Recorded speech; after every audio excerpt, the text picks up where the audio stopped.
We're live. Hello, welcome to Valorant episode 225. We're here to discuss all of the regions, all of the happenings. Excuse me? You said Valorant episode 225. Oh, yeah. bloody. I mean, it is though, isn't it? This is Go Valorant! Yay! The Plat chat Valorant. That's the show name again. Dude, my brain's scrambled, dude. I am scrambled like an egg. Joined by TMV, Sliggy, and Chobra. How are you all? TMV, what have you been doing with your life? What use have you been this week? Jesus. I pushed you off a cliff. That was fun. Yeah. You weren't there. I mean, but it was yeah. That was funny. That was yeah. And then me and Shio teamed up and pushed you off a cliff. That was good. Other than that, it's been a bit more. I always think. Well, that's the thing. I always think it's chill. We'll get to something that I've been doing later on in the show. All right. All right. Okay. Ooh, what could it be? A surprise. Nice teaser. Yeah, little tease. But yeah, it's been okay. Excited. In fact, I do have something to say. I'm excited. You know how people always say like, "Oh, the teams don't play enough games."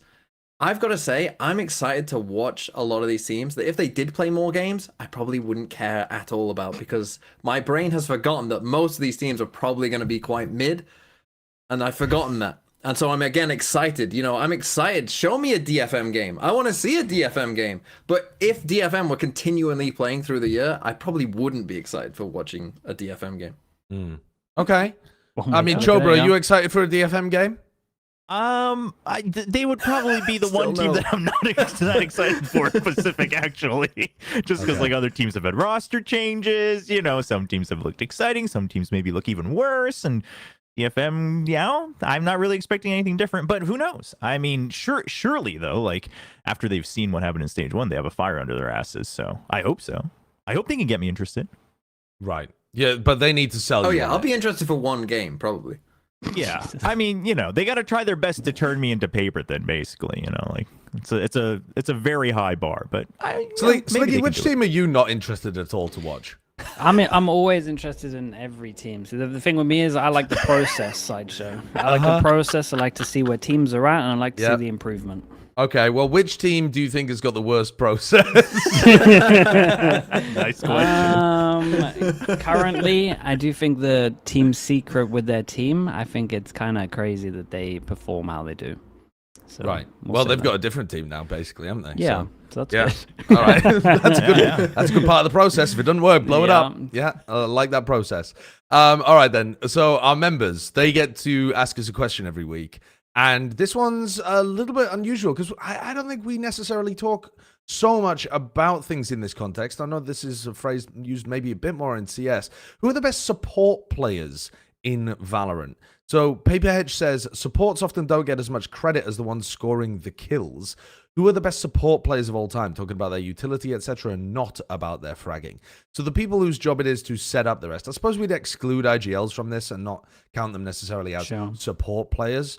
But if we're thinking along these angles, are there any players that immediately jump to mind? I mean, you're kind of just thinking of initiator players. Yeah. Like maybe before this year, I probably would have said Devi quite a bit as well. I think. Like Rien's kind of, I guess, just all initiators really. Rien's definitely up there. EU from Americas, I would say, is definitely heavy up there. EU's really good, yeah. Yeah, EU's pretty underrated in terms of like util usage.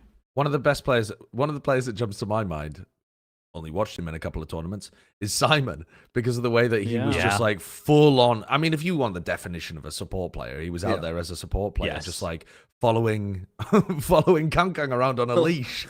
No, I do feel like Simon and Celsius probably had like the best breach of at least like last year. Just great support util. Jonah P's going to be one of the best support players of this year, P this year for sure. I would say Crashies as well. I think he's always up there in terms of more so like util, even if it doesn't lead to a frag necessarily. I think he's always using util to get value on the map. So is there Crashies up there? Is it possible to have a really support player that's not an initiator? Because I mean, the initiator's so obvious because you're always throwing util for other people. I think the best example would have been Sylvan at Bangkok as a controller, because usually controllers they get automatic assists, right, just because you're like smoking off the entry point, whatever. But I think Sylvan, with like the perfect timings he had, etc., I would say was a clear case where a controller was very clearly playing support for the rest of the team. I also think about Ethan playing Yoru back in. You remember, like way back in the day when he was playing like the almost like a flash initiator Yoru. Yeah. But that's not really how people play Yoru now. Nah, it's kind of hard if you're not looking at initiator, because you could also have like people that are like wide swinging or jumping around corners. Like something does that quite a lot, but it's just like little micro things if you're not talking about like initiator really. Yeah, I mean, there's some classic insane support players of the past too, like Sassy. But I mean, I think Sassy was also just ripping heads off himself a lot of the time at his absolute peak. I think that's the thing as well. Dude, Lakia is an insane support player. Because there's one where it was about the information as well, more so than even the supporting other teammates, which is another kind of layer to this. Because you think about the way that he would place positions on the map, it wasn't always about like having the perfect flash for a person. No. He's not a flash guy, right? He's a recon guy, so that's even more so what you're saying. Yeah. I was playing Sky on Bind, but he was just flashing B long every time, wasn't he? He was never flashing for a teammate. When it was the Sky meta, that was when like the support agents were coming in strong, like just actually getting info, and that's like the info that wins you the round more than anything else. Ethan was pretty good at that as well. Yeah, he was. Yeah, Ethan in 2023 was insanely good at that.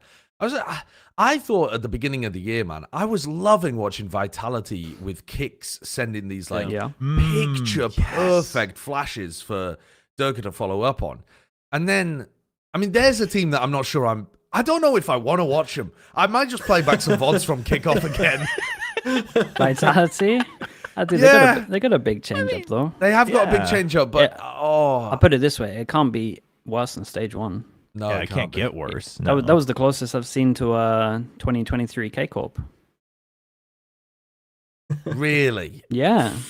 Give me another team. Hold up. NRG last year. There's some competitors. There's some contenders. NRG 2024 was pretty close, wasn't it? Yeah. But I mean, none of them have gotten close. I don't think we were. Oh, I mean, that was spectacular. The players have just gotten better as well. Sure. Yeah. No doubt about that. Do you know what I mean? Like they just don't. Yeah. They also Vitality, like they just won a certain amount of fights as well. Like even if they play bad, like they got 3 kills. You know, someone took off 3 heads anyway, and they won the round. But it was still like the closest of like people that don't know what the fuck they're doing. It's like really just like 40 seconds have gone by and they're all just sitting in spawn, haven't taken any map control. Yeah, like it is a little worrying for this year. Well, let's move on to talking about Pacific, shall we? We'll talk about some of the stuff and set it up. Now, the goal of the show today is we want to do power rankings for each region. So going into stage 2, we will know very little about a lot of these teams because rosters have changed. Even if you were watching them like right towards the end of stage 2, even if you've been watching the best teams performing, it's been on different maps, it's been on different metas. Like we really don't know much. So why not put out definitive power rankings of each region? Yeah, strap in for Brilliant. a 8-hour show. Brilliant. So, but before we tackle the power rankings and the predictions of the matches that are going to be happening in stage 2, there is a little bit of news around Paper Rex. We knew that mindfreak was obviously like benched and then in the coaching role, but Chobra, now mindfreak has been moved to like a reserve roster for him to just basically go and continue his career elsewhere. Is that the sum total of it? Yeah, officially on reserve, right? So if you look at the global contract database, you know, obviously teams can redefine it how they want, but like you can have someone completely on a reserve contract. And then now they've officially also publicly stated that he is on a restricted free agency, so he is open to at least looking at offers. And then mindfreak, you know, retweeted it himself saying like, yeah, I am looking for offers. I want to continue competing.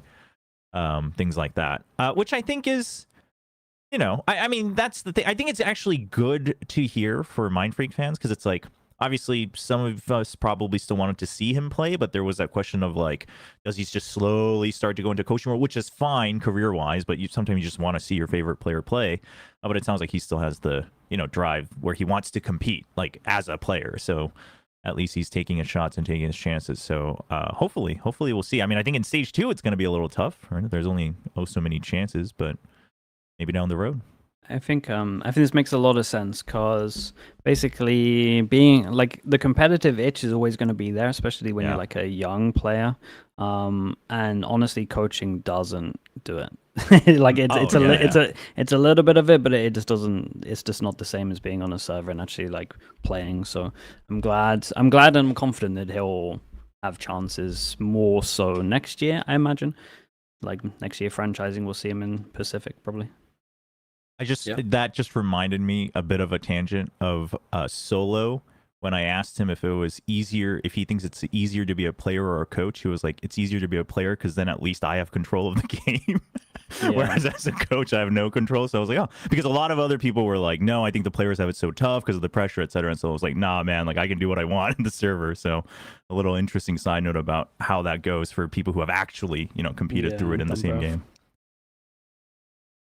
Number one butt slapper. He does slap it good. God, I actually took him down, dude. Yeah, he looks like he's annihilated him. James' reaction. Jesus. I think also I don't remember there being such a large amount of like serious roster changes between stage 1 and stage 2. I think this break has actually allowed teams to explore those more seriously. They weren't allowed before, though. They weren't in 2023, but I think they were in 2024. Yeah. I think it's just that the calendar didn't really set itself up for it because you had to do it like the only break was when the Masters tournament was happening. Yes. Yeah, because some teams did change, like Koi and stuff changed for stage 2. Yeah, but it was a bit of a tighter deadline, so you had to kind of just take your shots. Yeah. Whereas I feel like this year people have really put in like a bit more. I don't know. They look a bit more sensible. A lot of these. Well, also, team this year stage 2 is on its own. Like last year, if you started bad in stage 1, like it was year over, pretty much. True. Whereas you this still year, have still have a hope. Yeah. That's very true. Yeah, and I think also just previous history of just people taking chances on tier 2 talent has historically paid off, and I think as well, just even winning teams.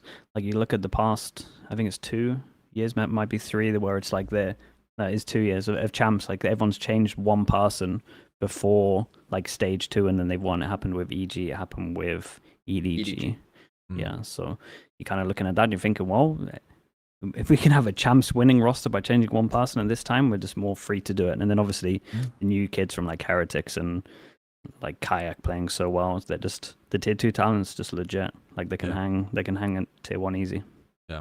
Okay, well let's do some power ranking then. Let's talk about the teams that don't have a chance and the teams that do have all the chances. And we'll get them entirely mixed up and wrong anyway. So, all right then. So Pacific power rankings. You want to start at the bottom? I want to start with number 1 because I think number 1 is pretty easy. Go on. Okay, all right. I mean, Kurt's on it, I think. Yeah, I mean they won a Masters. We would be. I mean, we would get crucified if we didn't. Yeah, I mean it is paper. I mean, Sideshow, I know you're here, but no. Don't get me wrong. I think this is the correct thing to do as well. Now, could I suggest a second? Is it Gen.G? Ooh. It is Gen.G, yeah. I think so. Yeah, because I think fair. as tight as the top 3 looked in Pacific across stage 1, and then when you look at what they've done in terms of their performance, like looking so incredibly good for the front half of Toronto, I think they probably edge it out over RRQ, despite RRQ actually winning in stage 1. Dude, this gave me such a good flashback. Remember like the beginning of the year where we did like all the S tier teams and we're trying to put PaperX there. You two are kind of giving it a little bit. I mean, I remember specifically because we have a short of it, I think, of TMV saying, we know PaperX. We know they're not going to win a tournament. They can thank me. Teams, pay me. I'll say whatever you want. Gen.G, you got no chance. Okay. Now it gets hard, though, I think. Yeah, that's where it stops. Because I wouldn't even do that. Isn't here. I would throw DFM in at the bottom, isn't it? But how down are we on T1? So, here's my take on T1 is that I do think overall, like Tejo being gone, map pull, etc., should stabilize for them a bit. Yeah. But obviously, like DH. It looked promising in tier 2. Hasn't looked, so great on the scoreboard from what we've seen so far, just from results. So the real question is can he hang? Because like Yeah, they can now play. Well, I do think like people have a lot of questions about Sylvan, taking a step back, etc. But I actually think that the new roster is great in terms of flexibility. Like Meteor can purely stick on Sentinel now, while they still have double duelist with Izu or DH. Izu can play things like the Omen. But do you feel like that's where they were looking good? I would say the games that they looked the worst was when Meteor was on. Yeah, What was on Sentinel? Get me Even Meteor though again, carrying. Yes, on T1 itself, sure. But I think yeah. I mean, I still don't think like he would be bad as Sentinel. You know what I mean? Sure. Like I think if you can find that consistency, it will definitely be better than his Teo. That's for sure. So Okay, yeah. I think too though, it's like where's the argument for T1 over RRQ? Okay, the argument like for where's it T1, coming from? Here's the argument. I'll give it to you. Is that Joe Marsh has spent Masters Bangkok. Yeah, that's one of them. Okay, little thing called 1999. What do you mean? Like it's It's 5 months ago. That's it. I have Yeah. in 2025. I it's so long. It's 5 months ago. no, Yeah, that but they no, weren't- that's not. They weren't playing Different patch, different maps, Sure. different. I mean, it's a week of them being good all year. Yeah. It's Yeah. surely we're not saying no, that I've they... been a T1 hater with you, Sideshow. I wouldn't put T1 in third. I wouldn't put RRQ in third either. I'd put another team in You're third. gonna say DRX? No, he's gonna say Talon, Big isn't he? Blue X. What DRX? I mean, I do have faith in DRX, but You guys but I love have faith in DRX, DRX yeah. being a like top team, but I don't know Yeah. about top 3. Like certainly, like I 'Cause mean, I think- I wouldn't be surprised. Bro, because I think DRX are going to be consistent across the metas. I think you can always expect them to be somewhere in our top 5. Okay, but how So does we need to start thinking Flashback about them. returning? Oh, affect motherfucker. their They're using a legacy? they're using a 7-person roster, Well, aren't That's they? the argument against. I don't want to diagnose the coaches with ADHD, but like, guys, you gotta relax yourselves. Like, literally, just every week, like, let's do this, let's do this, let's do that one, let's change this guy, let's do this meta. Oh, we're really good at this meta. Let's scrap all of that just before the Bangkok Masters, and let's play something completely different that we're not good at. Like, are they okay over there? I don't know. Like, let's get them some medication or something. Because don't know honestly, what's they going on. are addicted to change. They're on TikTok 24 hours a day. And they're addicted to the dopamine. They've got to change stuff up. Pissing me off. I think no, not 12, not 12, not 12. I think though that what they're very good at, the coaching staff, is making sure that they never completely flop. Like Sure. I think that Yes. they always seem to be hanging, but they don't seem to find the thing they need to be able to push them over the line to be able to actually get. Well, Dude, they're playing on hard mode. They Let are me put it this playing way. on My hard argument mode, for DRX third is that exactly what you said. They all if you were, in my opinion, if you were rating the teams in terms of likelihood of getting to champs, I would put DRX above T1 and RRQ because I think there's less chance of them being. I think Wait, RRQ and T1 doesn't have T1 more have chances a of huge falling amount away. of points though? I think- I mean, yeah, if you were well, talking about that, yeah. not it like just a slam dunk that T1 makes it? Sorry, Well, I I think need he to just actually means look like at the points. I through might be stage wrong. 2 playoffs. Like if you were to just qualify through. It's not a stage slam 2. dunk. Right. PaperX have 11, T1 have 10. Yeah, it's Gen.G actually pretty 9, close. RRQ Yeah, 8, DRX DRX 8. Yeah, It's DRX basically 8, so- at the moment a It's a 5-person top 5, battle, yeah. but obviously someone could go on a run. All right, so then let's discuss RRQ in a bit more detail. So the reason that we would like RRQ, spectacularly good in the previous meta. The reason that we wouldn't Yes. like RRQ is that we have no data of them actually being good in a the different- following yeah. meta. Is that about Current summarizing one. everybody's thoughts? Yeah. Yeah. Because that makes Yeah. it really, really tough to figure out how good RRQ are And- going to be. And they're in that not sweet spot where they had to go to Yes. EWC and then they've had to do the old map pool. Maps, yeah. And then now they Yep. have to come back and there's 2 maps and they got 4 days maybe since they got knocked out. I can't remember where they came. Right. 5 days, something like that. So it's not like they're really wrecked for time as well as struggling at the meta. So that's not great. Yeah. Okay. Right. So we're not as big on I them. would say to me, RRQ This- feels like a Safety slightly 5. lesser version of DRX. You know what I mean? Like they're not going to flop. Like I think they'll be okay, but like Yeah. if I thought DRX was top I think 4 they'll be good. consistently, I would say RRQ's top 6 consistently. Like that's what I So would. is DRX basically making it to top 3 based on us feeling a little bit worse about RRQ and T1? I That was my argument. Yes. Because I could be persuaded. I don't feel great about it, but I don't mind this. I would personally, as a personal opinion, I would put T1 third and DRX fourth. Yeah, So I'm more on that train. Okay, why then do you think that T1 are more likely to succeed than DRX? I just think player caliber, and if you look, I get it's a meta change, but they didn't play that meta anyway. They weren't really playing Tail much, or when they tried to, they sucked at it.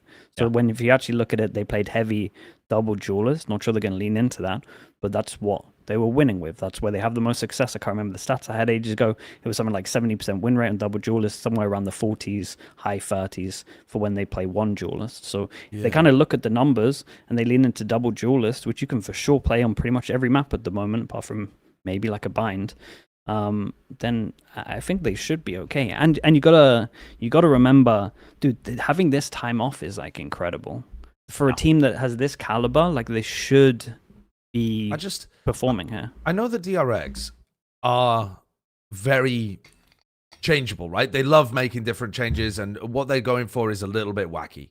But what worries me about T1 is that I don't really think they knew why they won Bangkok. And I think I think they're probably just trying to like recapture lightning in a bottle by making this move again of the Sylvan DH kind of thing. They don't like. I have more faith in DRX finding form. Right? It's not like we think they're gonna win. I think your argument would stand, but I think yours can still be true even if they are ranked top 3. The other thing I'll say, like basically to extend from the whole player caliber talk, is I think the T1 players, there's more individuals that are used to going for the win con like in game, in the moment, than DRX, right? So if push comes to shove, I'm expecting T1 to be the one to flip the switch just a bit more often than DRX. But obviously, I mean, it's speculation. Are we basically we're 2 for 2, right? Yeah, in the interest of just moving us along, I think 2 of us are down for DRX and 2 of us are down for T1. So do we have a coin between DRX and T1, and then we'll just figure it out from there? Yeah, I think that's the best. It's just that I don't feel good about T1 basically. But sure. and that's, we've just agreed all year, Josh. We just don't like T1. And you know what? We're wrong. According to the coin, we're wrong. Yeah. So let's get T1 in 3rd, and then are we down for DRX in 4th, and then RRQ 5th? I'm down for DRX just purely because of the time thing. I do strongly think that RRQ could, and I think the gap between 3rd, 4th, 5th is like insanely close, but just purely from the time POV, because DRX didn't go to Toronto, I feel like that should aid them better. So now I do think it's actually easier to work up from the bottom, though, because the middle of the pack is going to be more difficult. Sure. Dude, the bottom's hard, though. You think? Is it? Yeah, I think. Where are you going? Well, I would be immediately going to DFM, I think, and Zeta. Yes. I think those are the 2 teams Zeta. that are on. Whoa, Zeta next. Over Secret? I'd go DFM last. I think when I look at Zeta, right, and the group that they're in, I'm not seeing who they're getting a win against other than DFM. Oh, and I mean, so if you're that's, I mean, if we're power not ranking, it's just not okay. rankings. All right, power rankings, all right. If it's just power rankings, then okay. I think we should also be discussing some of the other teams too. I am curious. I mean, are we all in agreement? Would be the only one, I think. Well, that's what I was going to ask. I'm wondering where people stand on global, because I think player caliber wise, more proven. Coaching, obviously, also like still quite proven individually, but it's more so like how much do you believe that that's all going to come together, right? With MCE like joining in online, and then now Bang joined the team, and Yeoman as well. And Yeoman looked great in Challengers, but he hasn't looked great, when he was on Gen.G. So I think he's got a better chance. I think the team has got a better chance than Secret of making the changes work, personally. So if I'm looking at the next teams, I'm looking at Zeta or Secret, in my opinion. And why was immediately why is the Zeta controversial? I quite like the Zeta bringing in 10-10. Yeah, I think that's a good change. That's the only argument. And like they won a couple games, right? In stage 1, they went like 2 and 3 or something. No, they looked alright. Yeah. They looked okay, and I think they made an upgrade. Their losses, they got a map most of the time. I think. Yeah. I think they looked okay-ish and have made an upgrade. So I wouldn't to me that's not a feeling like a team. Whereas a Secret or a DFM, weren't good and didn't make any changes. Secret are making a lot of changes, and it could work, but it Yeah. very much might not. I just feel like Zeta proved in stage 1 that they're at least a little bit above that. Sure, I'm fine for a team secret. I'm fine. I'm down for a team secret. All right, let's put a secret then. Thing is, because we don't have any idea really on team secret, no. but Yeah, it's just like history-wise doesn't. I mean, I doesn't just, look great. I do think that they should look better than Oh, they did dude. in stage 1. They should in theory really with the roster kind of Yes. get like an 8th, maybe, and just like scrape at playoffs. But Yep. I don't know, dude. It's hard to have faith these days. Who are you Yeah, talking but I about? think Secret Wild Ori, should just get to- an 8th. Yeah. What's interesting about Secret, though, is if you look at their schedule. I mean, their schedule is super interesting. Where they play Global and Nongshim this week, Yeah. and then they play RRQ, DRX, and Gen.G in their other 3 games. So you they got to have come to out the start. box. Yeah. They got to start strong. You got to be a Otherwise- front runner to use Yeah. Umamuzume Mm-hmm. language. Yeah. Oh, they got 'cause- some rough games. Yeah, that's like those 3 teams. You would think Nongshim, Secret, Global are probably fighting for that 4th spot. You would think, unless Chobra, it's a 4th. are Nongshim doing a 6-man roster or what's the deal? There isn't anything officially confirmed. That's why we're going to. The Yeah, that's what I'm unofficial asking source. you. So maybe did- let's well, have someone in the org. but basically, here's what's known is that Margaret's contract has been switched to reserve. So I think Oh, presumably really? RB is on the starting roster, but I mean, whether no, they're using him as like Thatcher! the sub whether she comes back or not is in the middle or not. I think they're trying to keep their options open for like mid stage yeah. stuff, but I didn't because even here's the catch that. thing Margaret is a is reserve that player. the only reason I also hesitate is because Sungmin, the new coach, was notoriously good at managing a 7-man roster. I know that sounds crazy and it sounds hypocritical. Was this but in a game where there was 7 players? Huh? Was that in a different game where there was 7 No, players? no. In in Valorant, obviously it was in challengers, but he was bringing in rookies in a 7-man roster, and like he knew how to make it work. So I do think that there is the potential that if they feel like they need it in the current meta, they could do that. Like for instance, I'd assume like let's say if they wanted to specifically play a Cypher composition, right? Then Margaret's always been a Cypher veteran, so. But Okay. as far as we know, there's been no official announcement. I haven't been told otherwise officially either, but Margaret's contract has been changed online. Then if they're kind of sticking to a 5, maybe then that's what it alludes to. Then I feel like they should beat Team They should be- Secret. yeah, they should be fine. Yeah, then I Team think so. Secret is fine. Yeah, I and if they think- do better than this, good for them. Let's Good. let's throw Zeta in afterwards, though. I feel, Sure. but I feel better about what Global are doing Well, than I do really? about I'm fine with Zeta.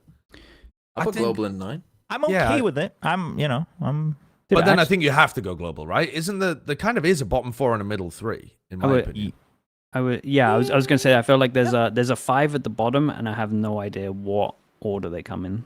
Oh, there's a 5 at the bottom. Who's So the then fifth? you would go for who? I would say Boom's in there as well. Ooh, now there's a team I think that is in, Damn. like, I'd say they're the hardest team to put here somewhere, because I think you could make an argument that like maybe stage 1 was a little bit Bit you know, fluky, is that what you're going to fluky. say? Yeah, maybe a bit. But I'm not also, I think that that's a bit harsh. I personally would say that to me, they showed a level that I think they'll hang, personally. I would You put reckon? them. They just crumbled though. But then this is still Yeah. hanging. This is hanging. Where Yeah, we've this got is them hanging. currently. Top 8 is hanging. They're in the middle of the pack. They're do you feel pacers. like they would? Do you feel like they would beat any of these two at the bottom? Talon, Nongshim? I think they could beat Nongshim. I'd put Talon above them, I think, but I would have Talon as a solid 6th at the moment.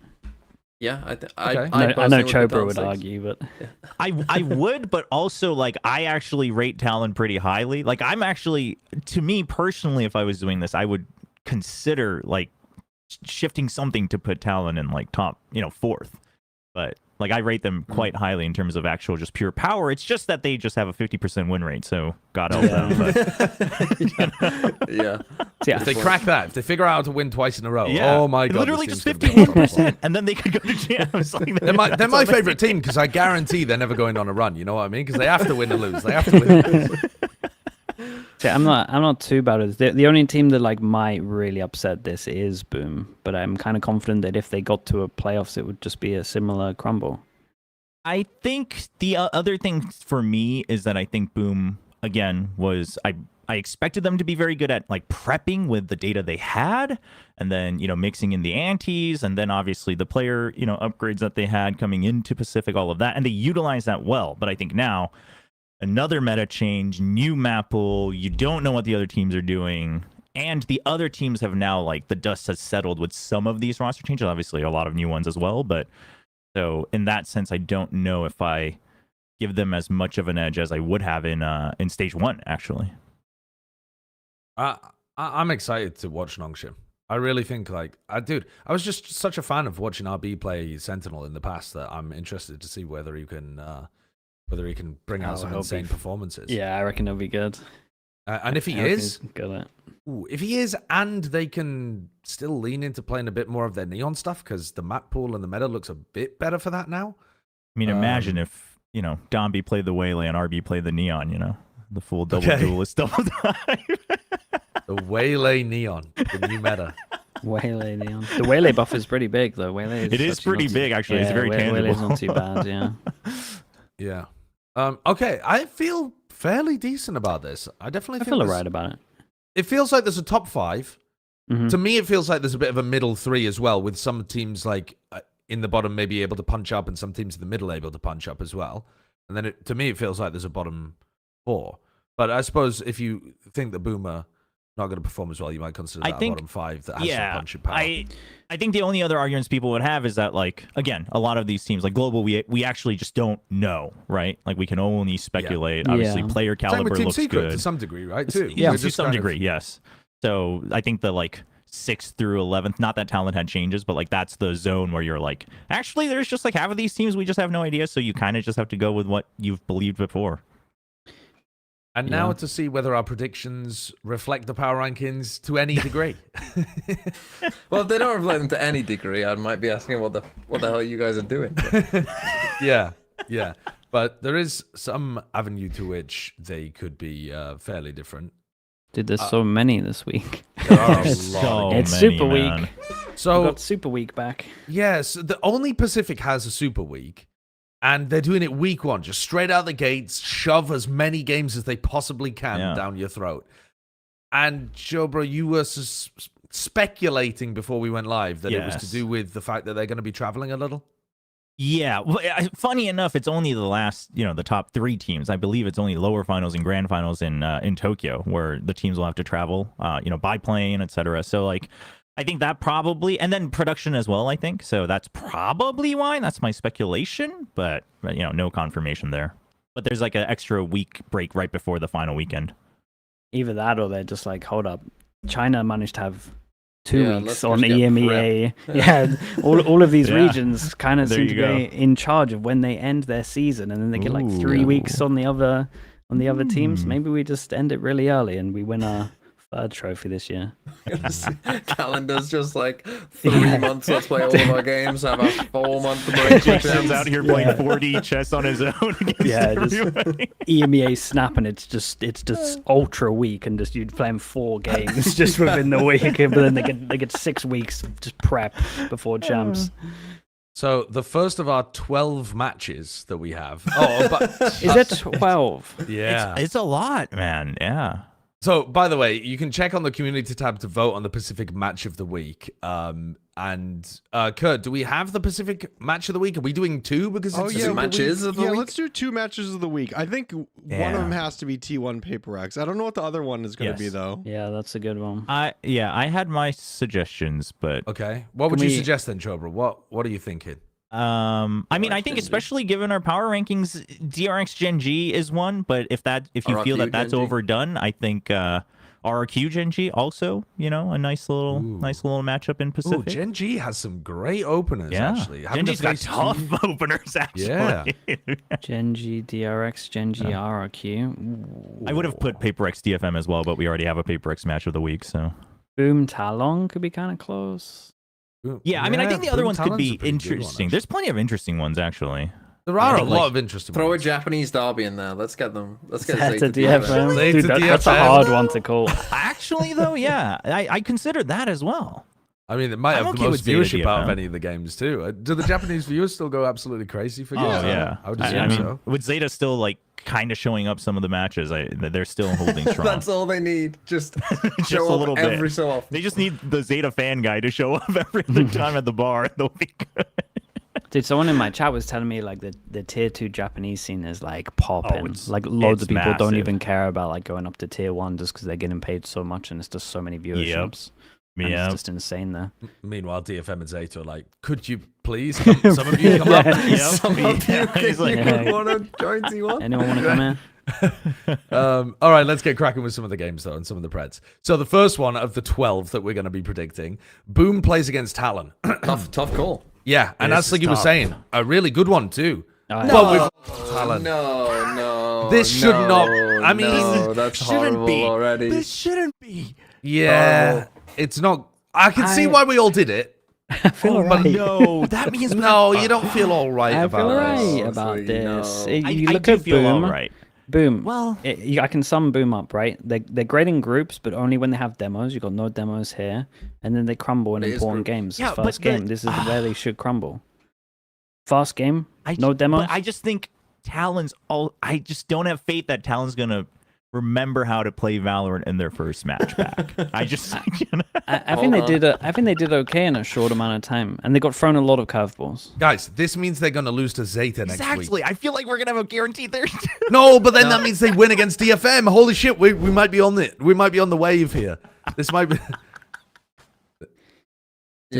Is anyone switching? I'm fine with this. Honestly, I feel I'm alright about it. okay. I think it's fine. I'm I not think this is switching. the- I just don't think all four of us going Talon is. It's a good It's idea. Representative. conveying so much confidence when Oh, yes. I don't think there's a 100% chance of Talon Yeah, winning. I it's- think it's a Yeah. 55-45. yeah. But it's like a strong 55. Yeah, I'm okay with that. Strong. It's like a 55. 55.9. 55.4. Okay. Well, let's have a look at our next game then. We've got Nongshim Red Force playing against Team Secret. We might And have so I'm many. sure we might have Really? another one. boy. Okay. No, not like No, even it's this as fine. well. This No, week is gonna smoke our guarantees Absolutely. prediction rate. Yeah. He's going We're to already annihilate 1-1. it. That's 1-1 already. I mean, the look at the Plat guarantee record. We have been popping off with this thing. We've been Yeah, popping you're off, not and this good. week's gonna blow it all up. Nah. The We'll be problem fine. here We're gonna raise our success rate. What are you worried about? well, I do feel good about this one in terms of like I think Nongshim are actually going to be pretty decent. The question here is not so much as in the previous one. Am I slightly worried that Talon might come out and play like shit? Yeah, maybe a little bit. Here, I'm slightly worried that Team Secret might be better than we expect, just because we Yes. don't know much about them and the players that are on the team. Good. They are good, dude. Yeah. Envy's like a Envy's Yeah. like a top. In Pacific, I would say Envy's a top 15 player easily. Yeah, but Easily. now Yeah. tell me about the other people on the roster. Sure, Um, but some of let's- them are more unknown to me. So Yeah, that's what I Oh, mean. I mean, I I know about can tell Envy. I you. don't know about the others. The only other one that I think is really notable to talk about, and probably more unknown, is Nizzy, right? Nizzy was also on Fantasy United. But I think Fantasy United in general was one of those teams where it was like, as long as the language barrier is not there, some of these players are worth picking up. I think a lot of people always considered that team. Also, they were very interesting in their comps, and they executed it quite well. And they were performing quite well. So I think that's pretty good. Kelly S, I think, in Tier 2 looked great. On his stint in GE, a little bit up and down. he kind of frags though. He does frag, though. That's my point. He Yeah. frags, and he can But now he's going to probably be the new play. caller as well, right? So they've changed up everything. They've changed up the calling, the players. My question almost all of the like players. Zespio, I think he's good when he's good, but he gets ahead of himself a little bit. Like we saw that when he was on Boom at Ascension. Like Yeah, we did. he's feeling it, and then he just like thinks he can pop off everywhere as as Astro or whatever, and it doesn't look great.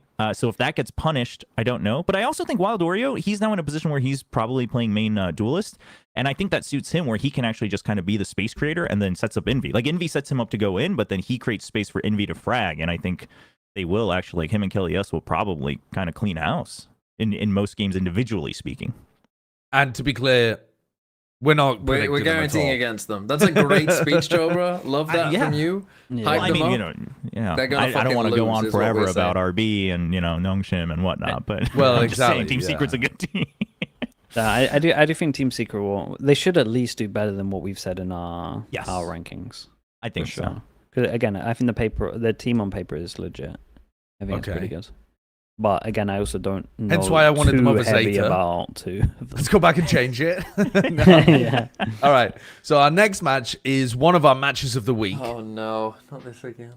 T1 are playing against Paper Rex, the winners of Masters Toronto. Oh, this is play against the winners of Masters Bangkok, and we're actually split 50-50. Wow. That was like the anti-sideshow game. Yeah. Like, who does he hate more? That's true. Yeah, this is both the teams you despise. This is your dream hate watch sideshow. I don't. I don't despise Paper Rex. I despise the fact that they. No, I mean, I actually really enjoyed watching Paper Rex at Toronto. I thought that they were like that was the version of the team that gives you a lot of pleasure to watch, where they're able to balance the aggression with the discipline. What pissed me off about Paper Rex in the past is that they looked so good in some areas and then they just couldn't ever get it together in the others. So no, they've like I enjoy watching this team if they're going to be putting together what they're doing. T1 though, I do think are fluky fucking frauds. So just to be very clear, like I don't think Paper Rex had a fraudulent run by any degree at Masters Toronto. I think they finally got their shit together. And maybe they'll lose their shit again a little bit in the future and just make it so that they can only make deep runs and carpet it together into a tournament. But I am still confident that they are going to be making deep runs at tournaments and, doing well in Pacific. T1, I mean, they genuinely have 7 players on their roster. Presumably, they're not going to be running all 7. I got it wrong earlier when I said DRX. I think DRX are only running a 6-person. I think it's T1 that are running the 7-person, aren't they? No, DRX, I believe, technically still has Flicker and Estrella on there as well, on top of Bane, Flashback. So, well, because Flashback's on as a reserve player, but I guess he's 2-way, is he? So he can still play. Is that how I think works? they brought him back as an active, but like they have everyone on active now. I'm looking at the database and he's on reserve. So maybe they're planning to put him on active. Maybe. I don't know. Oh, it might. Yeah, you might be right. It might just be that they brought him up because that was my assumption as well. Is that like this was their recognition of we recognize that you recognize what you did wrong, so we'll bring you back to tier 1 on a contract, but like we're gonna stick with what we've been prepping. So who knows? But anyway, going back to T1, I am curious for Sliggy how much of Paper X schedule affected your prediction for T1. It's all that, dude. If T1 lose this, that's I'm insanely worried for T1. So this is like my last shred of hope for T1. If you cannot beat a team that haven't even got to Korea yet, they're probably on a flight at the moment. They're gonna have 24 hours until they play the game, pretty much after landing. Like they should be absolutely wrecked, and they've got 2 new maps. Yep. If T1 don't pick one of these new maps, I'm gonna go fucking mental. Like I'm actually gonna go fucking mental. They should at least already. Buying attack sides, yeah, that's true. Yeah, I was gonna say they should at least be 1-0 up into this, and that should be enough. There should be T1 should be good enough to have 1-0 up, but you pick one of the new maps, you're pretty much done because of the time, and then you should have enough demos to win another out of the 2. My worry about that though is that I think at the beginning of, like right now, I don't think anyone's going to be amazing at Corrode. Even the teams that have been practicing it for, as long as they can, like T1. And I think that means that there can't be an enormous gap between, because I think everyone's still trying to figure out what's good there. I think from the games we've seen from Corrode, there is an enormous gap from like teams that get it and teams that don't. Yeah, but you can't guarantee. Okay, but the teams that we've watched have all had the same amount of time. And so some of them get it and some of them don't. You know what I mean? Yeah. Like, there's no guarantee that T1 get it. T1 might not. Paper X don't have any time to get it. But T1 also don't get it. But if T1 don't get it, of which there's a decent chance, right? Because of the games of Corrode we've watched, some of the teams seem to have really figured something out, and some of the teams seem to have not. If Paper X just come in with some batshit idea, T1 might just get kind of their brains scrambled because you don't have the reps against crazy shit. I mean, I think if there's any team that can just put together some weird theory and then make it work for like a match, I think it could be Apeks. Yeah. I mean, I don't think it's like I don't think T1 completely crushes it, but I agree with Sliggy that like if you don't win this, you're never beating them. Yeah, I mean, if they don't win this and I'm Joe Marsh, I'm considering canceling the contract with Inspire Arena for their home ground the next weekend because that's an embarrassment, and you don't want to embarrass yourselves in front of that entire arena because that just looks bad. Yeah, I think this is going to be a banger game, though. I think it's also, like you said, a bit of a difficult one to call, so it makes for a very good match of the week. Yeah, for sure. There's a lot of unknowns there. This next match, I think, could have been another match of the week candidate, though. This is a banger. DRX plays against happening on the same day? Gen.G. What a fucking day. I mean, yeah. Huge day. Oh. So, right, I'm going to need... Gen.G went to EWC, right? Yeah, they did. So why? Yeah. So what? So what? No. You So two did are DRX. yourself. No. So did DRX. Oh yeah. Yeah, they were there too. Yeah. I forgot about that. It doesn't Good count. point. Oh. Yeah, don't try that one. This feels... I still feel fairly good about this, though, because I just think Gen.G look really nice. Yeah, I get you. Yeah. And DRX... I mean, I liked what they were running. Like, I like DRX's theory a lot at the start of metas. I think that they're quite good at... That's what I'm worried about. I'd be worried if I was Gen.G. I think DRX tend to have good reads on new stuff. But don't Gen.G too? They were the team that came in Toronto with the best read at the start of it, I think. And I would say that Gen.G is also one of those teams that, like, the Tejo was something that really... They were one of those teams that the Tejo really messed up, right? Because it could completely change kind of how you had to play your defaults, etc. But outside of that, they can kind of stick to what they've known. And in the current meta, I would say that theirs is fine. It might not be like the best comps, the best meta, but it's totally workable, at which point I think, Foxy 9 just continues to look better and better over time, like in the grand scheme of things. I think Ash has continued to look, more gelled with the team. And then, obviously Texture's been on a tear just in general. So I think the overall power favors Gen.G. The only caveat for me is like if Flashback's back in the starting 5 and he comes back with a vengeance, because that dude was cracked individually. So, if he starts shutting down, whether it's Texture or Foxy 9, he starts just 1v1ing people, then who knows? Yeah. The reason I feel good about Gen.G is what got them eliminated in Masters Toronto was that they crumbled mentally.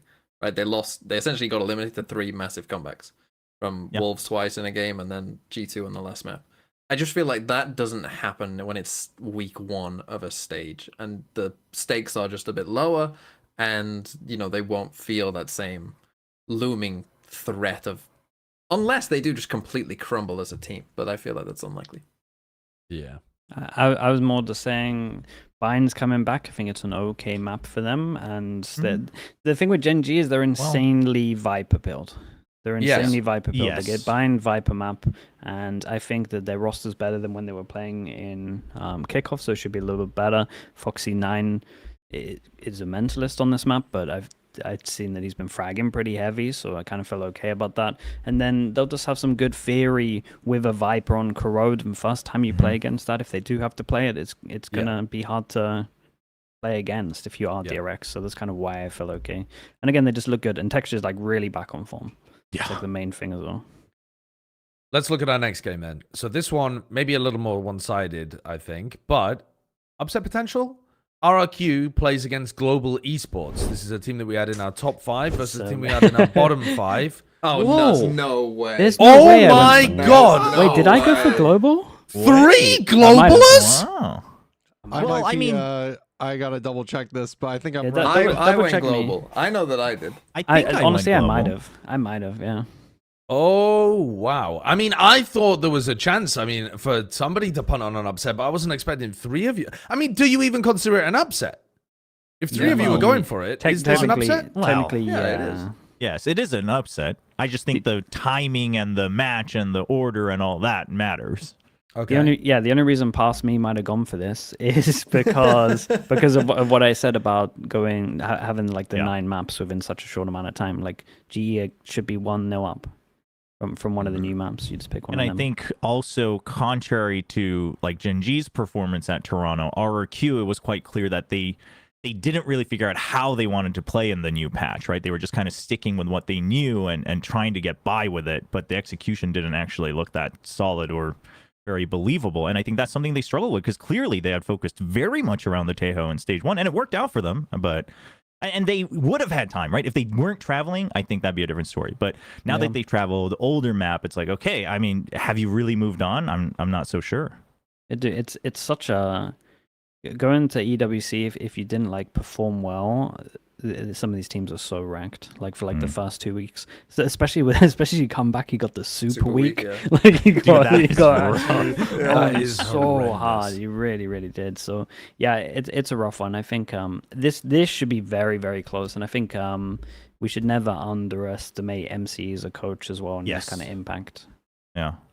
I'm thinking about RRQ, and I'm thinking even if they look kind of poor in this meta, and so this year they managed to crack through their barrier that they'd had before of never quite looking like able to reach their potential. I think even if I was thinking about last year's RRQ and where they're at, even if they slip back down to being a bit inconsistent, bit more middling, I think I still expect them to be able to edge out teams like Global, who should still be figuring stuff out at this point with their roster because they've made a significant amount of changes.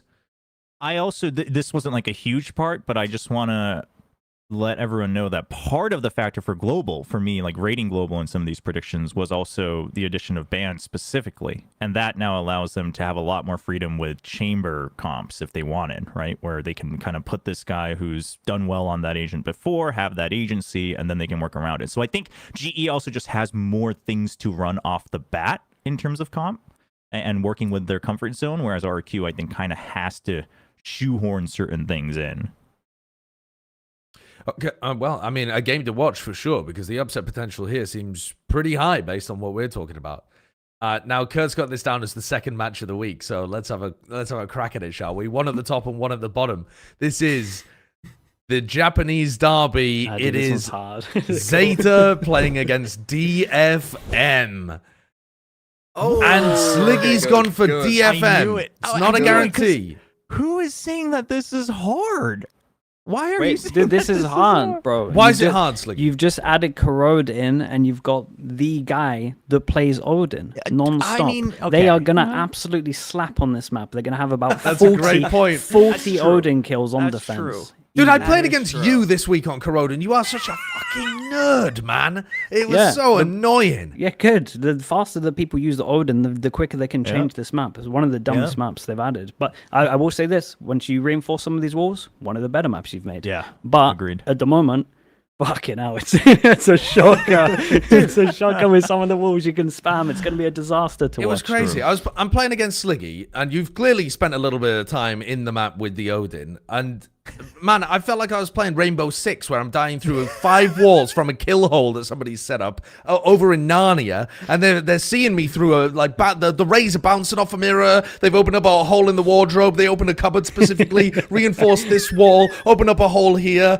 knocked it through with their head. Oh yes, I can now see perfectly through to where you are, and I'm getting sniped from 7 miles away with an Odin. It's so silly. Dude, it's dumb. I didn't even use some of the worst ones. I don't want to show them yet. There's some bad ones. Some bad ones. Yeah, honestly, I'm a May believer, first of all. And I just think that these guys should absolutely wreck on Corrode. Like, I think they should just pick it. I really if they lose this map, I've lost all faith, but I've got the faith. There's a lot on the line for Sliggy this week. Yeah, dude. And a lot of it's coming down to Corrode. Yeah, It's all coming down to Corrode. If Zeta ban it, we're fucked. Yeah. Yeah. I mean, I don't know why Zeta wouldn't ban it specifically against DFM. Yeah. But, you know. You got to believe. Okay, well, we'll see if the people believe as well. This is your match. This is your second match of the week that you can go and vote on too. So the next one is a really good one, actually. It's DRX playing against Nongshim Red Force, a team that can punch at the middle of the pack against a team that most of us have on top. I don't think it's a bad punt though, Chobra, going for Nongshim here. Yeah. Is that No, punt I don't if think he's so. contractually obliged? No, I mean, I'm not actually contractually, but I just like glazing them because I like them. But in fact, funny story, everyone thinks I'm contractually. They specifically told me not to glaze too hard when I Yeah, please don't pick us. Actually, yeah. Yeah, they were like, by the way, we don't like want you to glaze us, by the way. We just want you to support us. And I was like, yeah, that's fine. And then I started glazing them like none other. But yeah, I mean, I do think on paper, I agree that on paper it feels like a punt. Also, just because I feel like probably Nongshim's actual best chance to beat DRX was at the beginning of the year, like off of the momentum they had coming in. And, you know, it was very clear that DRX was the first wall they felt. And so, you know, that probably persists. But I also think just the return of RB, the flexibility and the stability he gives is kind of big for, you know, the match specifically against DRX. And also just that DRX currently probably not as deep in their strat book as we normally expect them. Yeah, I fully agree with that. I can definitely see a world where, like, they come out swinging. Like, Nongshim come out swinging at the beginning here. Especially with the time off as well. Like, they could really be good. And again, like, RB is one of the best flex players in terms of true flex. Against The thing DRX. is yeah. The thing about RB, and I think especially now with Teo being nerfed, is just that, like, now they can really play double Sentinel, double Controller, double Initiator, double Duelist, like all of it on any map, right? Because Ivy can flex a little bit as well. So it's like they've got all their bases covered in terms of they have all the tools, right? It's now about the execution and coming up with it and the research. And obviously there's a lot of work to be done there, but I think that's huge. I'm feeling it, honestly. Kurt, can I get a swap You over switch, to Jim? Nongshim? Yeah. Wait, I don't know if I want you to No. Get me on board. Get me on Yeah, board. the two biggest Us two classes together is on not. Do you know what? I'm feeling pretty good now about my prediction. I'm feeling better just- with my chances. I think it's a bit of a 50-50 game, but I've got to be honest with you. I'm going Slaggy. I'm going no, not Sliggy. I'm going with my heart here. I just want to see RB take down DRX. Like, I think it would just be such a sick. Yeah. I think That's they've the got a great narrative. chance. I mean, I was just looking. I wasn't taking into account as much when I was making these predictions, like how long the teams had coming back from EWC. It's only been 4 days since DRX got eliminated, and they've been practicing on an old map pool, which why the fuck are they doing that? But anyway, so Pacific, yeah, they're in. I mean, Nongshim's in a good spot here, I think. I'm with you, Chobra. I'm with you. All the way to the loss. All the way. Me and you riding it all the way to being wrong together. I'm glad I got a buddy. Let's go into our next game, though, because I think this one could also be pretty interesting. T1 plays against Boom. And this is where we could see some upsets. We're split 2-2, actually. Me and Sliggy going for T1, and TMV and Chobra both going for Boom. Now, neither of these teams traveled, so there's no argument of that. So TMV, you were talking earlier about Boom and thinking that they've got, you know, they weren't just a fluke in stage 1. But to take down T1 would be a bit of a, I mean, another big result. So, yeah, I a mean, bit of an upset. Yeah, I think so. I think I looked at some of these games. Well, initially when I started picking some of these games, I was like, oh, I've picked too many favorites here. So I went back and like looked at some of them and was like, where can I see some upsets? And I was like, oh, this is one that I could see happening. I think what Sliggy's gonna find out is T1 are gonna lose the paper Rex. They're gonna ban Corrode. They're gonna play bind and be shit at it, and he's gonna lose all faith and realize that the team's it's done, it's over.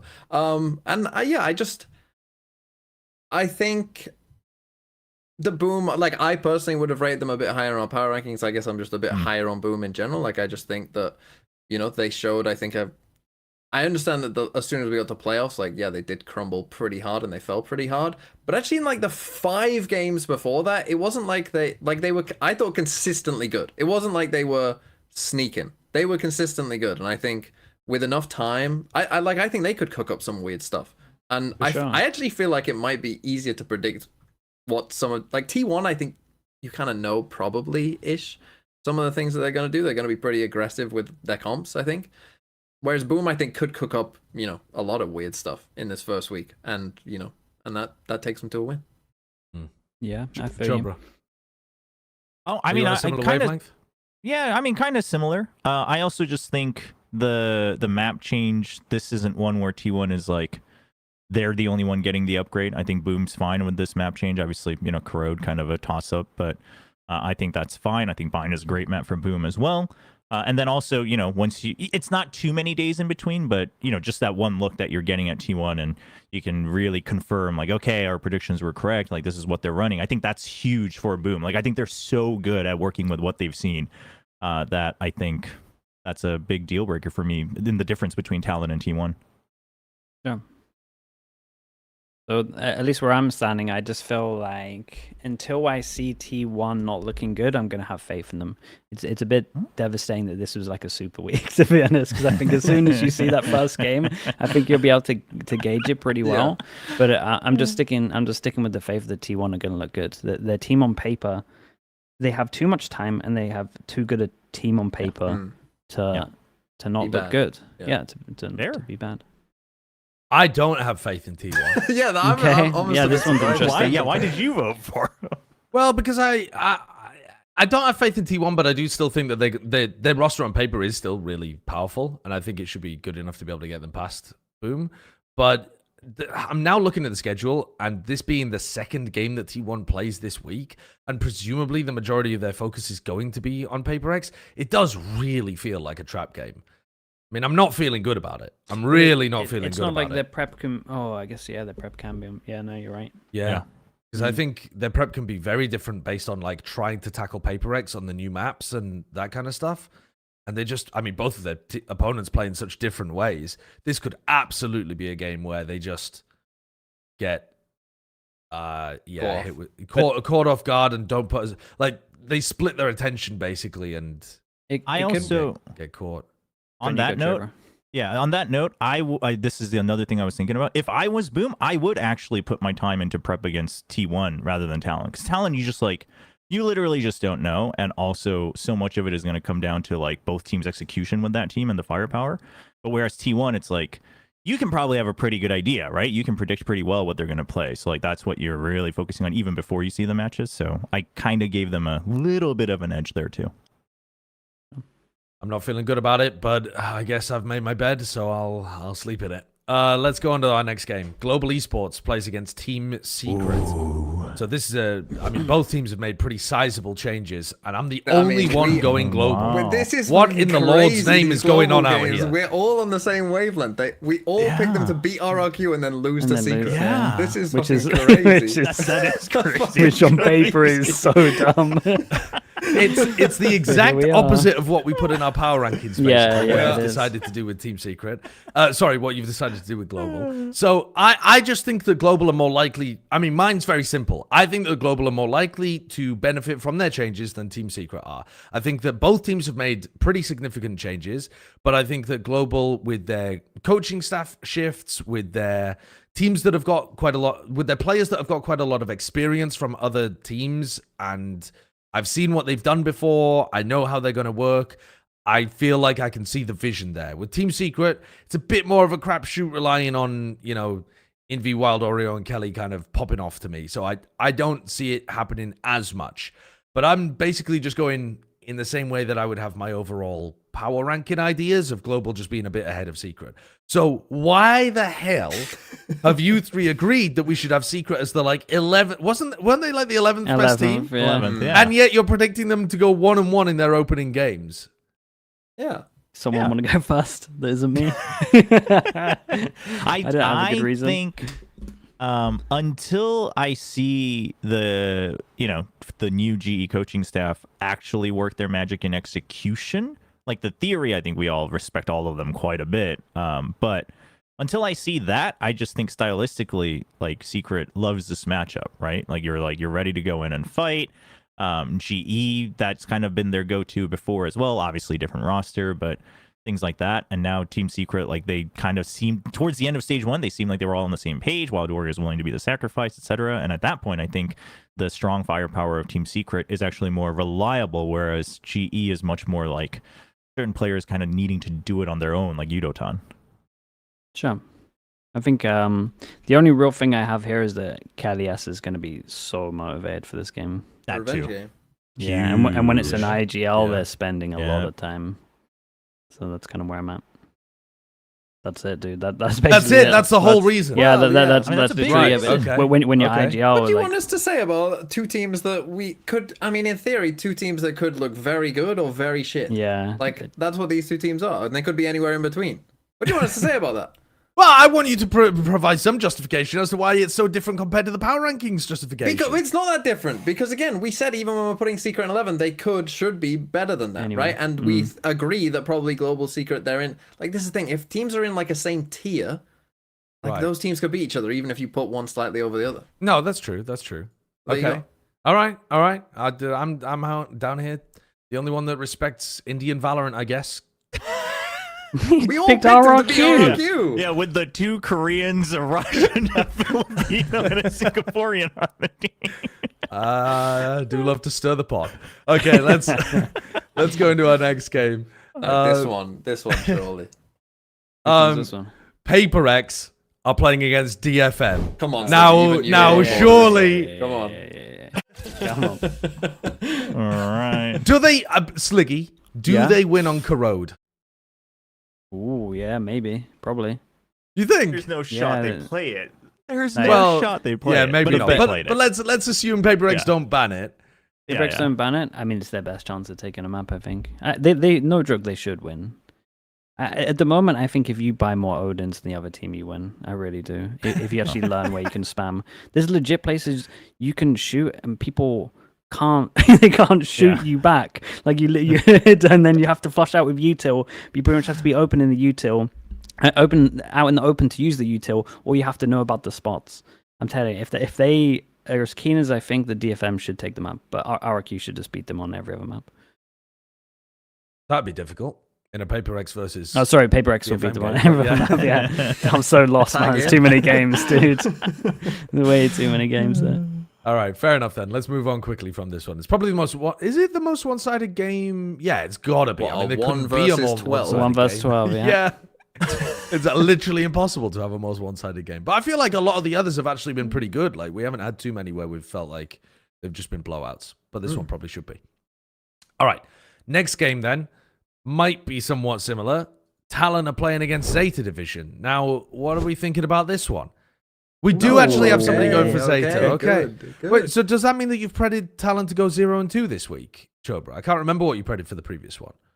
No, Talon were playing against Boom. Oh, Oh, guaranteed Boom. Yeah, We we guaranteed guarantee Talon Talon. against Boom. I'm surprised all of you guys are still trying to put logic into Talon. I mean, they won the first game, they lose the second. That's Oh, he's got literally. his- he's Nah. adult pants Yeah, in. So it's true, just- so it's true. just what it is. I mean, That's your only there's nothing reason. more factual in VCT Pacific other than Talon. Listen, I've had to be on the receiving end of that absolutely fraudulent pattern of Talon 3 times so far in Pacific this year with Nongshim. Okay, I felt this in my bones. It's science. They win the first, they lose the second. Yeah. That's all there is to it. okay. I think the pattern Talon. recognition. I It think goes Talon's crazy. gonna look good. I'm pretty hype on Talon. You think Talon are gonna be better than they were in stage 1? Like they're gonna have actually figured their shit out? Yeah, way better. Why? Why? Because they have legit players. Yes, It's that's the true. engine- Like, The- I've the- been feeling good about Talon as well. I feel very good Why? about Talon. Just What like- it's evidence, strange, though? isn't it? It's strange. I don't know. It's just like What evidence? this team Because looks good. they had so many curveballs and they looked pretty. Like they on the maps. If you take out like half of their maps, well, on the maps that they they kind got of half you of could. their weeks. They look really good. Yeah. No, but if you actually just look at like some of the maps where, in my opinion, they've spent the most time, they actually look pretty legit. And I think with more time, I just think that the roster's gonna bang. They're good players. They're really good players. I agree that they're good players. They're like the team in Pacific. they're like the team in Pacific you don't want to play. I think because you're expected to win majority of the time, but Well, I don't think Zeta most- are here, are they? No, Zeta are definitely Zeta aren't expected here, to but lose like here. at least like within the people that are above them, top 5 above them, whatever. Yeah, I think they're a serious upset team. I think, like, Oh, if they you're, are. yeah, I absolutely agree that if you're like a DRX, a Gen.G, an RRQ, a T1, a PaperX, even, like, you don't want to play Talon because they No. can just turn up and beat you one week. Yes. But that's not exactly the same in my head as feeling like they've got everything together and they're going to be a great team. Really, So, I think they can look really nice. all right, okay, well, they're a team to keep an eye on for sure. Let's have a look at our final match of the week, which I think, our final match, of the entire week, which could have been a match of the week as well. It's RRQ playing against Gen.G. So this is another like clash of the big teams at the top. Oh my gosh. And we're all going Gen.G. So we're actually guaranteeing Gen.G go 2-0 against the RX and RRQ. That like their 2 toughest games. Insane. I mean, just a bad from us. That's so unlucky for It's so RRQ. unlucky. Yeah, because they've all traveled, right? Like that's the rough part, is that on paper it should be Gen.G's toughest week, but also circumstantially Gen.G's probably not feeling that bad because you're all in the same boat. Yeah, true. Dude, it's yeah, it's rough for them. I don't know. We'll see what happens, man. I just think RRQ in a really rough spot.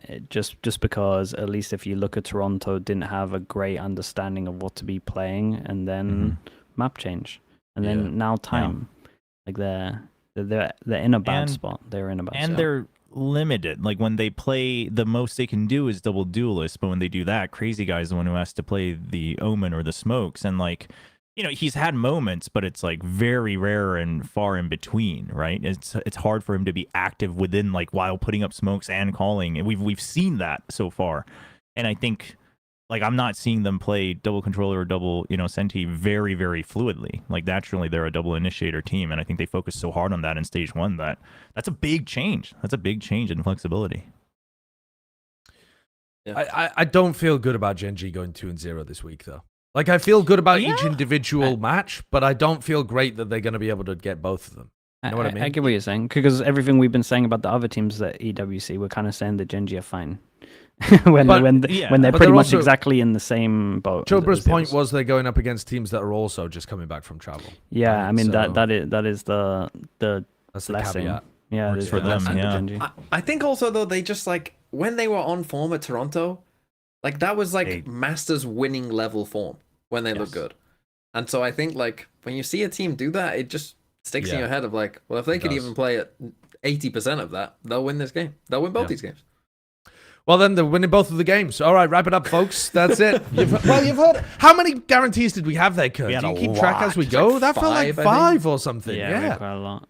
That was a lot of them. Jeez. I mean, I have a bot bunch that of automatically games. posts it in the member Discord. So let me count it. 1, 2, 3, 4, 5. Yep. 5 out guarantees. of 12. It's near half. But also, not all of those were one-sided games, I don't think. Like, this Super Week looks really good in terms of competition. We guaranteed quite a few, like 55, 45%, or like 40, 60%. Yeah. Is it only PaperX DFM that's a shit game? Or maybe Talon Zeta would be, but you actually thought Zeta would win that one, so... I think PaperX DFM is the only game I would say is like a...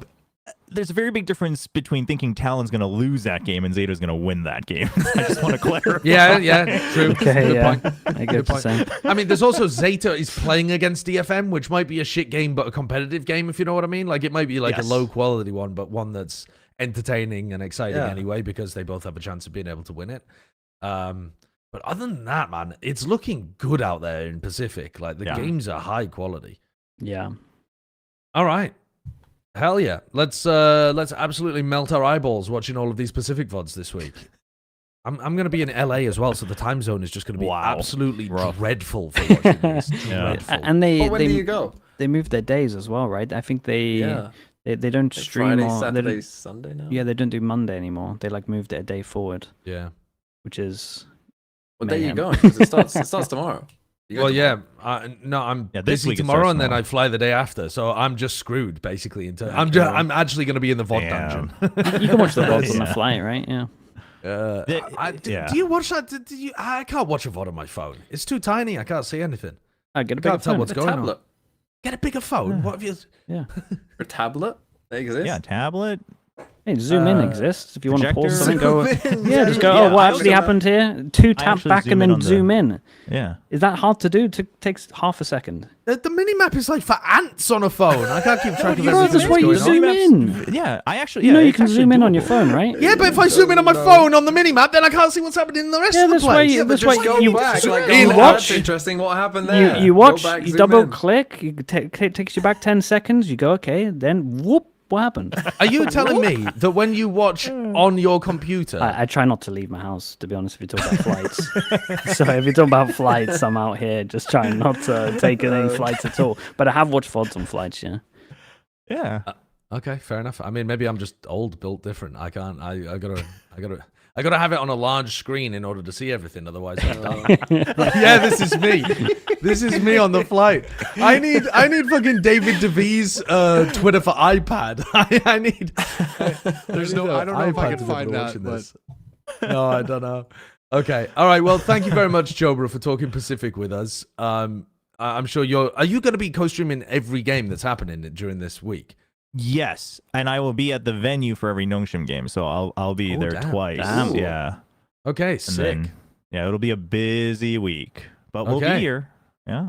Well, there you go. Well, tune in to William Chobra, and you can find him over there. What is it's twitch.tv/Will Chobra, isn't it? Yeah, just everything's Will Chobra. Will Easy Chobra. peasy. So there you go. You can go there.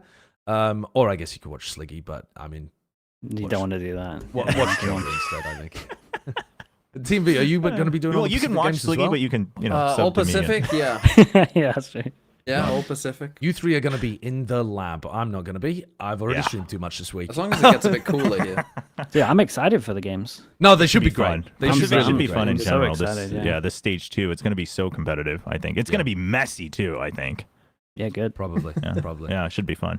All right. Well, thank you, Chobra. We're going to be moving on to EMEA. We're going to be bringing in Mimi to discuss everything that's been happening over there, some roster moves, etc. And so we'll see you. Are we going to a break or are we ready to hot swap, Kurt? If you guys What's are ready, happening? it looks like Mimi's ready, so I can just swap her in. Chobra, any last words? That sounded morbid, but thanks Yeah. for having me, and I'll see you guys on the watch parties. Get him gone. I was really hoping you would just do it. Like, any last As words? he's, as he's saying it. Hello, Mimi. Hello. Hi, Hello. Hi. guys. Excited about You're wearing a Europe. train t-shirt. Yeah. Is that Yeah. a problem? No, does it's that just- not fit the Plat chat dress code? Yeah, I just worry that you're becoming a stereotype of yourself. Like it's I am. Don't ask. Don't go to my wide shot, Kurt. Don't ask what's in the background I mean, of it's, the wide shot. No, it's a train there's set, no isn't two it? Stuffed animals. Oh, there's not a model train right here. No, I'm not a pastiche of myself. I'm definitely real. Yeah, European. yeah, that's what we're talking. Yeah, Should we that's talk what we're about talking it about. instead Well, of about my yeah. shirt? Well, and Well, first of all, I want to give TMV an opportunity, a platform to talk let's about VFL fucking do this. returning. Let's fucking do this. Oh, shit. VFL is back. It's fucking back. And That's it's yeah, that's it. No, couple That's what the things- F stands for in VFL. Yeah. Valorant. The Valorant Fucking league. fucking league. Yeah. I did pay $1.5 billion. Actually, it came from all of the Sideshow charity money. Actually, then went to me to pay Plat Chat and back to Sideshow. Crazy how that worked. But yeah, it's back. It's basically, if you haven't played before, it's I mean, if you played any fantasy game from any sports, or if you like Josh and no sports, then essentially it's just a nice little way of like adding some stakes into the game. If you played during stage 1, it's basically the same as that. There's only a couple changes. There's 2 transfers per week now. Ooh. And there is what's the other thing? Oh yeah, it's 9 players start now and 2 on the bench. If a player's on a bench, they don't get any points for that week. You pick players. I've done all the prices for the players to hopefully make it somewhat fair, so you can't just build a team of, all the best players. You're gonna have to pick some, DFM shitters or whatever, to fill out that roster. Jesus. And yeah, it's just a fun way. It's VALORANTFantasyLeague.net, and you can go and make your team. You just need a Discord to sign up. It connects to your Discord, and that'll work. There are a couple bugs, but none that I think break the game. There might be a couple visual bugs. You might need to refresh or something to do it, but other than that, it should work okay. And yeah, it should be good fun. I know that some of you played before. And hope you enjoyed it. I enjoyed it a lot. I would highly recommend, though, that if people are thinking about taking part, they build their team before 10 minutes before the game begins. Because 10 minutes before the game begins, everybody is trying to secure their team, and the Yeah. website got a bit overloaded last time. Yeah, that was a problem for Toronto, but it shouldn't be this time because it's up long enough now to where people should hopefully do it bit by Yeah. bit. Yeah, should be that's okay. what I'm saying. Ah, But yeah, go that's and what you go and look think. at look at your team before the games start, because if you're Yeah. last minute, there is a chance that it's been built with scraps in a cave. I think so, and that's part of the charm is the scrap in a cave Yeah. element. Oh, I should say as well, the Pacific players get double points. I was gonna But, like, say they get it's the super points week, for right? both games for their super week, but obviously they don't play in week 5. So you probably do want more Pacific players than you otherwise would have got, but I personally think that don't go for 9 Pacific players would be my. Does any Why? other region have a super? for 7. No, right. No other region has a It's super. just why shouldn't you Pacific's go all freaky Pacific? format. Okay. Yep. You should go You shouldn't 7, go all right? Pacific because, as we just said, like predicting any team to guarantee go 2-0 is pretty hard. True. This week. So that's one thing. And 2, it means that you'll basically, if you start with 9 Pacific players, that means that at the very least you've got 7 for the next week. And if you start looking like as the weeks go on of like, do I want these 7 Pacific players for week 2? Like you'll quickly find that the games that week don't work out so well for like the team. So I would say go more Pacific than you otherwise would have done, but you don't have to go all in. He's actually trying to throw us off, and basically he wants to win his I've own already built my league. team. I've already built my team. I Okay, got okay. 7 Pacific players. Yeah, 7's Where did mean, you seven's place quite a lot. last time? TMV. What- How where did well I place you last do time? In I did stage pretty one? well. In stage 1, where did I finish? I finished in the top 10, I think. Yeah, top 10. He did miraculously really got well. some random funny points. that the guy who makes all of the point decisions ends up in the top 10 I don't every make the time. point decisions. I don't Oh. code on the back Wait, end. you Well, no, literally said you Well, I did make earlier the on. scoring. Costs. I make the scoring, Yeah, but I don't actually Yeah. program the points in.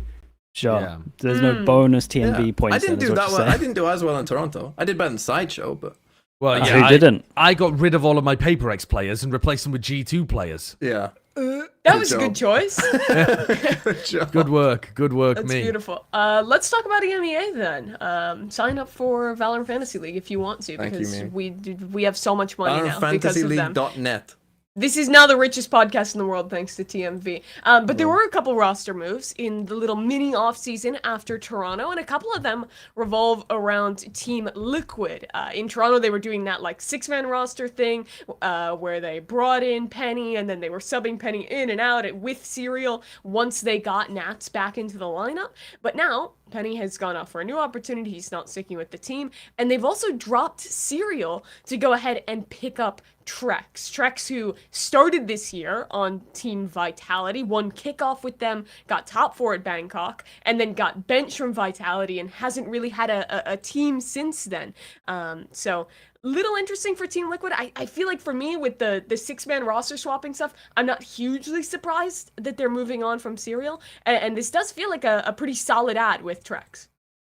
I think no disrespect to Serial, but this is a huge move for Liquid, in my opinion. I think this is one of those moves where, in my head, Liquid probably built their roster not really expecting that they would be in with a chance of winning something serious.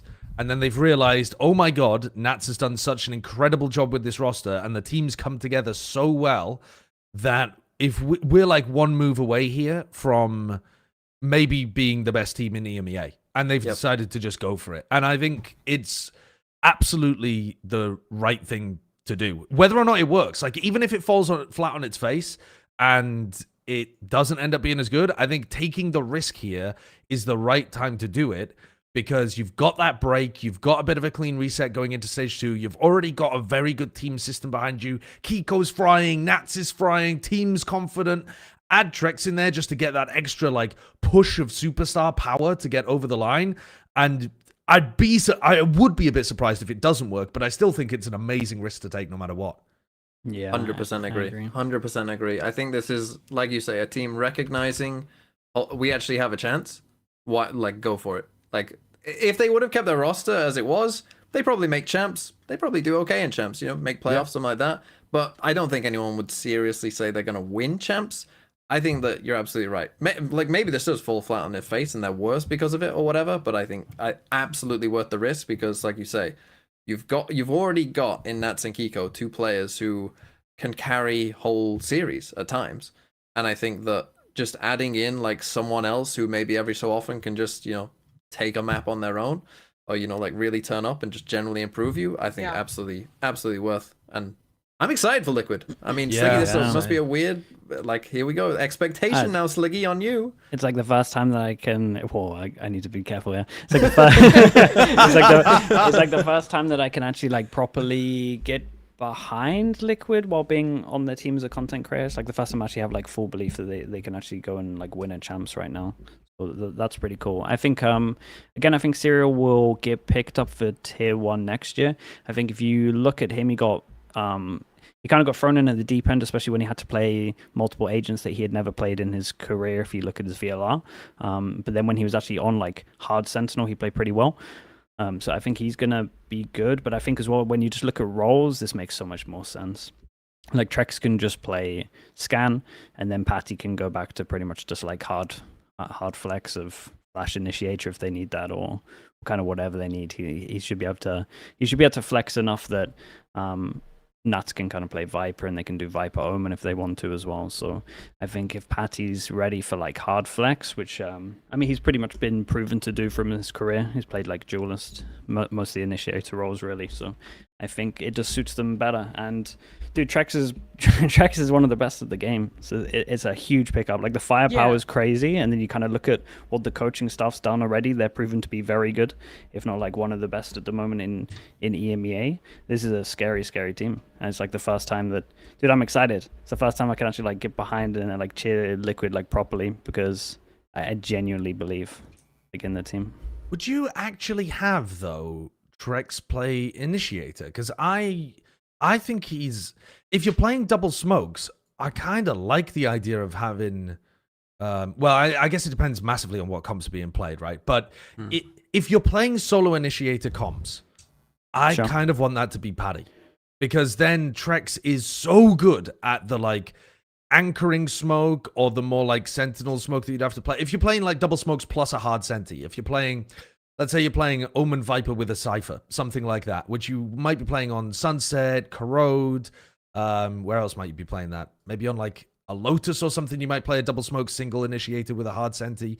Like, I really like the idea of trexx playing that second, like the smoke defensive roles. Yeah, like the defensive role rather than the initiator role. But trexx is so good at so much that I think there is a serious conversation about like what he should be playing on this team. But I think Paddy excels more in the setup initiator spot if you're not playing double initiator. Yeah. I think it's interesting because I feel like there's a lot of teams where you add a player like this that has like a role they've been really strong at in the past for trexx. Like I feel like he's most known for his initiator, but is super flexible. And then you have other players who are flexing, and you kind of like hit like that like bad feeling about like people having to like swap around roles. But I don't really have that worry at all with this team. I think like the beauty of having him in is that if you're playing double smokes comps, you could literally, I think, put either Paddy or trexx on both of those roles and still be effective. And it also opens up, if you ever do go back into playing like double initiator stuff or anything like that, to just have a lot more flexibility. I do think what you're saying makes sense though, of him just being a great defensive player and keeping Paddy in the role he's been in for a while. Yeah, I mean, again, I think that's the best thing. They have so much flex, but I think they would probably more move away from Viper stuff. Obviously, certain maps you can't, like Bind and Icebox, but I think on the other maps maybe they'll lean into like either double Sentinel or double Duelist. Probably double Senti would be very interesting. Probably where I would go, yeah. Double Duelist is also sick though. Like their split comp had Serial playing on the Astra. Again, I just have no worries about trexx coming in and playing Astra. Oh, obviously Split is not in the map pool anymore. Yeah. But that kind of theory of if you have a double Duelist map and you just need him to, you know, fill a bit of a different niche, I just have no problems with trexx playing literally anything, I think. I mean, the only thing he probably shouldn't be playing is the hard Senti, because just give that to Nats. But even then, like trexx has experience playing that as well and would be good on it if they found some weird scenario in which they wanted Nats to play Viper because it opened up a lurks more or what, you know, whatever the hell it might be. Mm-hmm. Yep. I'm excited to watch this team. Yeah, same. Yeah. This to me feels like Team Liquid was like a clear like 3-4 team that was like definitely it felt like a tier below, like a Heretics Fnatic. Now it feels like they're actually going to be able to compete, and that EMEA is going to be super duper competitive for the top spot going forward. But he's not the only player who was kind of switching things up after Toronto from that Liquid roster. They also had their substitute Penny, who hadn't played in a tier 1 team since version 1. All the way back in 2021, subbed in for that tournament, and now after that he's gotten an opportunity to pick up the presumably duelist spot for Apeks. I think the question for this team is pretty simple. I mean, they had a strong duelist player before that was hard carrying. They did not do well whatsoever. Does this push the needle on Apeks at all for you guys?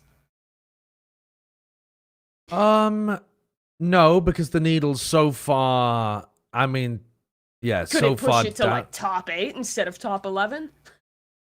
No. Okay. No.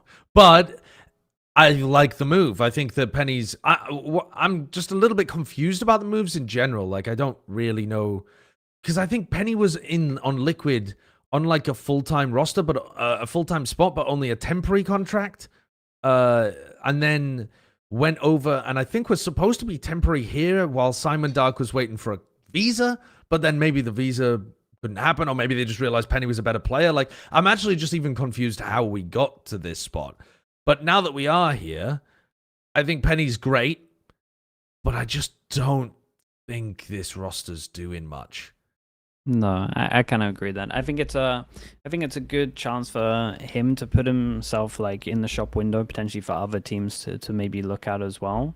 But yeah, I can't imagine it's going to be too crazy. I do think if they lean with Penny and Batu going double duelist, then they actually have like a pretty good chance. I've been saying that of since getting the very upsets. beginning of Apeks, and But they weren't haven't doing been that putting much. Batu on duelist at all, really. They which barely is ran him on it. which is madness because he looks absolutely lost on anything else. Yeah. So Sova was really, really rough. oh, it's a shocker. Yeah, it looked like you in ranked.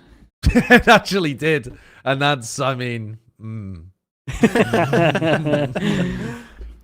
But I think they should know, right, to lean into that.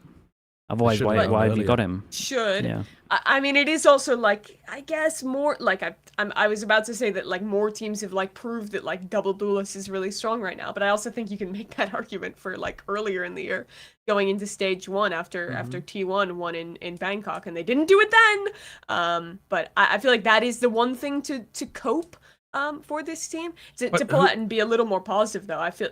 Go ahead if you want to bring some more negativity, Josh. Well, I was just going to ask you, Mimi. Like, you're asking, like, where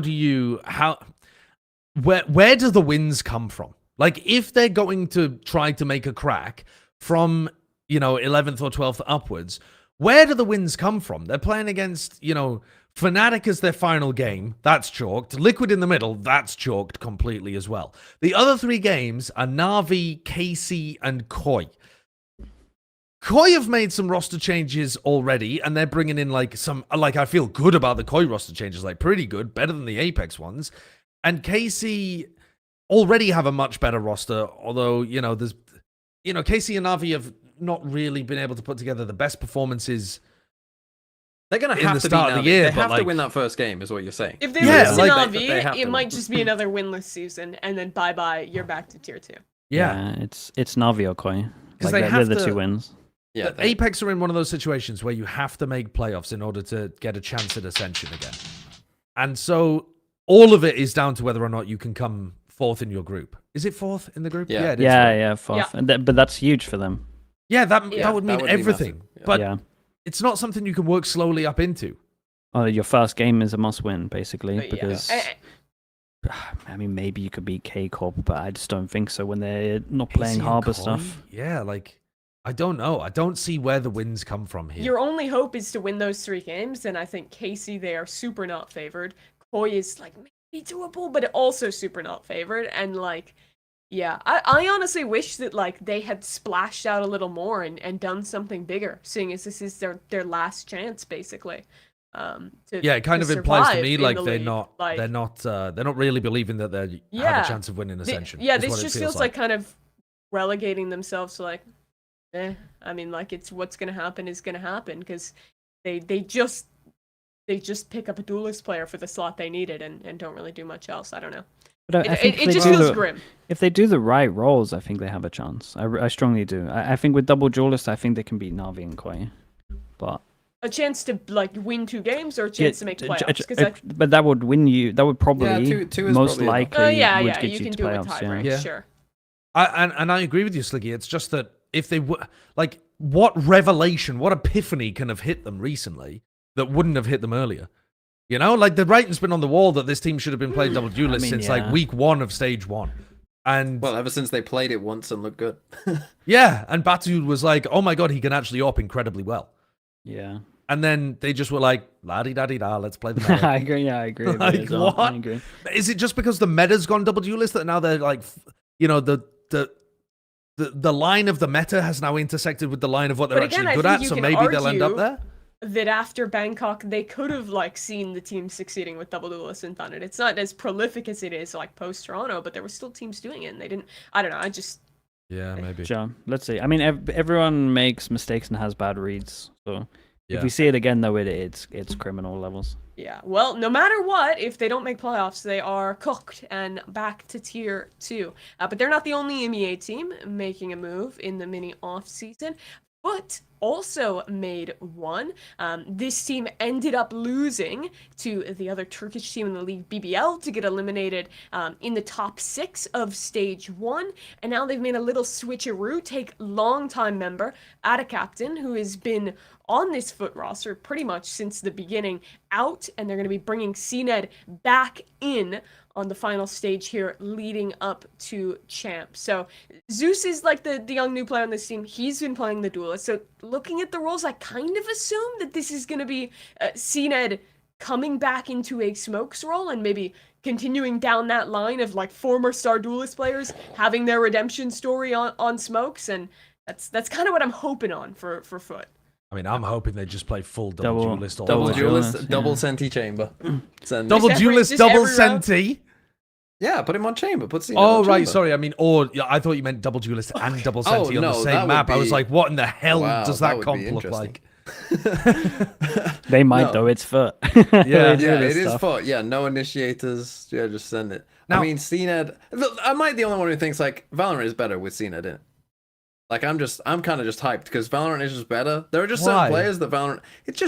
I don't know. It's just better. Like I'm just more excited because I want to know. You know, it'd be Because like he's a long time player, you mean, or because you enjoy watching him? Like, what's the just reason? like, it's kind of similar to Yay. You know, when Yay pops off for EG and gets an ace, it's like yay! Everyone's going crazy. It's like oh, it's Yay! He's back! He's back! I just Right. think like the game is just better with certain people in it, and cNed I think is one of them. He's a legacy, known name.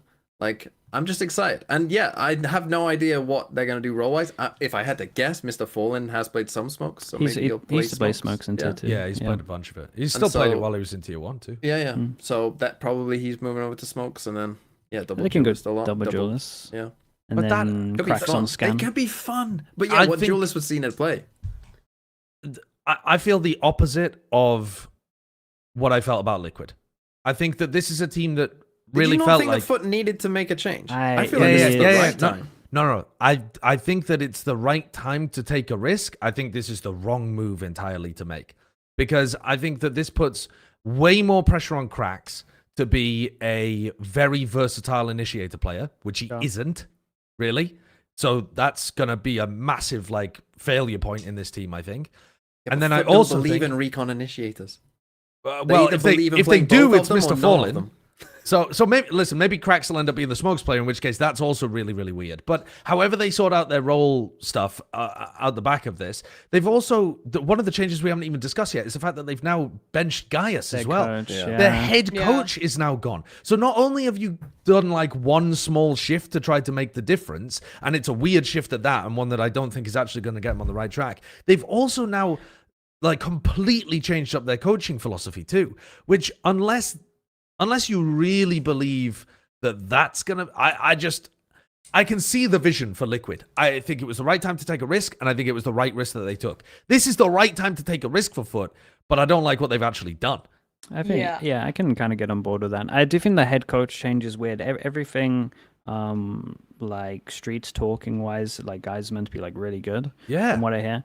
Jonta's an interesting one because if I look at his CS career, like at least when I was doing like playing and doing observing, I held him very like high as a coach.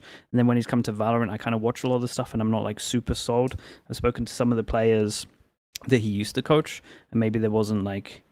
Okay, I mean, I apologize to Ardis here, but Ardis doesn't exactly speak that highly of him, and he coached him for a little bit. So I do think that is like, I don't know, this is a big proving point for him, and I think Jonta was also on the 2024 Zeta, right, where they didn't understand Icebox, so that always puts a big question mark next to your name here. I'm looking at his. That's going to be written on Sliggy's tombstone. Dude, trust me, I got all 7 of the coaches down, dude. Yeah, I have to bring it up every time they get I'm not a new sure team. he was though. I'm looking at his VLR page and it says He joined in October October. 2024. So maybe Ooh, then he might not be have right. been. He might have escaped it. Yeah, you might be throwing slander upon his name there. Oh, okay. But I still think it's like a similar thing where it's like this is a good chance for him to prove. Like this is a good proving point for him because from like Gaia stuff, like he's meant to be really good from all the players that I hear. So it's a strange one because like why would you get rid of the coach? Like so coaching changes normally either come from somebody in the management wants to change something up, or the players think that they need a change. Like it comes from, you know, like one of the two sides towards the coach. It's not normally, as far as I'm aware anyway, like the coaches themselves. Especially a deciding to make a non-Turkish difference. coach as well. Yeah, that's so, interesting. So this is like, is it somebody in the foot management thinks that this should be a decision, like a GM, or is this Mr. Fallen wants to make a shift after so long? Like this is just such an enormous identity shift for this But team. it's also going to give us like really good insight as to who was Who's more crazy, in charge and who was the crazy one. Sure. Because if they can't start making a little bit more like fundamental sense, then Bro, how can they? How can they when you have like you have to play double double They could duelist, play a comp that makes sense, but it might not work for the team. right? yeah. Because like a double duelist composition, what is normally going to rely on having like a really good, let's say, fade player, something like that, depending on what map you're playing, Sova player. Yeah, Recon, yeah. Okay, You need a so recon. is that cracks? I don't know. Cracks has played a lot of Fade, and Fade's very strong at the moment, especially Yeah, thinking it's like not- like the trio at the moment is like Fade, well, kind of 4. The Fade, Vice, Yoru, Omen. They're like 4 that pretty much combo insanely well, and then you put a duelist on that. Then there's your 5. You try and play that on most of the maps. Your only problem is that Bind and Icebox are there, but I just that works for them. think it locks them into such strict compositional definitions for what they want to play, unless Cracks and cNed can evolve like fucking Pokemon. Yeah.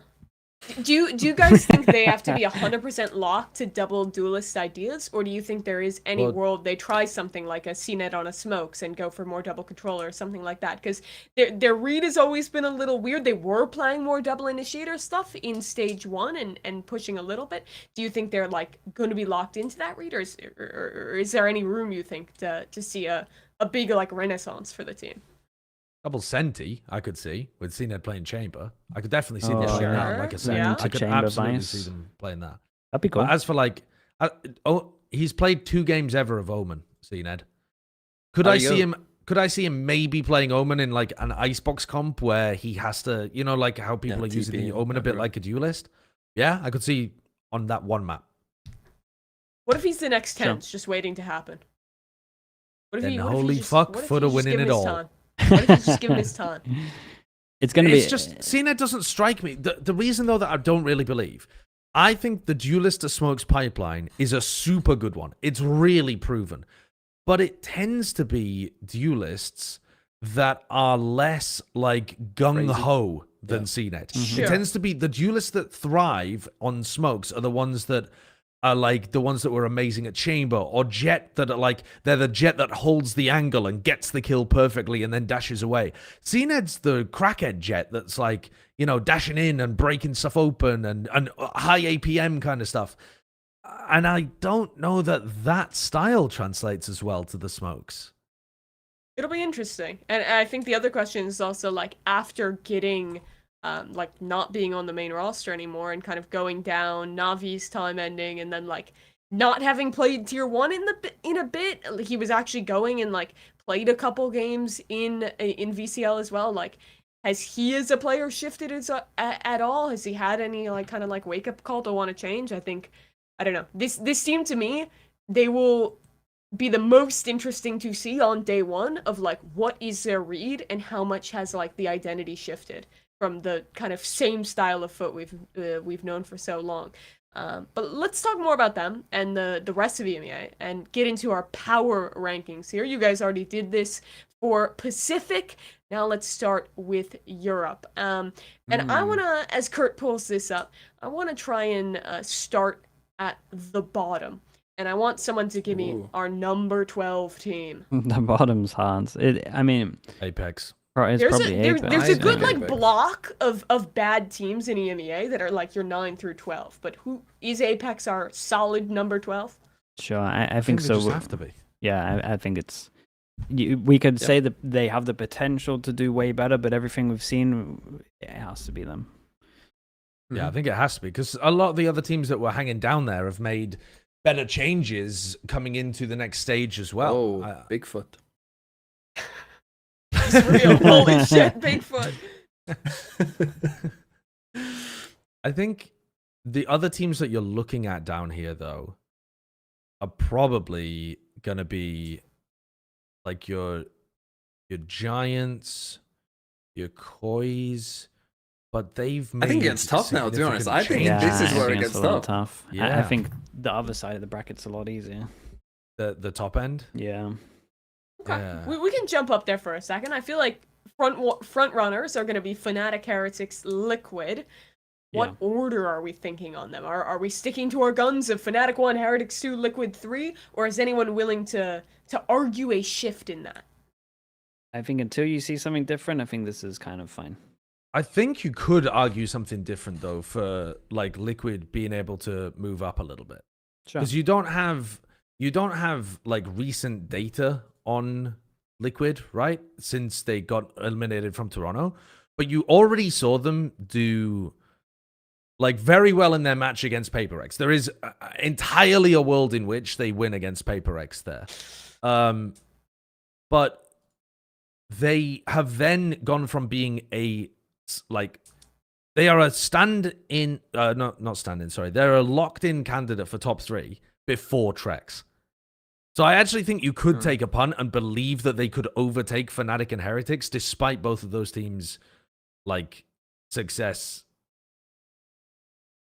I mean, Heretics flopped in Toronto, didn't they? But I still think that they're a good team.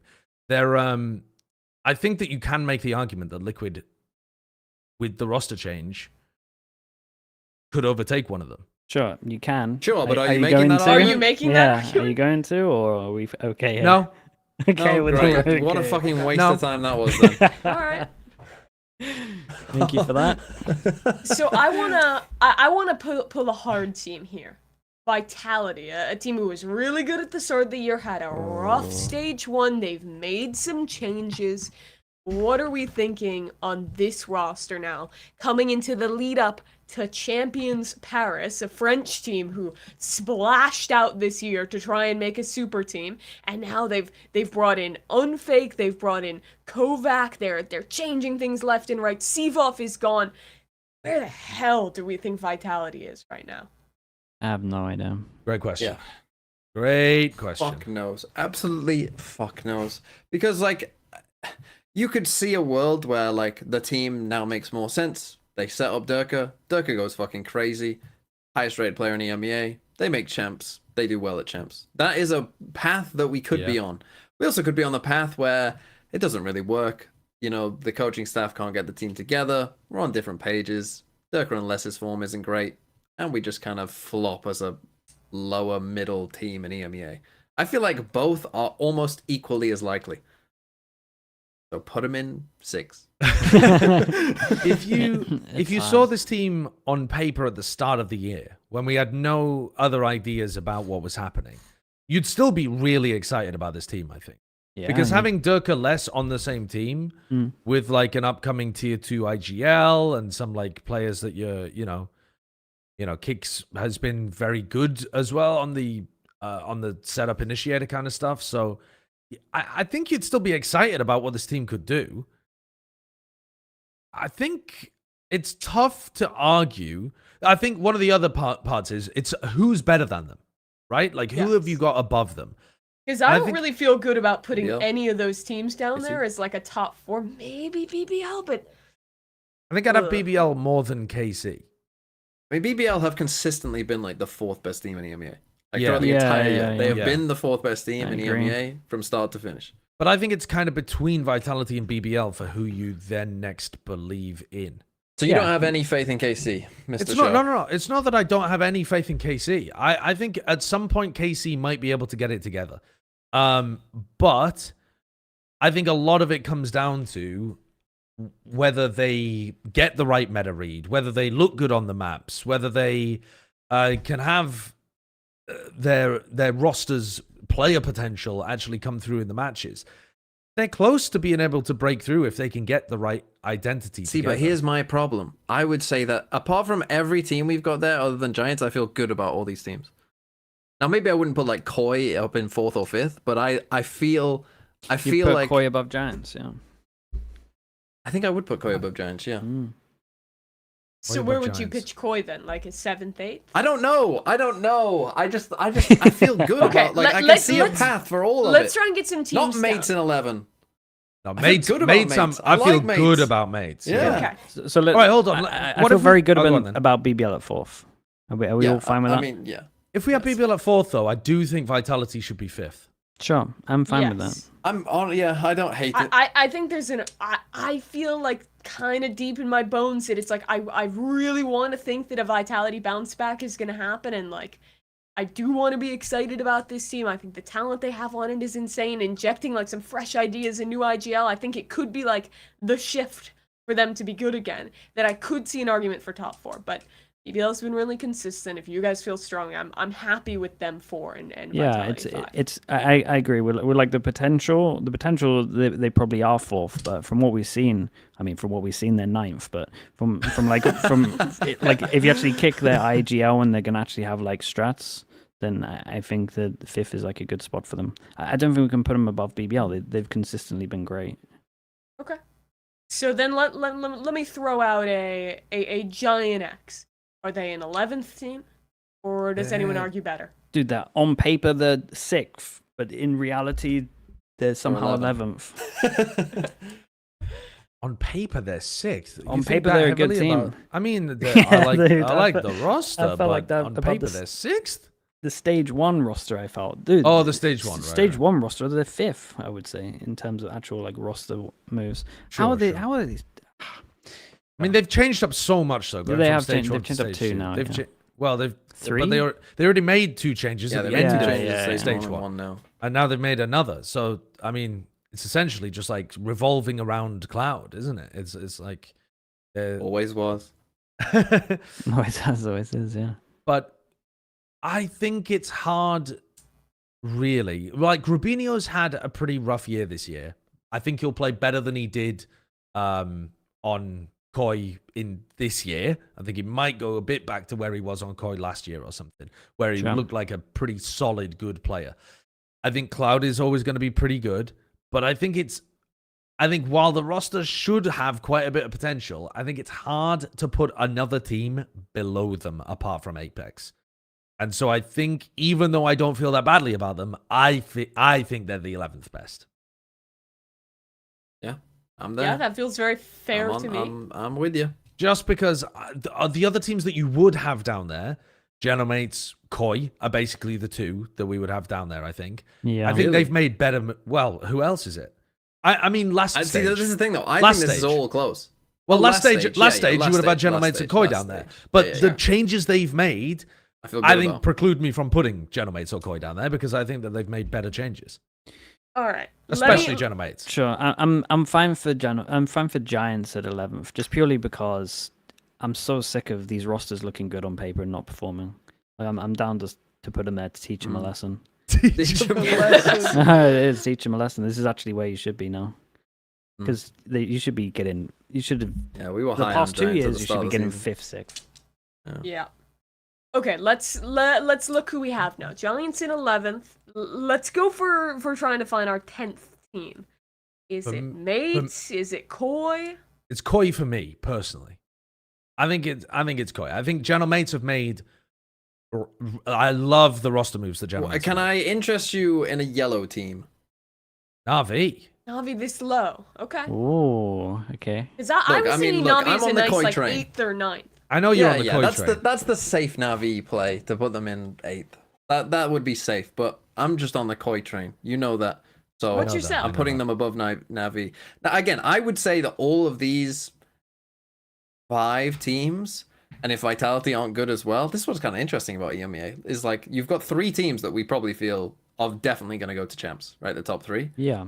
And then BBL, I think we'd have as slight favorites, but then the rest, particularly if Vitality aren't good, like it could be a bit of I think that, again, I'm not sure that Koi can go all the way to champs, but I think that they will be quite a bit better. And I really feel good about Mates. And I like cNed.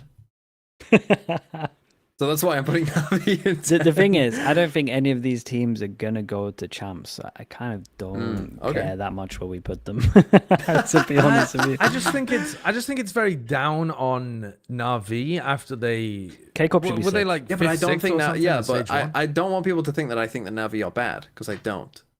I just think that this is a big soup, essentially. It is a big soup. No, I agree with that. I think they're very. If you want to put Koi in 10, you'd go and do it. I know think you're very up on the Koi players. Of course. Monster is a beast. Monster They're is a good. beast. They're good Monster- players. Monster is I like what definitely they've a done. beast. If I'm going to get my way, put them in 9th. Cool. Put Mates in 8th. M8. It's right there for you. K-Cup is does make 6th. sense. K-Cup is 6th though, right? Would you guys put K-Cup Yeah, I above? put Yeah. K-Cup in 6th. Yeah. What about Foot though? Do Seventh, No, I does think. anyone putting want to Foot in make the 8th. case I'm putting to Foot put in Foot 8th. Foot in? in 8th. For an 8th. I don't you like hate the roster cNed. moves, man. I don't just like what hate they've done with cNed. this roster. I think it's gonna go badly, not well. And I think that the Mates How roster, badly? What do you think Foot's floor is? Like, do you think Foot could be worse than like Foot's Giants? flaw is not being gatekeepers anymore, being part of the soup. So before, Foot would be like, you've put them at their floor then. no, because their That's not floor. gatekeeping. That's in the soup. They're in the soup. What? No, In no, no. 8th. That's Okay. soup. You said they're in the What? soup now. But they're not at the bottom of the soup. Their absolute Oh, floor would be at the bottom of the soup, which would be I like see. 10th, right? But I don't think they're going to be at their floor. I think they're going to be in the middle of the soup. And the middle of the soup is somewhere around like 8th now. Because they're going to, I think Foot are going to be on a similar level to like Koi, Genomates, Na'Vi, because I think this roster move is going to be, I think it's going to be bad for them. Wow. I think it's going to lock them in too much into weird. not- Are we hyping predictable Mates stuff. up too much? Are we hyping up Mates based on the fact that a guy was good in tier 2? A little bit. I mean, Comeback is definitely a beast, but No, yeah. I would at least for safety switch Foot with Gentleman's. They can't be I think that. it's too high for Mates. Oh, you've made such nice Worries. moves. No, they've got does, nice but it's moves. just I like- agree. I agree with you, and I think the potential is really high. But even though they're making like one roster move, and maybe it's a little weird for Foot, I still think that core has just like always has the history of beating up on these worst teams, of being a perfect middle of the pack. Andy, like I can see it failing. They've in the blown sense that they don't identity make up, Mimi. chance. They've blown it up. They've got rid of guys. There's one They've change. They haven't made one change. They've also got rid of their head coach. Getting rid of the coach is big. That's huge. But I The still players think aren't they gonna can figure out how to fulfill that. I think the players are still like Yeah, they still have Zeus. maybe they're not the exact same identity, gonna but they shoot. still have like the same leadership. They still have strong players. Like, yes, there's a coach change. Yes, cNed is back, but it's like I don't think it is as massively groundbreaking as you think. I think it is a mild explosion, but it is not the entire team Yeah. imploding. Mild explosion. You know? Great. When you disbelieve in a team as well, they kind of They get do that tend to do boost. better. That's so Yeah, true, they get actually. that boost. So true. cNed's about to become the next Kiko, the next Spring. Just duelist to the next Tens. The duelist to Smokes route, and he's going to God, this would be everything. so depressing if I'm- those 4 went to champs and we had the French teams 5th, 6th, and 7th. They just miss out. Yeah, and they just miss Yeah. out. Wow. I do think K-Corp might surprise us a little bit, but I don't feel confident enough to put them further. But surely this, like, putting them 6th is already No, I being think that's pretty good. respectful to Yeah, them. we're Yeah, giving yeah, them yeah. a chance. Yeah, we give them a chance. they've got a serious hope. The only thing here is I would move Foot and Genomates personally. Do you guys want to flip a coin If for you- it, or are we doing If it? you want to do, I mean, is there anyone who actually is with me that Gentlemates are above Foot, or have I just I'll be railroaded I'll this? be fucking with you. Why not? All right, Well, then, then flip a coin. let's put it to the coin. All right, let's put it to the coin. Why not? Why Why not? not? Why not? The agent of chaos. There it is. What could go It's wrong? rolling. God, those And it mates lands colours are on so ugly. foot. Fuck me. Nice. What the Well, hell? congratulations to Foot. They move up. It's a 7. 7. Congratulations, guys. Congratulations. Seven. Top 7. Wow. Okay. So we have Fnatic, Heretics, Liquid is our top 3. We have our pack in the middle. We have Apeks at the bottom. Are there any other moves we want to make before we lock this up? No. No, but I will say that this could anywhere from like 4th to 11th could change pretty heavy. Yeah, isn't that Yeah. crazy? It Yeah. does feel like Yep. I feel pretty Welcome decent to that the BBL soup. are going to stay on top of the soup, but there's a large soup. That's the Yeah, big it's a soup. lot of Yeah. soup. I mean, also that's think not there's the a case with world where Pacific at all. Vitality just rockets up the soup too and makes it. I don't know. There's a lot of teams that can do it, but this feels like the most reasonable way we could end up going. So let's lock that in. And then let's hop over to talking about week 1 of EMEA and some of the specific games will determine where in the soup these teams end up living. The first one is going to be one that, going off our power rankings, feels like we should be aligned. But let's see how it goes. Na'Vi playing against Apeks. Apeks, their last chance to try and stay in the league. And it's a Plat chat guarantee. We are all locking in Na'Vi. All 4 of us go that way. Josh, after saying that Apeks have no chance, saying, where's the wins coming from? We take a picture of him and he looks depressed. Well, Why I do am you look so depressed sad, Josh? because it's not fun to have shit teams that just get destroyed every week. It's a waste of time. And unfortunately, Apeks this season, Apeks have been a waste of time this season. And I wish that wasn't the case. But every Had a time I couple nice tune into an Apeks game, I feel like they had a couple nice maps. Maps, yeah. Yeah, they did over the course of an And by entire a couple, he means stage. 3 that they have won this year. Yeah, it's just been a bit depressing too because you can see that they should be doing something very different in order to maximize upset wins, but instead And they're what if they sticking do? to- What if they do, though? Yeah, what if they? Well, then maybe they won't be a waste of fucking time and energy anymore. Maybe maybe we'll tune in and watch them, and it'll be like, oh, what a nice surprise. But at the moment, it just is a bit. It's a bit, watching them. So I'm hoping. I mean, Sell it. dude. Penny, what a great guy. Oh, he is good though. He's good. Great He is sell. good. Yeah. No, so you didn't say great play. You said great guy. Oh well, no, he is a great player. Right? Actually, I should have said great player because I don't know him as a person. All right. Well, that really sold me on watching this game. I'm definitely going to tune in and be so excited about it. Thank you, Josh. No problem. Let's move on to one that has made me a little bit more interesting. Team Vitality, with their new players in the mix. They're playing up against Giant X. Oh. And it's the might second be a lot of guarantee these. back-to-back don't love Vitality for all 4 of We us. should never guarantee this team. Yeah, ever. should be a Yeah, I guarantee. agree. It does feel bad after watching Stage 1 Vitality, but they're pretty favored here. The changes look good. I'm not Stage 1 that Vitality grim. still beat Giants and Apeks, who are like right at the bottom. But this version of Giants might be a bit better than the previous version of Giants. Sure. Don't know.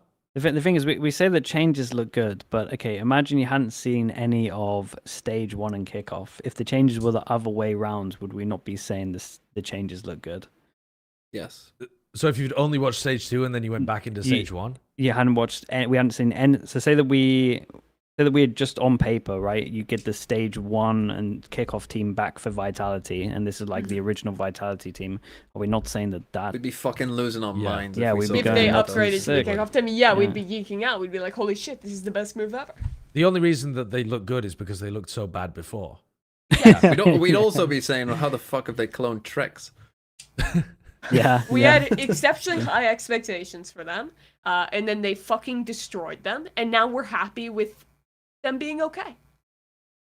Which is I great. just hope I see some kind of control. Like as long as they know what to do within the first 10 seconds of the round on attack once the barrier goes down, I'll be happy. And that is not me. There's going to be nothing happening in the first 10 seconds of the round. It's Vitality. They're No, going to but- be sat there for the first 10 No, seconds. they're gonna know what Change they're doing, that, surely. Yeah, they're gonna do stuff. Believe. Oh. They're gonna push Durka somewhere. No, they will. They will play fundamentally differently. If they play similarly at all, it will be like remarkable because they've changed. They've changed their IGL structure so much. Like, how could they even play similarly? That would be madness. I believe. All right, let's move on then. We are guaranteeing this one. We'll see if anything weird happens with GX. Let's hop over to Foot. They're going to be playing against GX on Gentle Mates, M8, not GX. And we are split down the middle. Me and Sliggy are going for Foot, Josh and TMV are going for Mates. It's pretty much the discussion we were just having a second ago, and we aligned the same way. Literally exactly the same. Yeah. The coin flip went the way of Foot, so I guess Foot are going to win, but I think we've kind of articulated why. But just to give Gentle Mates the reason that I'm excited about this team is just because I think they've got some extremely good prospects coming up. And they've kept some really good pieces of their previous team. Like Kamek was kind of frying on a shooting the gun level, and I think he came in to this squad and played probably better cerebrally a little bit than he did on Liquid 2. And Mini's just been so good. Like, I've been so impressed with Mini. He's been calling, he's been shooting, he's been excellent. Then you add into that comeback along with 2 tier 2 players that by all reports are very good, though I don't know as much about them. You've got a squad that is like, they had to, it's similar to Liquid in terms of how I feel. They had to make a move in order to do their goal of this year, which is to kind of try to make it to Paris. And so they had to make large risks, and hell yeah, make the risk. Yeah, I think you just have to ask if Mini is gonna be able to like fix his computer in time for this season, because a lot of the tech issues were really plaguing them during that little off season. -2. -2. Boo, boo. Okay. Let's move on. Next prediction. Get me out of this joke. Team Liquid. They're gonna be playing against Koi. TMV's got the thumbs up in anticipation. Yep, it's a Team Liquid guarantee. All 4 of us go that way. It's a top 3 team, in our opinion, maybe higher, who made some exciting moves against... No. This isn't a Met anymore. This isn't a Met anymore. Dude, Natank coming in. You got Baddie G, Monster. Get me excited. Okay, so Monster, he's been a freakishly good Senti player for a long time, for like 4 years or something, maybe a bit less. Maybe it's been like 3 years, something like that. But he's been a really, really good tier 2 Senti player for a hot minute. And then Natank has been, the best player of the old Genomates like Ascension roster, who then went over to Leviathan and is now coming back to EMEA to try to recover his career. TMV's favorite player of all time. I mean, to be honest, that Lev thing was such a disaster. I actually think the tank maybe was their best player, despite not playing. Maybe. Sure. And then you add into that Baddie G, the player with the best win rate ever against Fnatic. I mean, how do you not want this roster to succeed? I like what Koi are doing. It's 2 players that should have probably been in franchising already. Like, it's kind of crazy that this is Baddie G's and Monster's first time. But I think there was more down to Monster maybe quitting at one point, I think, or like retiring, he said, right? Yeah, but I mean, especially Monster, like Baddie G's a little bit up and down. Like, when he has a game, like, he's actually really on. He can hang with the best, but I feel like Monster's actually probably the best pickup from all of this. He's great. So especially his, I don't know, man. Like his kind of way of playing Sentinel should really fit into the meta at the moment. So I'm expecting big things from him. I do think that the Koi roster's like, it's a little scary. They're one of the teams that you don't really want to play at the moment. But dude, the Liquid upgrades they're too big. They're just too good. Yeah, that's the problem. Like, this is actually going to be a good game though. This is going to be a genuinely good game to watch. Yeah. And it's going to be followed up with what should be another really good game. Team Heretics, who we rated number 2 in our power ranking, is playing against BBL, who's been number 4 all year. Big opportunity here for BBL to try and upgrade. Oof. And no one's punted.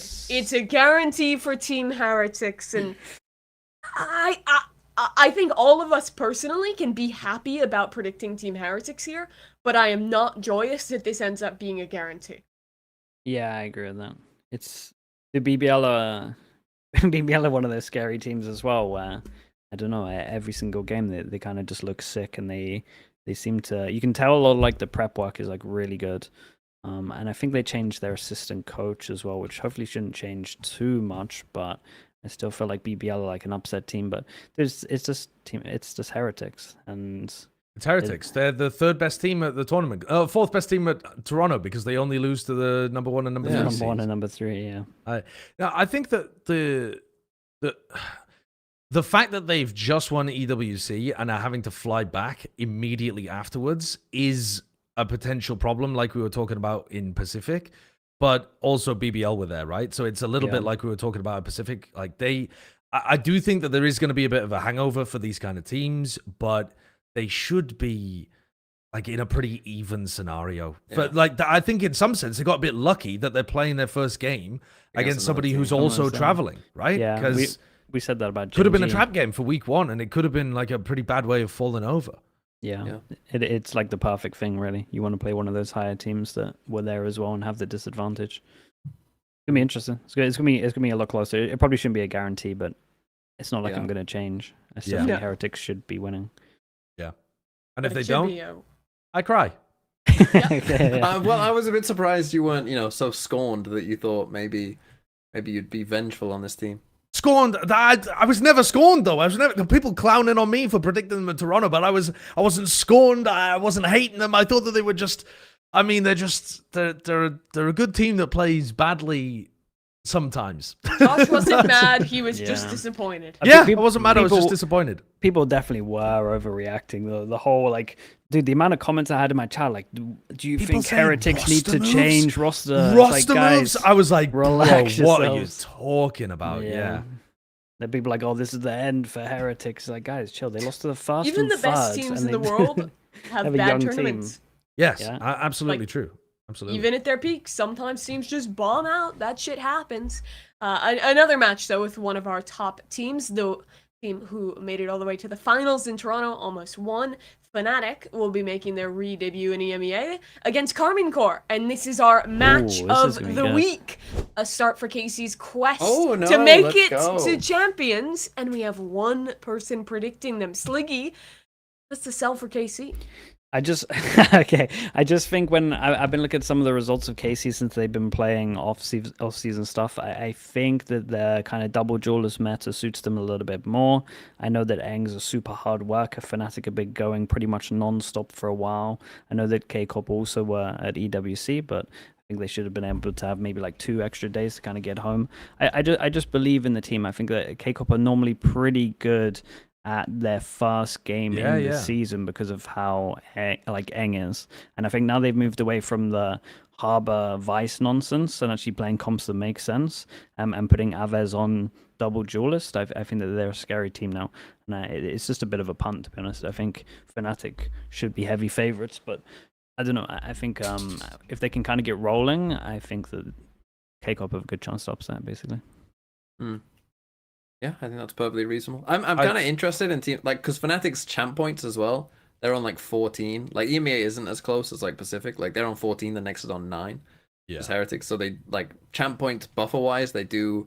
Yeah, they could take their foot. It's not like G2 where they've actually qualified, but they're pretty close to actually qualifying. So and they've got some very beatable teams in their group. Yeah, so they've got to play against Koi, Na'Vi, Apeks, like. If they did, you don't have to win this one. It's not a must-win game for Fnatic at all. Exactly. And the time off from like K-Corp being able to watch all of Toronto, like even though they went to EWC, they still had so much time of the new meta. And then you found out pretty early that Bind was coming in, and you could play Corrode a little early. Maybe they banned Corrode, but I still think that in theory K-Corp should be in a better spot than Fnatic, even though Fnatic are just like really hot at the moment. Yeah, I think this is the time. Too strong for Fnatic personally. Yeah. If you were going to punt though, like this is the moment that KC could beat Fnatic. This is the match that they might end up losing. We'll see how it goes. You should get involved too. This is our match of the week. There'll be a community poll going up on the channel soon for you to vote and try and beat our record as the Little Timmies and see if you can get this match correctly. Make sure you sub to the channel, have your little notifications on so you know when that poll goes up. But that concludes our section for Europe, Middle East, North African Valorant. continents. And we're going to be moving on to Americas. To do that, we're going to say goodbye to TMV and Sliggy and bring in Bren and Wyatt. Lads, thanks so much for joining. I assume you'll both be out there co-streaming EMEA this week? Yeah, I'm streaming everything. Yeah. Cool. Did you just add North Africa into Yeah, that's what it says. Does it really? It's North Is it Africa. not just the It's whole of not Africa? I'm pretty sure it's North Africa. I don't think... No one that be EMEA? I think they EMEA? dropped the N for it to be a EMEA. good thing. Maybe it is just Africa. I'm not But also, sure. can you imagine the ping if it was people from sub-Saharan Africa playing in? That's what I'm saying, These though, events, like- it'd be monstrous. Imagine if someone was like from like South Africa playing against someone from Sweden in an online event. Like that would just be so cooked. That would be so cooked. It's like 150 ping. We'll put the server in the Congo to try to make it somewhat even between them. Yeah. Yeah, and also one more time, shout out to VALORANT Fantasy League. What's the link, TMV? VALORANT Fantasy League.net. N-E-T. Like the player. Wow. Plays for Cloud9. You can get him. They gave us 1.5 billion. Go and fill out your fantasy ahead of the stage. All right, And let's I take will a beat little Josh break, again. and then I we mean, will I'm sure bring you will. in Brennan White. All right, bye. Bye-bye. Bye, Bye, guys. All right, let me message Brennan Wyatt. Everybody get yourself some water. And maybe a pacifier for some of the people in chat. Let me get some music going on.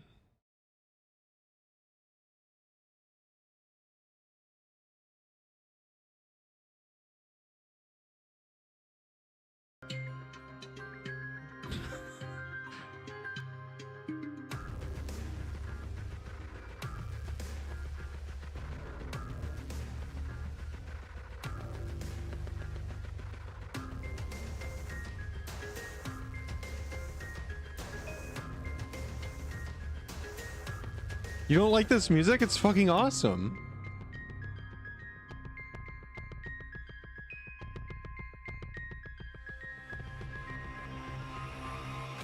If you don't like my boy Kev, you just have bad taste, to be honest. Play Wolves music? I don't think I have, I'm just playing copyright-free music right now. I actually don't like this song, to be honest. Let's go to a better one. There we go.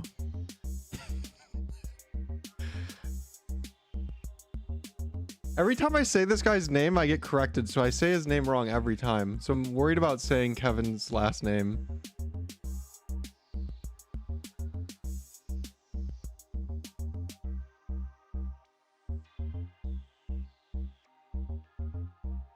All right, Bren's in. Oh yeah, I have to switch the cameras so we can hear Bren.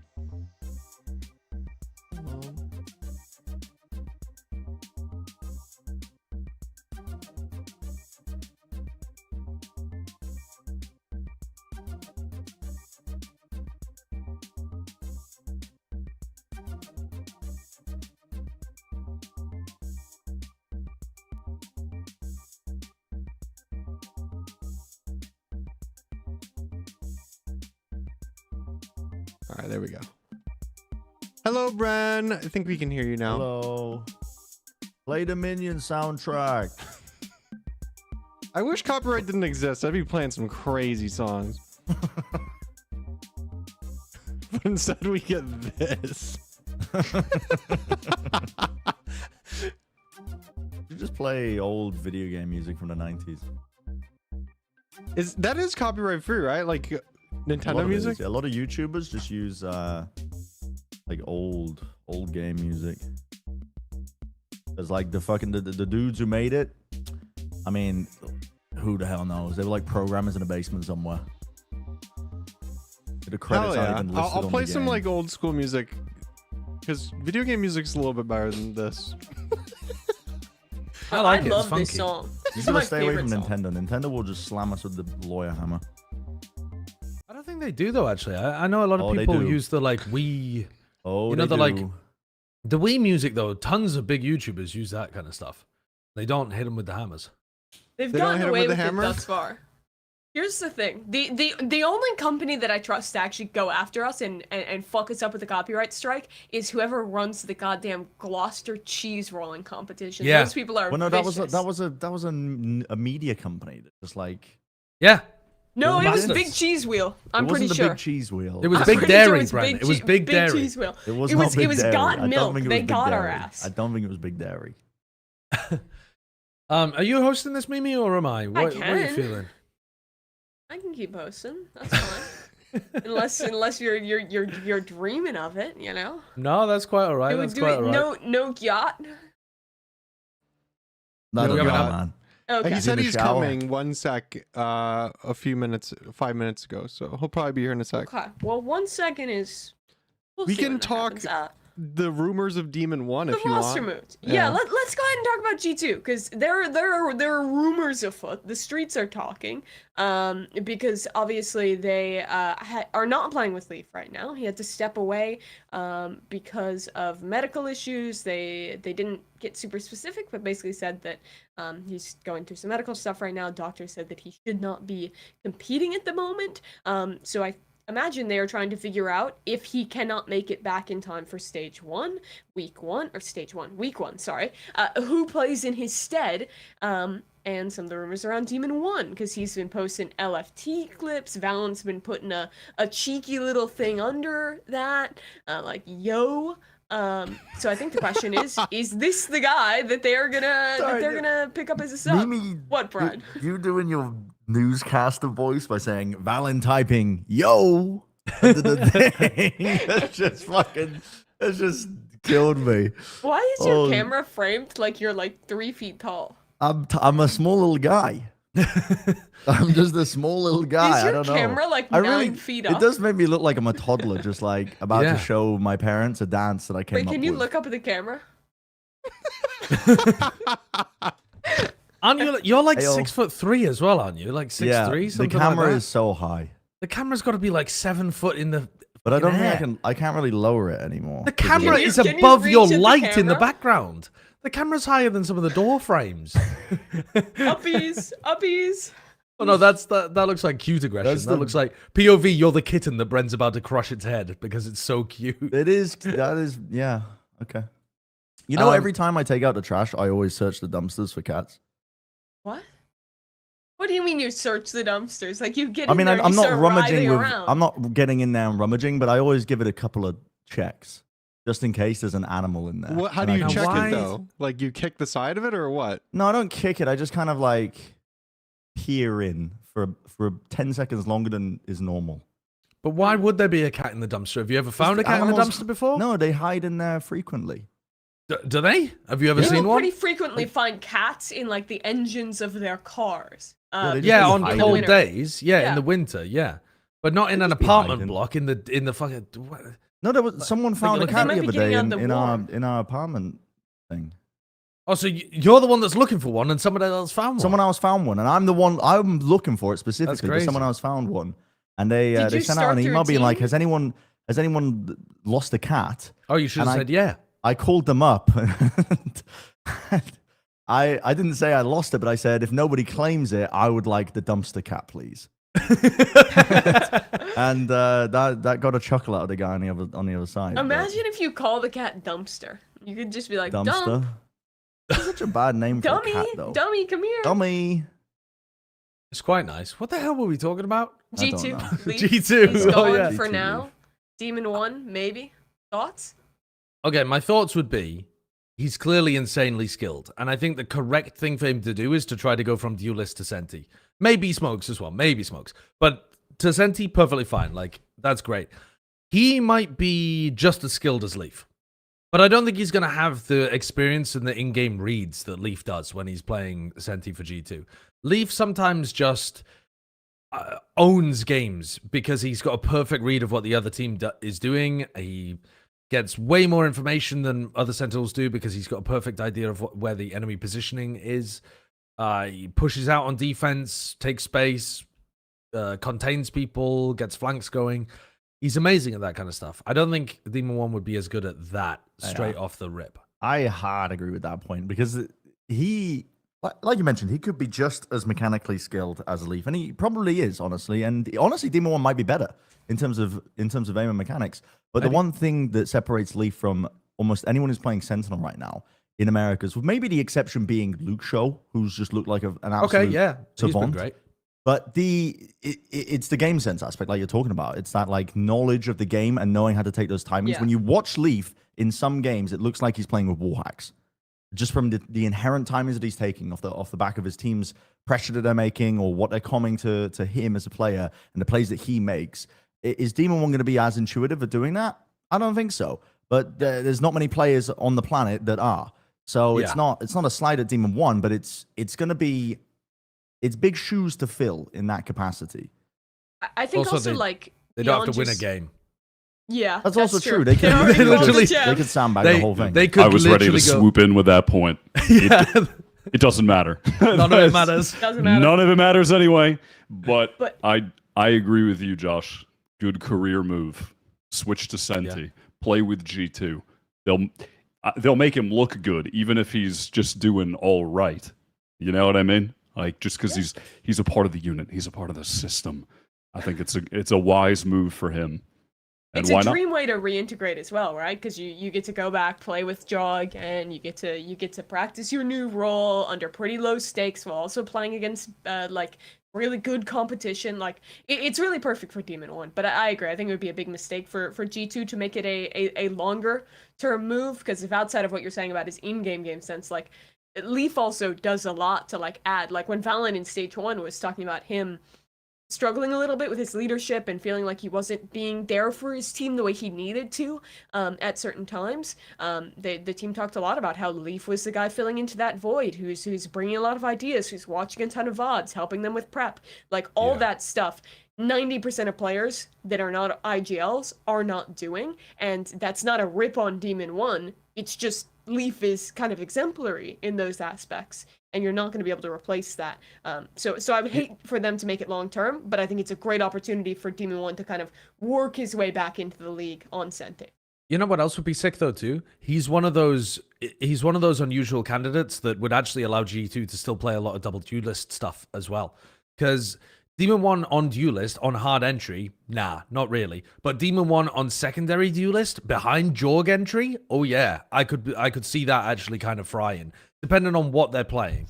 But if you find compositions where Demon 1 wants to do that and can like comfortably do that, then it could actually end up working out quite nicely. And I think that if you start doing more of that stuff across stage 2 and learning how to play double duelist quite well, Leaf can probably reinsert back into that no problem too, because he has a huge amount of experience playing duelist in the past, like right before he swapped over to playing the Senti. So I don't think it actually stops them experimenting with double duelist compositions. I think it might shift slightly in terms of like the exact agents that Demon 1 wants to play versus Leaf, and the style might be a bit more passive compared to Leaf. But I think in general, like you can still kind of cook and learn some stuff before champs, even if Leaf is out. I'm a fan. I wanted them to run the double duelist, and they can do it. I'm a fan of that, and we're preparing Demon 1's mind and body for double duelist when he plays with Eggster next year on Envy. So that's the play, is it? Yeah, it's also a good. I'm thinking about his career as well. I'm thinking from his manager point of view right now. You need to get signed as his agent. G2. Listen, probably pays better than this. Get me in there. Get me in there. Yeah, it's a good sell. Also, if they want to play double Senti, rock him on the chamber and do something like that. That could be cute as well. Great choice for a sub though. If they end up needing a sub and Leaf can't make it back in time. Who else would you get? What if they just crash out? G2? Yeah. What do you mean? What if they crash Then they out? make What if they champs do? anyway. But what if you're making champs, but your sad. team's in a horrific state? You reset. I don't know. You fucking eat a baguette, you eat a croissant, you chill out for a couple weeks, and then you fucking win champs. Who cares? That's true. Well, Leaf will be back by then, presumably, right? So Yep. joy will return to the earth upon him rejoining the unit, right? Surely. Presumably. But if they didn't sign Demon 1, who is another alternative? Because they were playing with an assistant coach or something, weren't they, recently? Shock. Who is their, I think, one of their it's their assistant coach. He's on the Pick me up. I'm available. Yeah. Yeah? You could play some Harbor on Corrode. I've seen your vibes. It's the pretty clean. Harbor was kind of nice, not going to lie. True. I'm trying to think. There's definitely some players and challengers that they could pull from. I'm trying to like look at the list and see what's up. Did anyone get dropped recently? Victor. I mean, yeah, you could. I mean, he could. does play Sentinel and Duelist. You could get, yeah. I mean, that's honestly not a bad choice. Not a That's bad one, no. reasonable. Do the funniest thing ever and just pick up net. Well, he's on Cloud9. Never mind. They probably can't do that. That would net be back really from funny. Cloud9. Good bit, though. To go full circle. It is Good a bit. bit. Sign net? Maybe not net. Let's sign Tex instead. He'd be a great Sentinel player for this that's a good G2 roster. What if we'll they- see what they do, though. Dude, right? picking Like, up Baby J in Spire would also be so funny. Jesus. dude, he's I the can't third imagine- Sentinel. But I mean, that would be, if we're talking about narratives coming full circle, having him just be clowned on back down to tier 2, grind his way back through this like streamer team to the point where he now has the rep to get picked up by the best team in Americas. That would be a sick arc. That would rule. That would rule. But we still don't even know if Leaf is going to be out officially. They just said they're kind of monitoring the situation. They're going to see what happens. So I think we can hope that he's back for week 1. But if not, Demon 1, maybe the sub. We'll end up seeing. Another move that's a bit more official from the mini offseason was Crew. They drop Idverso, who they had recently brought back up to the team, and now they get rid of him and bring in Dante Deus, who was playing in Ascension, made it to the lower bracket final there with All Knights before losing in a 5-mapper to M80. Wyatt, I know you were watching that Ascension tournament and casting it. Tell me about this guy. Is he the savior for Crew? At that tournament, there were 2 upcoming Duelist players from South America that, remember, this happened during the height of Neon being busted post-champs meta last year, and it was Spike and Dante. Both of them were frying that entire tournament. It was very apparent watching this guy, regardless of Neon, the state of Neon at the time, that mechanically was out of this world. Easily the #1 prospect for the region as soon as, much like Spike, was actually eligible to play and now can. Makes sense that this is one of the rare moments where Crew in their history as a team want to make a roster move.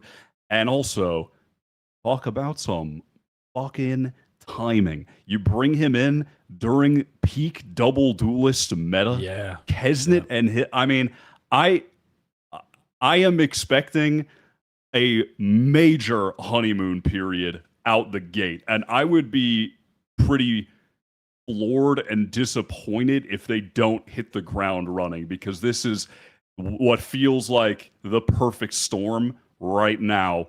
And as always, it's right in time for champs. They're about to do their big one, which is make it to champs again every year, right on time. My problem, the only wrinkle I have in that is that they were literally playing with Adverso 1 week ago in the Tashinya Sassy Invitational, which implies that they have not really been practicing at all with their new roster, despite the fact that they have had, I mean, I guess, like, quite a while to get this working. I would assume that that's because of visa, like, complications as to actually getting him over. But even if that was the case, why wouldn't you want to, like, fly the rest of the guys out to practice with Dante when Dante's stuck elsewhere beforehand? So it feels like, to some degree, and I don't know behind the scenes, maybe this is not true, but when you look at what their recent results and the rosters they've been running, it kind of feels like they've wasted their practice period a little bit. Because there was a large period of downtime this offseason between Stage 1 ending and Stage 2 beginning. And if they had known at the very start, we want to pick up Dante Deus and we want to practice with him the whole time, I think they'd be, like, that honeymoon period would be up and going, like, right now. So my only concern is that maybe they haven't actually used the time they had very well. It's a strategic misdirection to the competition. That's my read on the situation, Josh. What do you mean? You think they deliberately, they cut Adverso, and then they told him, but you have to play with us in that invitational tournament because we want to throw other people off? It's genius. It's a genius gambit. They're thinking 10 steps ahead. You're not gonna care about no practice when fucking cNed and Dante are double duelists just fucking running around the map and killing everyone. No practice, no Gonna be beautiful. defaults, no Don't need it. strats, Don't need it. nothing. They don't Just, need it. They just need run confidence. it down. Yep, run it down. Yep. It's the What perfect if- team. What if cNed, like, could you see them playing solo duelist comps with, like, who flexes around if you want to play solo duelist on a map? Has cNed ever played a map of not duelist in his Like, history as a literally player, aside from Chamber? I mean, just Yeah, 'cause you could okay. play I mean, I double guess he Senti. played some. When was he playing Oh, Sky guys, he and had Kea? one game of Cypher. Maybe that was in a streamer invitational or something. I could go out I as can't Phoenix. remember. I just simply can't remember. But probably cNed, I would say. Yeah, but I mean- allegedly has 2 games on Breach. When the fuck were they? Yeah, I know, What that's the just hell? who knows? That is so strange. Who But yeah, knows? I can't really imagine Him, though, them I not think. playing double duelist. Why would you with this not? team. Why would you not? It's so meta relevant. I feel like there's no other reason to and have you- signed this guy. I mean, it's just you just have to. You Because simply if they must. wanted to role swap Dante, I think they would have wanted to sign him far earlier so they could like groom him into the new role and like play the like mini off-season tournaments. They might have play as got much owned as you by can. Let the him do visa all stuff. this like.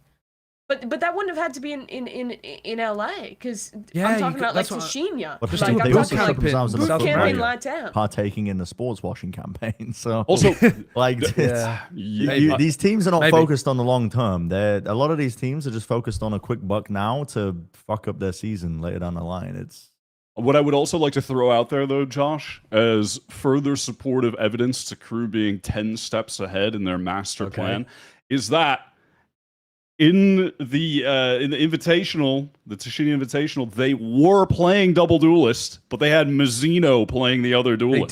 They did.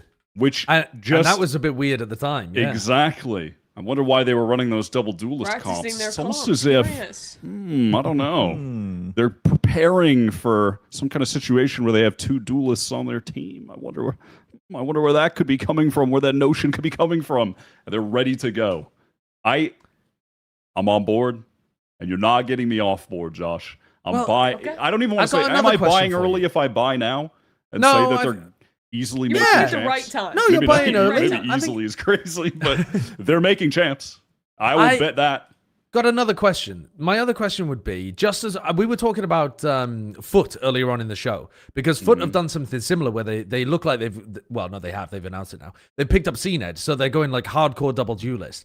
But I said I'm not a big fan of that move because it puts Cracks in a really weird spot where he has to now play like all of the initiators, and he's not a particularly flexible initiator. This team now has to have Mizzino play every hard initiator role, right? Because you have Melzer's just your smokes player. He's always going to be on smokes. And then Shy's going to be your...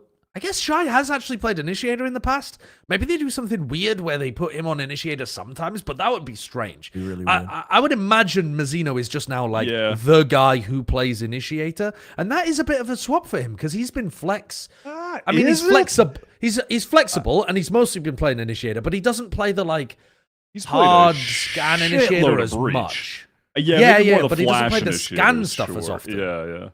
So that will be a bit of a shift. Like, how many times has Mizzino played, Sova?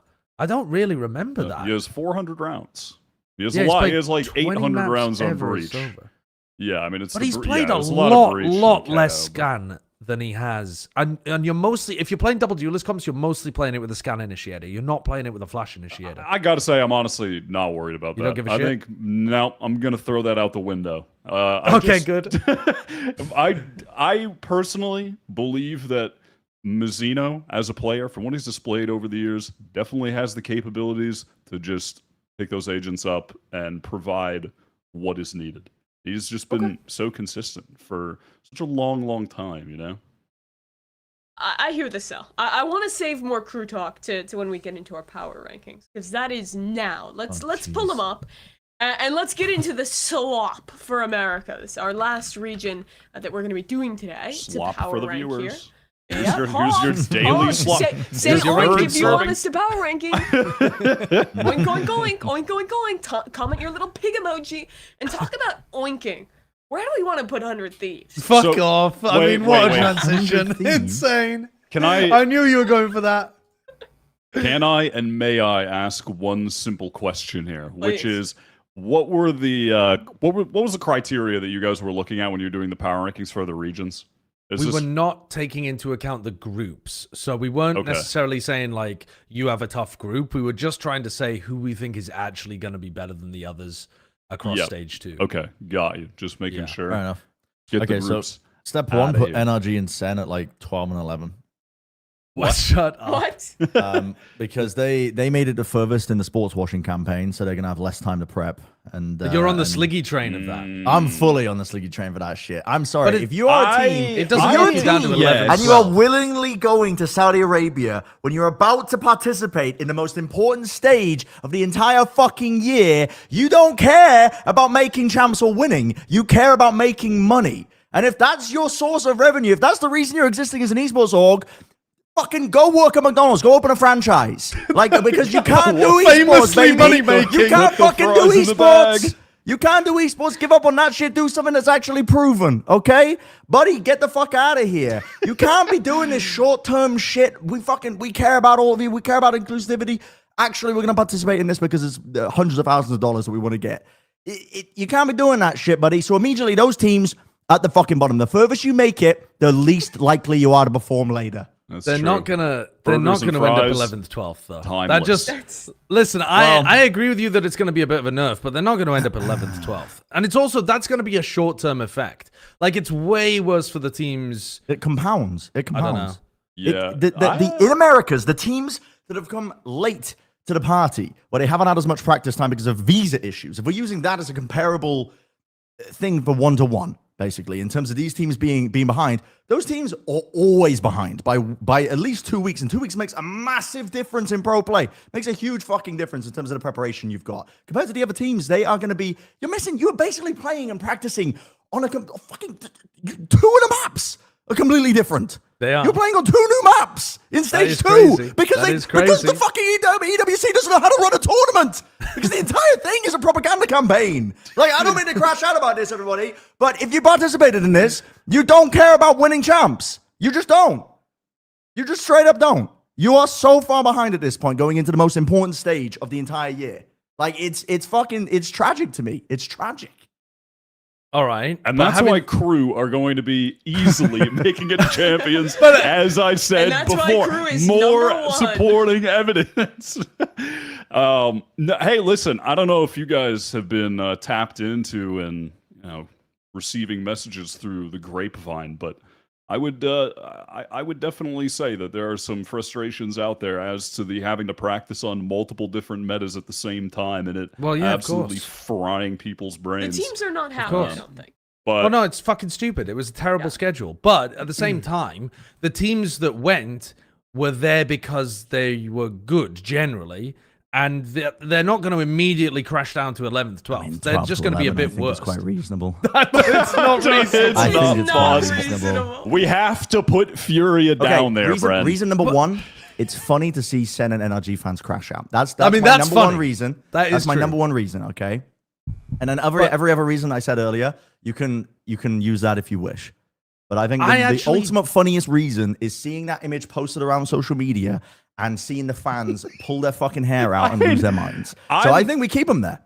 Here's the thing. Agent of Chaos. I think they will still lose their minds if they are placed so reasonably low down the list, though, Bren. They don't have to be all the way at the bottom. That's true. Okay. So what do you That's suggest? interesting. That Okay, I was- think it's more believable if energy is like 7. Exactly, because also if you put them at 11, 12, people will write it off. They'll be like, oh, they're trolling for attention. They won't think about it. But if you see Sen and NRG at like 6th and 8th, you're like, what? Yeah. What is wrong with Okay. them? And not now, I'm not saying this should be in 6th and 8th. I am. Personally. But I'm just suggesting We're that's slowly a walking good back from the location ledge. to maximize attention drawn. You know what I mean? To cause confusion. Sure. I think No, I feel you. G2 are actually the most interesting of any of those teams that went because they have no incentive to perform their best across stage 2. They also were practicing the wrong maps, and they maybe we don't even know whether they have their 5 players, and Leaf is a top 2 minimum in terms of like players that have impact on this team. You could argue maybe he's the best, but I think most people would say it's Trent and then Leaf. But they're an incredibly difficult team to rank here, I think, because they should just be number 1. I think you put them at like 5th. No. Honestly, No, that's diabolical. I think you put them at 5th. We don't know if they're going to be playing with Leaf. If we're doing based off of stage 2 power rankings, they have no reason to really try it.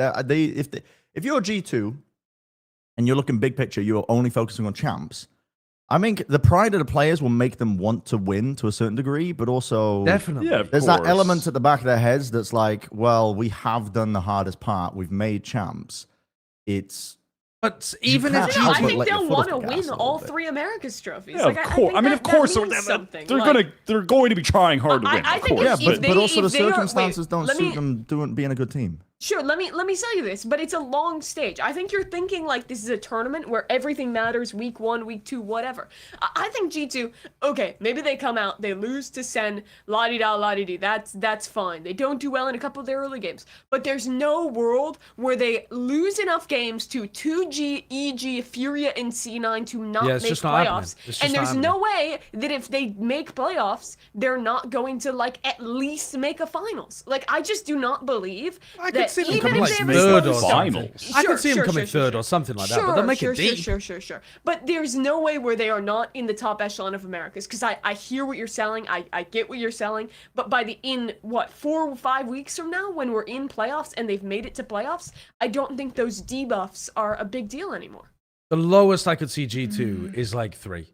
Uh, Maybe, Absolute most. maybe 4. Maybe you could sell me on a 4th, but I just think there's too many teams that they will comfortably beat in Americas to have them. Everything that. I'm hearing is just suggesting to me that crew need to be higher. And that I am fully believing in everything that has been discussed so far. By the way, what are we, 17 minutes into this? No I know. progress. No progress at all. Let's make But some aside progress. from that, all right, let's make some progress. Can we Can put we the shit shell teams through? on? G2 and do Move shit 'em up. teams? Let's No, put the shit teams on. 2G12, yeah? No, They're not not even. 12. They're not They're even not 12. 12. God, Playing they with have Spike, Spike. they're not even 12. They're Who not is their 12. fifth? Who is their fifth? Furia, yeah. Furia's below them. definitely below them. Yes, Furia's definitely Furia below them. put them below them. Hold, pause. Who is 2G's fifth? Because their IGL crashed out. They don't actually have their full Ascension team. They do have Spike now, but They're playing with but who's Gobert. their fifth? Yeah, they've Gobert? got Okay. Gobert, They're playing with Prize, Gobert. Spike. And Gobert was nice. They Like, played in the Tashinya tournament and they looked pretty decent. Yeah, they're going to be decent. Like They know. won't be amazing though, but I think they'll be pretty decent. Like, Yeah. they'll be able to punch a bit. Are they actually 11th though? It feels a bit harsh, but it does, but yeah, But because then that spot is who- reserved for NRG. for God's sake, we just Fucking needed to hell. put someone somewhere, man. no. Okay, that's, okay. We need some numbers on the board. I think let's all be happy Oh, with it's Furia loud 12. though. Hold on. No. I don't have No. faith in Loud. This team is No. this team. Okay. They went 0-5, but they were a fraudulent 0-5 team. Yes. They played Yes. They played some like good maps. The players were playing insane, like Luke Shaw. They have literally changed their entire language to going and calling in English. They have Robbie BK as their new IGL. They have a brand new head coach who's Turkish. The Luke Show doesn't even speak English particularly well. Luke Show and Cowan Zine, there was just an interview with Robbie BK where he was like, when we first started calling, he was like, I had to simplify things massively so that Luke Shaw and Cowan could even understand what I was saying, and now they're getting it. I mean, that is not what you want to hear of a team heading into stage 2. As good as Luke Shaw was, he's probably going to play worse in stage 2 because he's not receiving information in a language he can instantly translate and comprehend. This is exactly what Les said when he was playing on English-speaking teams. This is what, Sassy and Pancada have said selling when me. they're speaking on it. Loud are going to be... I know that Shio particularly is high on Loud, so I've had to selling work me. on this argument for a while because I've been arguing with Shio for the last week about this. 2G10, Furia 11, Loud 12. Thoughts? No, I don't think Loud are going to be in 12. Luke Show No, has I think been, they're going to be better than Furia. I have a really bad point to make, but people are saying that Luke Show right now is the most dominant force in NA ranked, Josh. I saw I'm a tier sure- list. Bro, I'm sure where he is. If in he's NA on your ranked. team, you don't lose.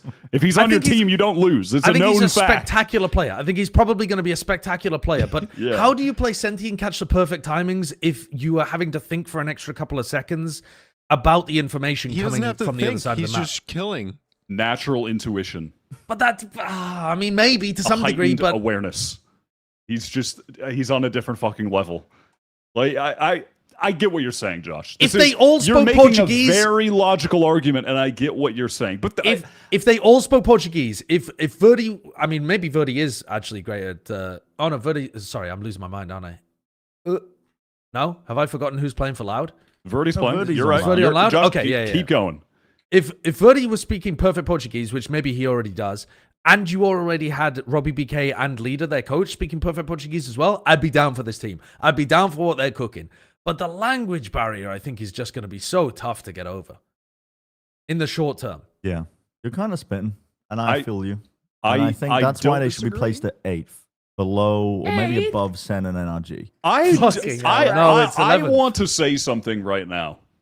Is this, as we have nothing done, the most difficult NA power ranking we've ever done? This shit is Yeah, chaos. probably.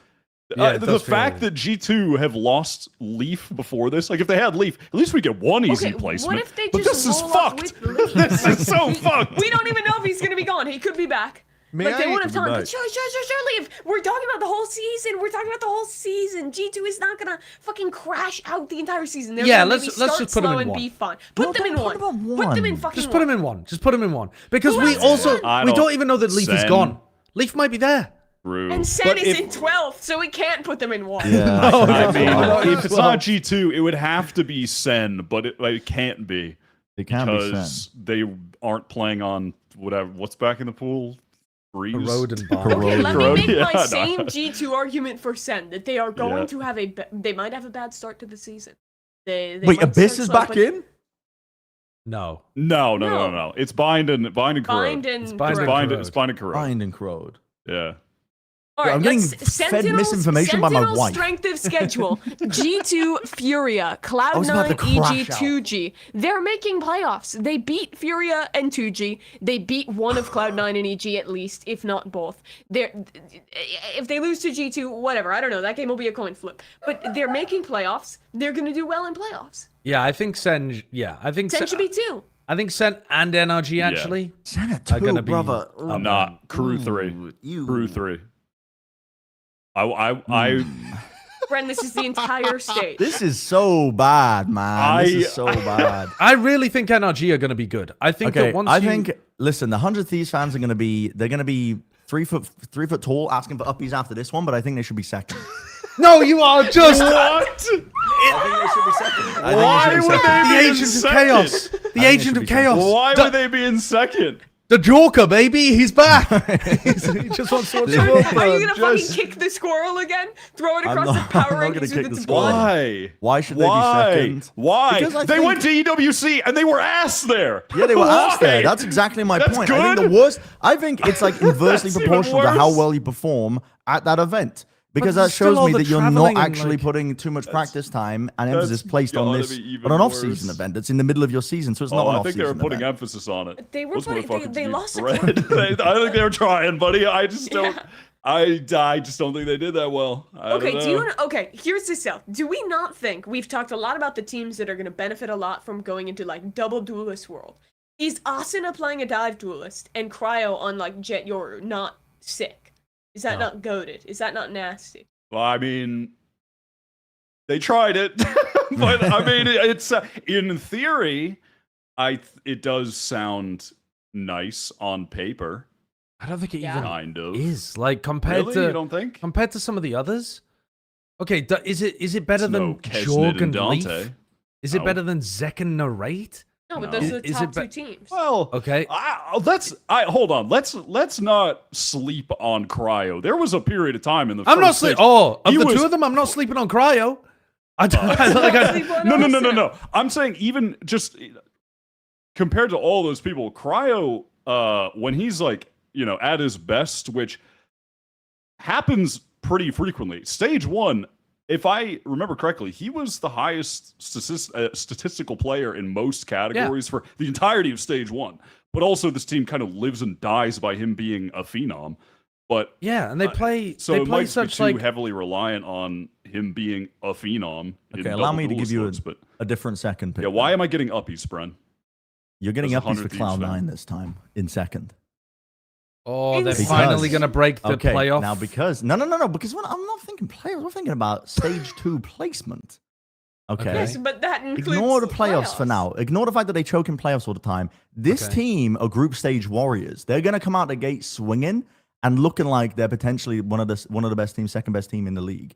So possible. Cloud9 and 2, it's not possible. It's going to happen, Josh. Well, I can say with so much confidence, listen, if I was a gambling man and I didn't care about actually being hired for my job, I'd put the house on this. I don't own a house, but if I did have one, it would be going on this. Cloud9 Yeah, in then second. you would not have a Cloud9 are house getting again. second.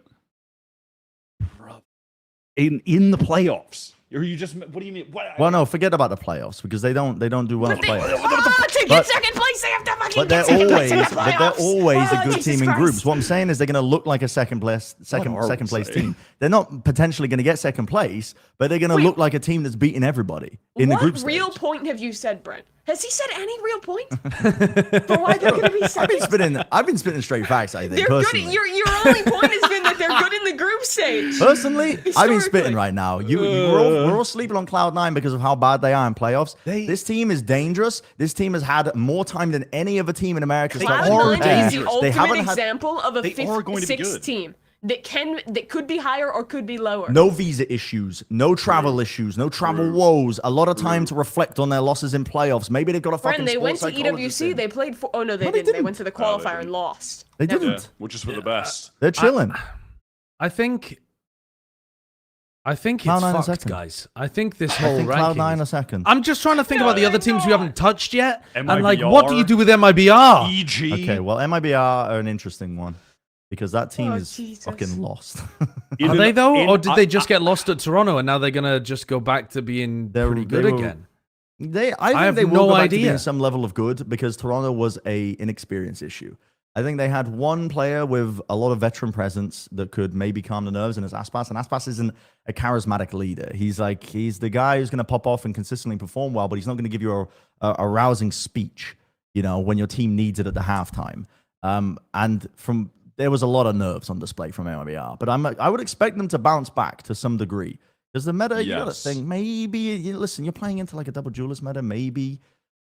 They got to be better, man. They got to be better. Artzine's raise was fire. Yeah. I personally with MIBR, I'm going to not care that much about Toronto going into this stage unless I am proved otherwise and their woes continue.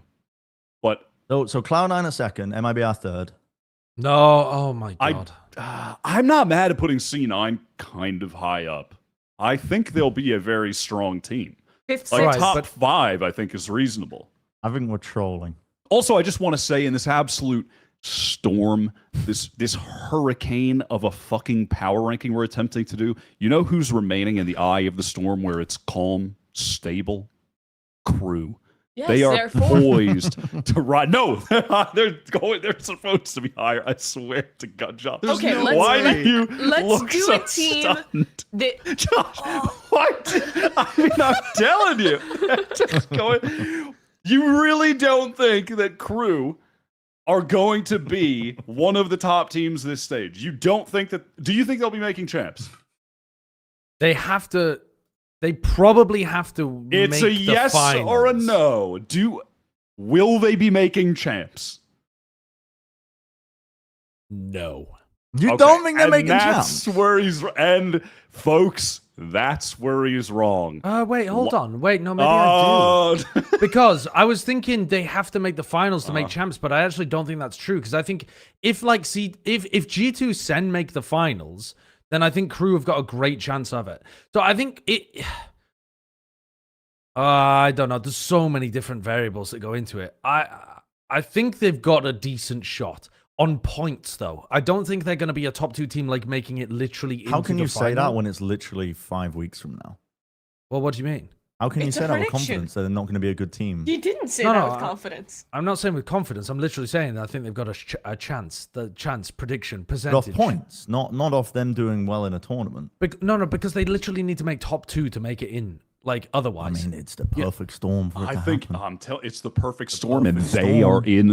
are in the eye. Yeah, it's the perfect storm. And you know, if there's one team we Leaf haven't been stays speaking about out actually. and Crew do well, then yeah, they could make finals. Dude, That's what I'm Wyatt, saying. are you? Can you open your fucking trench coat? Are you 2 Dan Dryads in a trench coat right now? Wearing What the fuck is going on?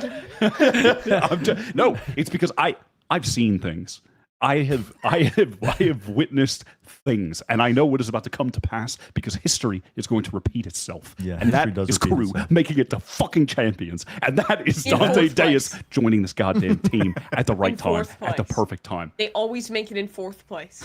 Yeah, and so they're they'll make it gonna off do again. points or something. Okay, well then Yes, let's put it in. exactly. Let's put them in 4th. Then. Okay, I'm not mad about Leviathan. that. Leviathan. Well, hold on. Wait. Lev, Going, it's a power. Well, Leviathan, we'll like move on, 9. but we're gonna circle no, back. Lever higher. So we need to put Loud in 11th again Yes. because I don't know what the fuck they do. Like, how did they get up there? So you think? What do you think they would rate if they didn't make any roster changes? Who? Crew? Leviathan? Loud. Probably around the same positions, I think. Yeah, Even they though- might be about the same. Even They though would not be they 11. were 0-5, but they lost 1-2 4 times. They had in their so much. No, that BO3s. team actually had Like- so much potential. I agree. With But Chris. they- would Yeah, not they be were on the 11. cusp. No, I don't think they'd be 11th, but they'd be like around. But even if 8th half to of them 10th. went the other way, even if Probably only not if eighth, half but- of them went the other way, they're a 2-3 team or a 3-2 team, something like that. Yeah. Which it only gets you up to being like Makes a big difference. 8th. Gets But the confidence together. Gets the teams feeling themselves a little bit. But- you don't know but how. they- You don't know how that would have went. they could be worse this stage and still get a win. You know what I mean? Yeah. I would have yeah. their last roster 8th. I would have changes to their roster, not necessarily because I think it's going to completely sandbag them. I think it is a downgrade, but I think 2G has gotten a better team. I think other rosters have leveled up, and I think that pushes them down because it's just like comms issues, big changes. There's so many variables that I think push them lower, and I think 11th is super reasonable. I would maybe like make some argument for them above 2G, but I don't really care that much either way. I think they're like comfortably in the lower echelon. They literally lost to 2G last so stage, by the bizarre. way, Yeah. while 2G was in the struggle bus. I mean, So- 2G has something pretty consistent now that they've been practicing within the offseason. Gobert was great for them. Good choice to keep him around. And then obviously Spike is in. He looked really good the other week.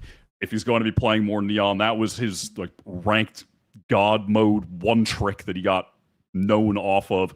Have him run some Neon. Let's fuck around and find out. I think 2G will be pretty decent. Here's But my I'm just looking at Loud Josh, and what if? And this is I'm stripping things back to the fucking basics. What if they're just shooting?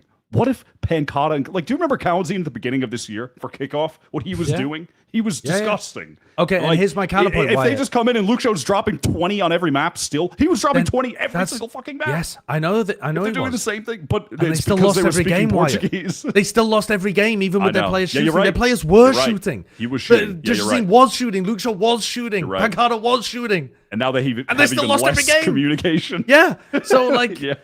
you know, I mean, even yeah, if the you're players not are playing well, it's not been resulting You're in right. wins. We've solved necessarily. it. Put them in 11th. Yeah. Okay, thanks. So here's okay. my pitch: Leviathan 7th.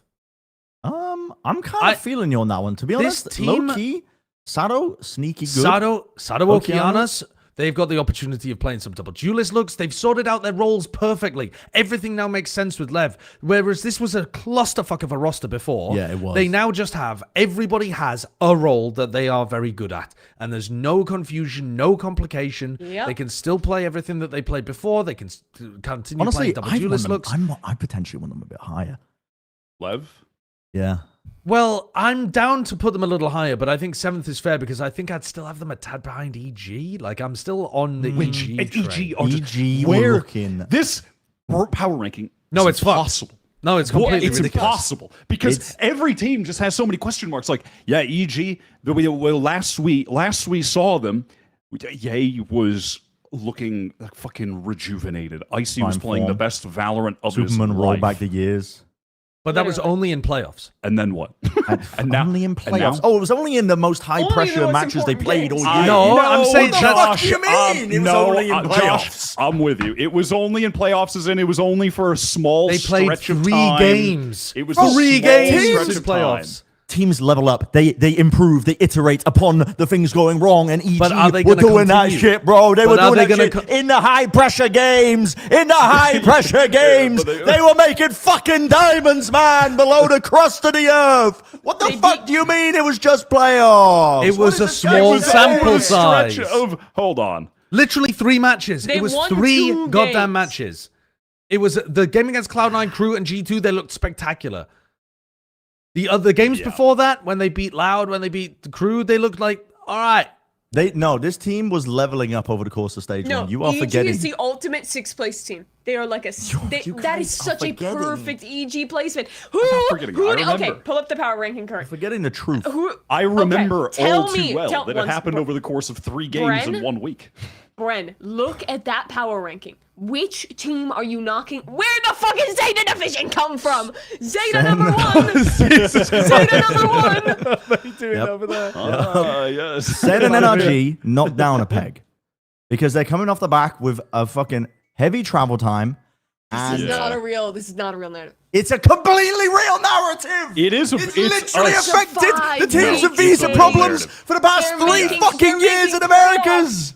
It's very 100% real. They've It's been very practicing real. on wrong meta. They've been practicing for something completely different. They're coming off the back of a travel Ren, day. Ren, listen to We me. literally had a fucking meeting in Americas, and they were like, we had to move the fucking teams that went deep towards the end of the week for week 1 because they have unknowns about whether or not they're going to be back in time.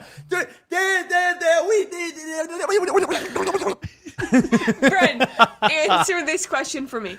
Do you think one or both of Sen and G2 will miss playoffs in stage 2 of Americas?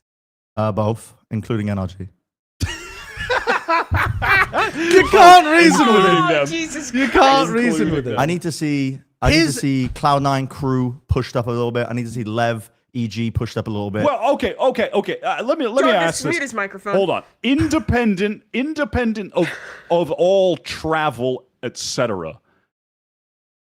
Do we really think NRG are in 3? Is that where we are putting them? No. I really think this team is going to be good. I think they're going to top their group. And maybe they'll stumble week 1 because they're playing against 100 Thieves and they do have the travel stuff. But if I'm taking your premise and I'm ignoring the fact that they fucked up their schedule a little bit, and maybe for them it actually might be good to get some match reps. But either way, this team should be good. I don't think we should be worried about Ethan calling because he has Som next to him, who's an extremely vocal player and does a ton of mid-routing from what we've heard. The fragging power is massively higher than it already was, and it was already at a pretty decent level. It was only, like Marder and Som were playing phenomenally. They're going to keep playing really well, and now you've got Scuba in over Finesse. I mean, like, the roles make sense. The team looks like it's got a good dynamic. What's not to like about this team? I think the only question mark would be if their calling can make sense, and I'm not worried about that. So, yeah, I think they're going to be a top 4 team. I think there's reason some people are worried with like the history of last time Ethan was calling didn't go super well, but I think there was a lot of other factors beyond just that it's like I'm with you that I'm willing to like wipe that away and just like focus on the huge potential of this team. Like I'm happy with them 3. I'm joyous. I'm with Josh. Hashtag I'm with her. So So 2 days ago, they just flew back to America after Oh my- practicing entirely on a map pool that is going to be 2 maps different out of 7 in the pool, which means even best case scenario, they can only remove one of them if they wanted one of them as a permanent ban.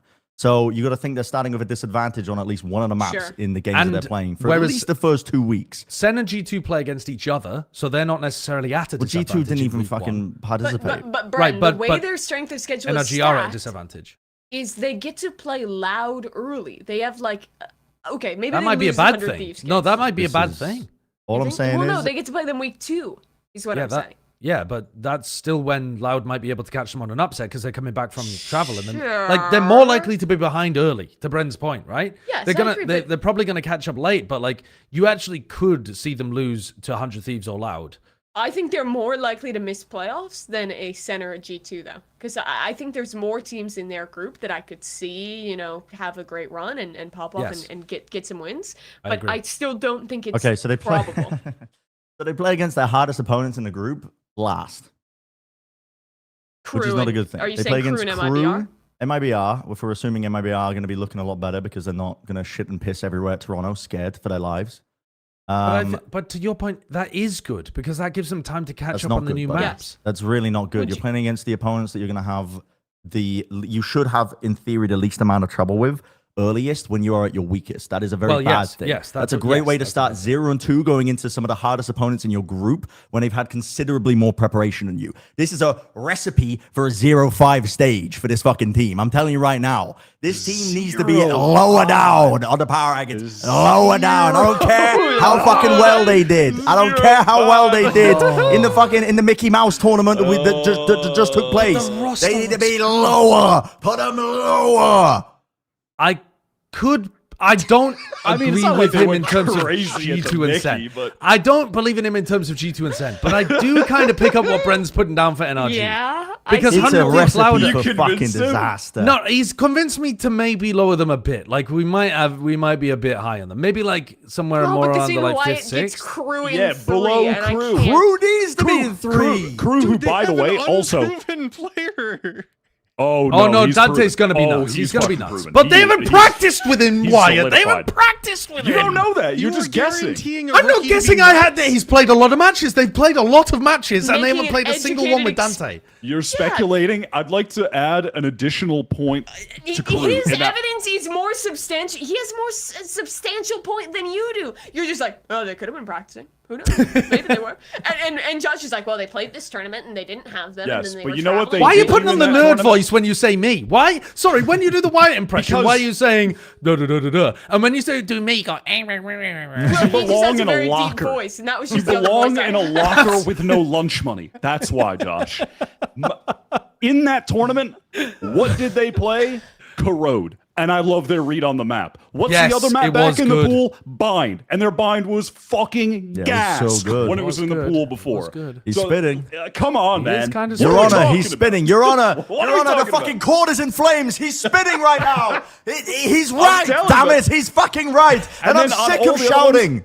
And on all the other ones, we've seen that they're running double duelists, but they've Mazzino playing duelists, and now they're leaning into. They have Kesnet. People were putting him on their top 15 greatest players of all times list, and this motherfucker hasn't won the international tournament before because he's just been so consistently good forever. And you have the white hot upcoming prospect duelist of the region Dude, he got ready me. to go. He got me. He got been me. He got my biding ass. his He got time. my He got my ass. ass. Put Put him him in number one. three. Put him one, Kurt. Put him one. Put him in three. No, don't put him number one.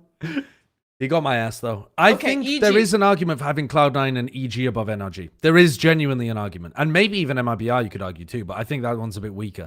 But with how good C9 and EG looked at the end of stage 1, and the fact that NRG might stumble a little with some issues, like I would have NRG at 4th, but I do think it. Like Bren has a point that we could drop NRG down as low as 6th and still be like somewhat reasonable here. I think EG needs to be above NRG. And I think that we're all small sample you're size. small sample size, small sample Stop doing the nerd size. voice. That's all Stop I'm doing the fucking nerd voice. hearing. It's about this sample size bullshit. Shut up, Josh. Just remember the games. with 'em. Remember who EG were, man. Remember who they fucking were. two of them. They lost. They lost to who? Who the fuck did they lose to in playoffs? I'm G2. pretty sure. It was G2! G2! And you're saying small sample size. They lost to the fucking winners of the event. Look at the fucking depth of stage one experience. So playoffs. look at the group Kaplan stage where they were experience. mid. Look I at don't care about kickoff that where they resume. failed. It's fucking fake anyway. No one has 10 years of experience, and this programming language was invented 5 years ago. It's fucking fake. Stop talking about the experience. EG were putting up numbers. They were consistently improving week on week on week. In stage 1, they were looking better and better and better and better every single week. In playoffs, they were looking amazing until they got stopped by the team that actually won the fucking playoffs. So what are we saying here? We're saying that we're going to expect them to drop like a rock. Get your biases out of your mind. You keep thinking this team is a tier 3 team. They're not Think a tier about that 3 now. team. I just don't. Why would I? I'm not going to go into this assuming that they're going to be at their absolute peak right away because that was their peak. I just can't. I think, yeah, they somewhere in the middle. absolutely peaked. I Like, don't they see them could playing be any that better good, than they but- played No. then. That's And the they best. couldn't- That is an insanely good performance, though, that they put on in those 3 matches. But it's 3 I will say, matches. okay, let me need more add to the coconut water. fire a little bit. Let me add to the fire. EG is a team that tends to have really strong meta reads, that does really well with prep time. They did not go to Saudi. They did not play any of the off-season tournaments. They have done shit all for the last 2.5 months of just chilling at home, scrimming the new patch. Potter's been playing 18 hours of Karot. But they also I don't can have see VODs. the argument. They I don't can have VODs, see though. dude. They're watching the fucking China They Karot want a VODs. team that was based off anti-strats. That's not why they were winning. Why do you say No, I don't think they they don't were have VODs anymore. being a problem? Well, because she was talking about them being a very prep-heavy team. But you're I right, mean, they weren't. They were a couple of years I'm ago, talking but about you're like right, they getting the weren't right this year. read out of the meta and having more time to do so. I'm kind of substantiating Bren's travel argument a little bit. If they're one of the teams who benefits from people going to Saudi and like spending a month on the old patch. One of the things, okay, let me just reel this back into some grounds for a reasonable argument for each. Oh no, I'm glad you're reeling us back. Okay, let me reel us all back here because we're getting out of hand. After Okay, you guys are getting out of my hand. argument was the one that was out of hand there, and I'm sorry. You're all getting out of hand, and I think you should all apologize to me afterwards. But EG, genuinely, let's think about this. Stage 1. One of the things that they were working on and improving the most, I think, was that this sounds vague, but their team play aspect, their coordination, how they were working off each other, what the decision making they were making off of other people's actions as well around the map. Because there was a major difference in the way that they played earlier on in stage 1 versus the tail end and towards playoffs, which was they were reacting quickly now, as opposed to playing slow games the entire time. They were actually reacting appropriately and making the right and correct decision making, which is the signs of a great team. And that's something that you can't just put together great players and get. That takes time to gel. It takes time to actually build up that level of play, which I think that they've now built up at this point. They've built it up. That's something that you can carry forwards into any meta whatsoever. So it's this team. They have, listen, they should be, where are we putting them? Where are we putting them? I would have them 6th personally, behind C9 and NRG. And then I would have 11 Thieves 7th. and MIBR. I would have them 8th and 9th, both of those teams. MIBR and 100 Thieves. 8th and 9th. Yeah. 8th and 9th. I mean, MIBR were so consistently the third just best lost- team all year. Well, all year until meaning Toronto. Well, just in stage 1. And kickoff. They came in 3rd. They were pretty good Oh, in kickoff fuck, too. yeah, they were good in kickoff. You know Okay. what I'm saying? All year. It's just a one bit troll to put them down. one that trash low. tournament, and you're throwing them away, casting them aside. So I think Okay, now good that point. we've agreed upon the best teams this year, let's get real and put Sen, G2, and NRG down. So we can Fuck fit off. room for these other teams. No. I mean- Okay, can we... Okay, I have a 100 question. Thieves, I have a 100 Thieves question. 9th. I want to throw Bren a bone. Okay. So of Sen, G2, and Energy, which one would you want to bring down the most? Which one do you Energy. think should be brought down the most? Energy. They're the least proven. I think NRG because they're sponsored by the US government. Or the US Army. Just doesn't make any Wait, but do you know how much the U.S. Army gets funded? It's a That's fuck a lot. ton. They're gonna be set up for They've got a success. great practice facility. It's I'm true. sure. It's very true.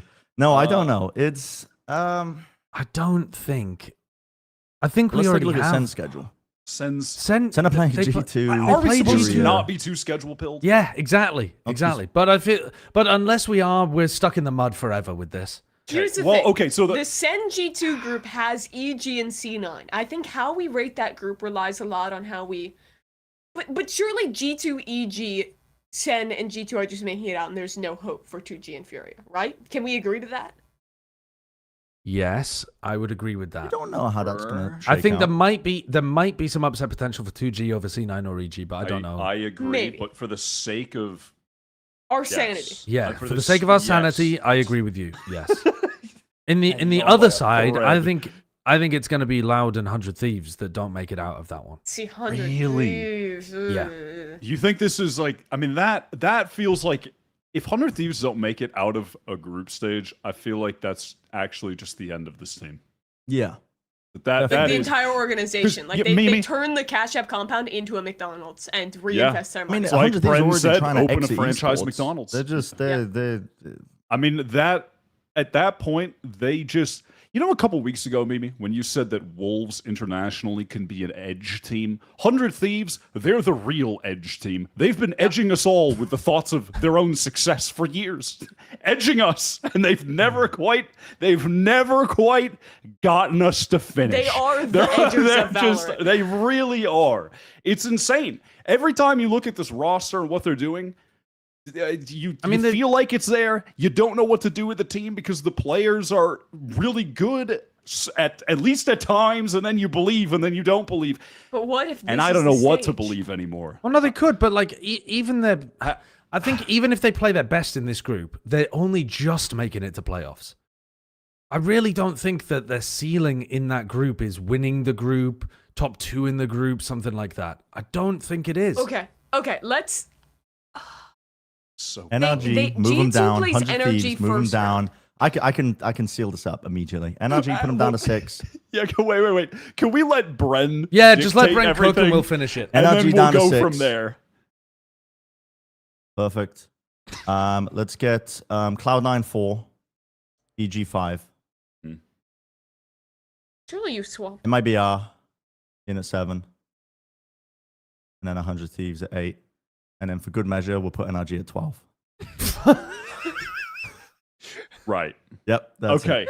And now we can work from here. can I just say, I further want to support MIBR here because they are having the contrasting EWC experience as the teams that you're drawing attention to, Bren, in cN, NRG, etc. As to why those guys are going to be bad. MIBR, they got smacked around at Toronto, come back, they took a little break, and they can hit the ground running from there. And outside of Toronto, they have shown nothing but a consistent high level all year. I just don't want to write them off right now. I like him. I'm just don't writing think, them off. No. I'm not saying you are. I'm just saying, like, I'm Where do saying we just fit them in? generally. I feel like we can't write them off. Where do we fit them in? We got no I space. want to put them in like 4th. No, I don't. Why do we feel like they're like? I think that's They only overrating lost to them a bit. G2 and cN. That's overrating them. They I think beat so. Cloud9 last Do you really stage. think that- Neither team made changes. So you that to me, you can correct me if I'm wrong, but that says to me then, Josh, that you are really taking into account what happened at Toronto, and you think that that is just completely knocked them off the fucking bike, and they are gonna need some time to get back on and get going again. Okay. That is No, I totally think- thrown What I them don't off. I think some of understand. the other teams have made changes that are going to get them above them. I think the Crew are one of those teams that have probably made changes that are going to get them above them. I think for me, NRG are another one of those changes that has made changes that are going to leap up above them. And I think that there are other teams that have made changes where they're going to be like taking chunks out of them too. So I think Lev are one of those teams that are going to be like now fighting fairly evenly with MIBR instead of, I'm not saying they're better than them, but I'm saying that there's like teams now that MIBR could be losing maps to or matches to here or there, whereas previously they weren't. And I think the sum total is going to be a slow like pressure downwards for MIBR. But not not I can beyond see middle that. of the I pack. can Like I see still that. think MIBR are going to be a middle of the pack team. It's just where you put, like to me, it's where you put them in like 6, 7, 8. I think, but I wouldn't have them 4th. I guess maybe you could make it like maybe I could be convinced that they could be 5th with NRG 4th, and then you put C9EG behind them. I could be convinced about that, but fuck, this is a mess. Do you guys really We think are Cloud9 so is close to 4? hitting every I permutation. do not think that Cloud9 is 4. Yes. Dude, They the ad choke revenue for this every episode, playoffs. crazy. Yeah, Every time. Put Furia back in 12th, man. Get NRG the hell out of 12th. Get him out, man. Right, the bottom 3 is locked. The bottom 3 is locked. and can we say the top 3 are locked? I've managed to get through you in our can't top sneak 3. that in there. I think he why might have not? done. Which is insane. I don't know how you've managed to sneak Crew in there and persuade me. But Why not? Because they're gonna make champs. They're gonna make champs. They're I'm gonna not make comfortable fucking with any They're- of The them. they're map pool is not. good for them. The Do you meta is really good for them. think They're gonna hit a they're gonna honeymoon make the period with lower a bracket great new final? player. I'm genuinely not sure about anything from 1 through 9. NRG should be higher. No, I feel the same way, Josh. I'll be Because real. if Leaf NRG is should out, be 4. if Leaf is out, maybe the only team I feel all right about is Sen. And I'm thinking back to Sen's stage 1 performances, and they were still a bit shaky then. Like, they could have lost a lot of the matches that they won. I don't If feel... they get Demon 1 to sub, I don't... Ugh. And Sen Okay, are having 1 and 2 to are locked. travel. 1 and 2 are locked. I don't care. We have I to don't for care. our One, two are sanity. locked. For I our don't- sanity, Brennan. have For to. our sanity. No, For the go for another children, hour. Brennan. you I can- heard Mimi. 1, 2, and 3 are locked. I could Let's whistle keep you all going from down there. every time. Is that and what I slowly said? get my That's Mimi how said do you feel 1, about- 2, and 3 are locked. How do you guys feel about this? Uh-huh. Bad. Why? I think Just 100 Thieves are having too this? high. 100 Thieves are way... 100 Thieves being above EG Oh yeah, and I think Lev, I EG think are should too be high. above. I think And that, I think I would argue EG should be above MIBR. Dude, Lev have been sat I'm there just at not ready ninth. for Let me that. give you the case for Lev, man. Let me give you... Because we've just had them sat there at ninth for so long. Okay. This Leviathan team...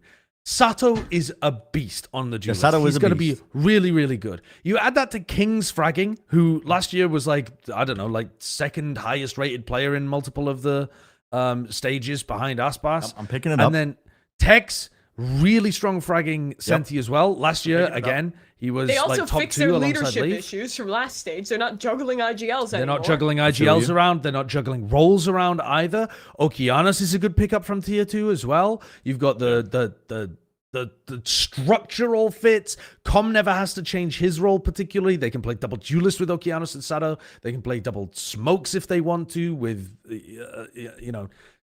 King and... Well, actually, I'm not exactly sure. I guess Okeanos would be playing the secondary smoke. Probably Oki. He's really Yeah. flexible. Yeah, He- he's a played great- Harbor, he's a played great Omen player. for them. Those are Like, two fantastic challengers players that they. This is a picked up for better this team. roster than 100 Thieves has. This is a better roster than EG has. Yeah. This is a better roster maybe Well- even than C9 has, but I don't know if they're going to necessarily put it together in the EG same have way. got it. They've been getting it popping for a bit longer. You know what I'm saying? Yeah, I agree with that. I'm not They saying just- they have to be above EG, but I'm saying let's think about it and make more changes. There's. I have to say, I think don't think this EG should be might ninth. be the lowest we've ever put 100 Thieves on a power ranking for America. They could be lower. We could put them at 12 if you want. No. I have a question just to like The bottom bring- three is locked. I have a question. So Americas as a whole, do you guys think they're the worst region or the second worst region in the world? I think they're America's. Well, right now, as of what's happening here, and if G2 don't have Leaf, etc., I think they're the worst. they're third. Who's below Worse them? than China? I don't think so. The bottom half of the teams in China, I just don't think are as good as like the bottom. I think America's the second teams worst. in America. You're taking like an average. Yeah, I think I agree with that. I think it's right now. It's Pacific, then EMEA, then Americas. Okay, if you yeah. let's be honest. What did, like, besides the Wolves run, which was they won a cup, they beat Gen.G. No, they I mean, beat Wolves were RRQ, legit like as they were fuck. good. They were good, but like besides that, the other Chinese teams were rough. Were rough in Toronto. Like Yeah, I don't on know. average, the region did well because XLG got booked all the way straight to playoffs, but then they just bombed out in playoffs. So it's not like they were actually the 8th best team, right? Yeah, that's XLG true. That's true. didn't play like that. like I mean, But Billy were all right. they're okay. But I think, the bottom of Americas is not bad. Like when you're looking at 2G and Loud, like these are not bad teams. But I think the problem is just like we actually don't look like we have any great teams currently because G2 are going through a bit of a wobble. you're with saying that as G2 Leaf. makes top So- 4. Like once No, they no, have no. Leaf I back, mean it's now, like, after, like okay, after sure. Toronto with Leaf if now, Leaf, okay, maybe yes, being out. Sure. if sure. Leaf is out, But I think by the time America's the just got a stage wobble. ends, I think you can sell G2 and Sen as still being top teams, and maybe there's a new competitor there. Like I don't think it's the worst region. Second worst, yeah. Well, for sure. yeah, I mean, Sen are going to probably need some time because of all of the aforementioned reasons that Bren gave about Yeah. them having traveled back, I'm not happy with etc., Sen not being playing so in the high meta. up. But the they have a problem is pretty if- light schedule ahead of them, to be honest. If Sen are not top 2, who is? That's the big problem here. And EG, it's not. Cloud9, No. MIBR. No. I think it just has to be G2, then Leviathan. Sen, and Crew. I think that just has to be the case. Right, guys? Anybody? Where's NRG Am I right right? This is Where's horrible. NRG? Damn. Where's NRG? In the bin. Next question. Um, The Can we? Wait, how are NRG back in 4th, actually? How did that That's happen? good. The That's reason good. I asked that question is like we is spent so so much fucked. time on this, and we had to argue This whether is or not insane. this is the worst region or the second worst region. Yeah, I know, no, we, it's we fair, introduced fair. another 25-minute topic during a segment we can't finish. But Kurt's point is, why are we spending so much time on a bad region? I mean, it's, Okay, well, we're all in agreement, right? EG above 100 Thieves. I would say EG above 100 Thieves. We're all Yes. in agreement? Yes. I'll just, do it it. just yeah, doesn't feel all right. right. Yeah, Yeah, I let's know bubble it sort. doesn't. Let's bubble sort this fucker. Let's bubble sort this bubble fucker. sort. Just doesn't Okay. feel EG right. above Lev? Yes. No, not for me personally. Yes. Oh wait, No. no, not for me. I'm high on Lev. I'm high on I Lev. like this Lev team. Oh, am I okay. the tiebreak? Let me think. EG above Lev. They fix their roles. They have real leadership now. But EG, you guys EG have had got a too much good biases. run right at the end. the They biases have out of your they- heads. When you look at the EG logo, you automatically, I know where your mind goes. It goes to dog shit. And that's normal Yes. because they've been shit for their entire lives almost. Other than that, the time that they won champs. So that's normal. It's Champions understandable League that we team, all they've think been of shit their EG being entire shit. lives. That's crazy. No, but I've always been the EG bias haver. If you look back at history, I'm always the one pushing this team up and believing in them when I shouldn't. And now I know I can. Yeah, the coin's Yeah. Flip out. the coin. Flip Maybe the doesn't coin. support women anymore. Flip the coin. So she's about to put Lev above them. Okay. Oh, All right. We All right. got That it. feels wrong. No, that So feels then- wrong. That feels twisted and sick. Okay, so now let's move. So MIBR. MIBR above Lev. Yes. I just feel like it's wrong to try to. They did to look put like them a big low. steaming pile of shit. at Toronto. I'm struggling to get past Toronto. They looked so bad it's there. really hard to get Toronto. but out I of my know, mind. but I just I'm trying to get rid of it, but I'm struggling. We actually have Kurt fucking held hostage. There's a It's just- gunman chilling in the yeah. corner by his computer. We will do another hour of this segment, and you will be happy, and you will love it. think about the ad revenue we're generating by keeping this going. We are making so much goddamn money. We're making money, but Okay, I'm down. I'm down to keep MLBR Okay. above them. I don't feel good about it, but I'm down. I don't feel Okay. great about it either. But you can't be shit once and me write you off. You need to be shit twice, and I'll write Okay, you off. let me if ask they something continue crazy. To be bad. EG above Cloud9. What the the hell? what? They're not close to each other. Start with the top. Start with C9 above MIBR. EG above Cloud9. Anyone? What are you No. talking? don't Bubble think sort so. this, Mimi. Bubble No. sort it. Start with I don't C9 MIBR, and then we can start working them down if they lose to MIBR. Okay. I'll do C9 over MIBR. I'll do that. Oh, C9 is such a weird one, man. Yeah, C9 above MLBR. I That's a agree. no-brainer. That's We're that's the splitting easiest one on this Is list. it a That's a no-brainer? brainer. That's the It's easiest definitely a one brainer. on the You list, have to bro. Definitely C9, have to C9 in stage one literally lost to MIBR and did worse to them in playoffs. But this is an MIBR that have had their confidence knocked. That Played 2 bad games. 2 bad games at their first international, and now they're coming back. I can't do America's it. where they I weren't I good. can't do it. I'm thinking about it more. I can't do it. C9 have got to go underneath. they The were Jokers, really, too. really bad at Toronto. They were like unbelievably bad. They were, but C9 were unbelievably choking in playoffs every They were time. horrible. And yet, in playoffs. group stage, a monstrous team. But worse than MIBR in groups. No, they weren't. They Dude, were. C9 did No, not win a don't map pull it- in don't pull up playoffs. the- MIBR were 4-1 in groups. Cloud9 were Don't 3-2 pull up the Okay, logs. okay. in groups. Hear me out Don't here. pull up the logs. Okay, neither C9 or EG has really changed since stage 1. C9 fucking got 2-0'd by EG on their run. Why is Cloud9 above EG? EG's Give me a the good argument. team. Cloud9 played better in groups I have a than EG. question. I have a question. Are any of these teams going to champs? No, the Oh, Americans MIBR sent 0 definitely teams to could. Who champs. gives a shit? Wait, MIBR definitely could No, go to I champs. think MIBR, Cloud9, Any Lev, of these EG, teams, a lot of these teams could go to champs. Any of them could, but they any won't. of them could. Yeah. Furia all right. could go to 100 Thieves champs. could. C9 Lev. C9 Lev. Who's better, C9 or Lev? C9. E9. Okay, well then that's where they stay. That's All where they right. stay then. But, All but right. what if EG is better than C9? What? Yeah, I'm just saying. If we We're had just, put, we're Oh just my silently fucking God. All right, Mimi. If we had put cN and NRG and G2 lower, like I asked, we would have had more space in this section. And now we don't. Now we have this problem where they're too low down. We don't feel good about any of their results. And Bubble sort. I would like to say that no matter what we do, none of us will feel good about this list. No, I agree. I've never felt good about any power ranking we've ever done. I've never felt worse than this, though. I'll tell you that. I've never felt good, but I've never felt this bad. Do you want to just leave it at that? This is our ranking. I think we've so. never felt worse about it. I think this is the best we can get it. All right. Well, I agree with Josh. All right, I agree with Josh. NRG MIBR. It's perfect. Now the issue NRG is you above put MIBR in 5th, so that's illegal. It's an illegal What do you move. mean? Because What do you mean? Because we all admit that the only thing we can think of when we think of MIBR is their Toronto performance. So we think of them in a negative light. What are you So talking I don't about? think. Let me riddle you this instead. Pull up the graphic.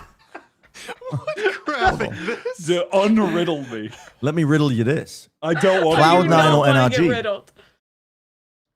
NRG. NRG. What? Man stunned by the truth. By the truth, motherfucker! I just sold you a Norton 5 stage for that team, and you're You saying didn't. You were they're trying. above.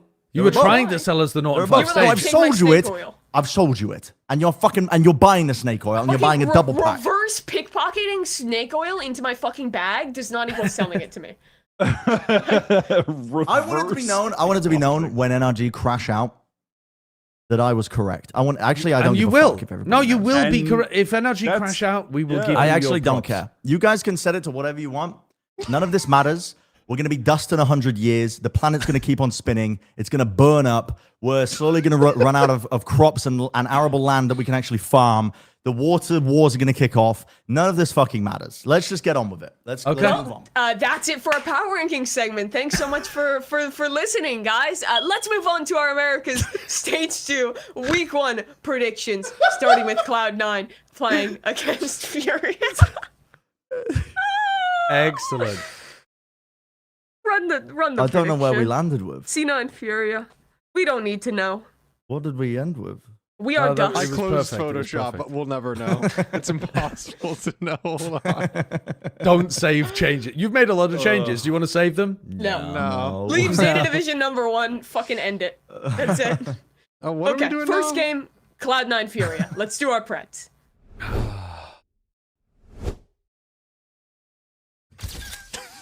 Great.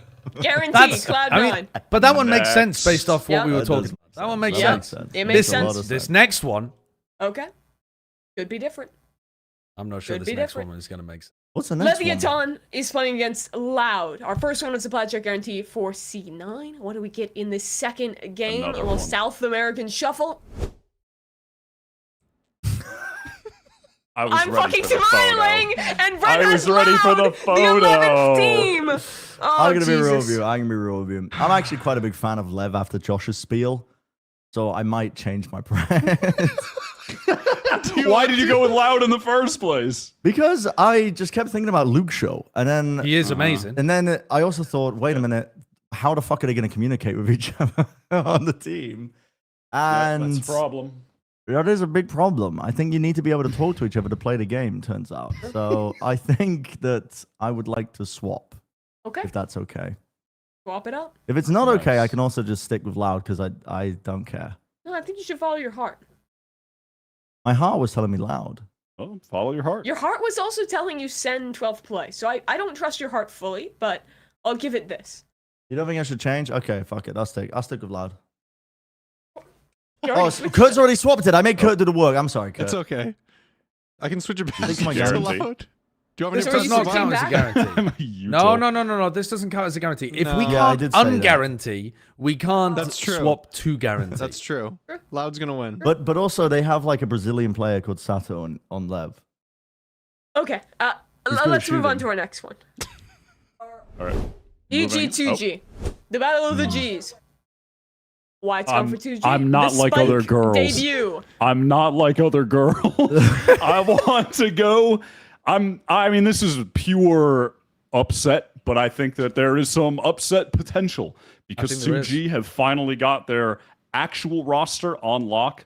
I think keeping Gobera, as we were talking about in the power ranking, great. Spike already looking good. His Neon was looking phenomenal, which is expected.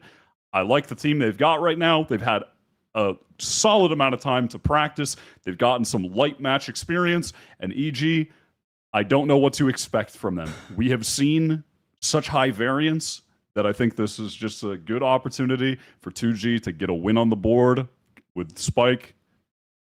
Real upset potential. I rest my case. I like it. I think it's a good pick, to be honest with you. Like, I really liked what 2G were up to during the run of the Tashinia stuff. Like, they looked aggressive, decisive. Like, I like... Obviously, Spike's a really good player. I could see this being a pretty close, good game. Agreed. Let's move on to the next one. MIBR. They're going to be playing against Crew Esports. And it's split down the middle. Wow. I don't remember Kinda doing crazy. this. I made this want Crew. prediction. I made this prediction before I knew that Dante was playing for the team. As did I. I want Crew. And yeah, I think I'd You want to swap like into Crew? I'd like to swap over to Crew. I need one of you to stay. No. No. You You sold us too hard on Crew. You sold us too hard. If this was Crew like I was watching at the Sussy Tashinia, then I'm going MIBR. But dude, they haven't been practicing though. I keep coming back to this, man. Dude, Why really haven't they find been it practicing hard. with Dante Deas? Oh, I could do it harder if you wanted. Oh. Whoa. Excuse me? Freaky Odd Podcast. You just clipped that one part. Oh my god. Anyway, No. You know what? I'm sorry. we go I on am this going to or stay MIBR. I'm sorry, Kurt. I am going to stay MIBR okay, because good. it's week 1, and because yep. Kurt's just given up entirely. Kurt is going on strike. Can you guys hear me? I pressed the wrong button. Yes, we Yeah. All right, cool. And the For those reason that I'm don't going know, for I turned it. off their feed so they couldn't see anything. Oh, I thought that was on Oh, the it wasn't broadcast. on I the thought stream. I thought you did that deliberately in like protest that you just shut down the stream for a second. Because it's week 1 here, and I really don't think they've. I don't know. I don't think they've been practicing as much with Dante. I'm gonna say they lose their opener, but then they end up being really good later on. Oh, you want to swap back? Yeah, so I want to swap back to MIBR, but I do think Okay. Crew are going to be better than them in the long term. Okay, that's very reasonable. Let's move on to our next game. 100 Thieves playing against NRG. NRG, a lot of discussion around both. And it's 3-1 with the one and only Brennan Hook going for 100 Thieves. The other three of us lock I've already NRG. laid out my arguments. Yeah, we You know. have? We already You know. already know. You already know. And I think it's a good argument for this one. I do genuinely think like 100 Thieves have got their best chance to be able to get the win against NRG right here. Yeah. Good How opportunity. much longer were?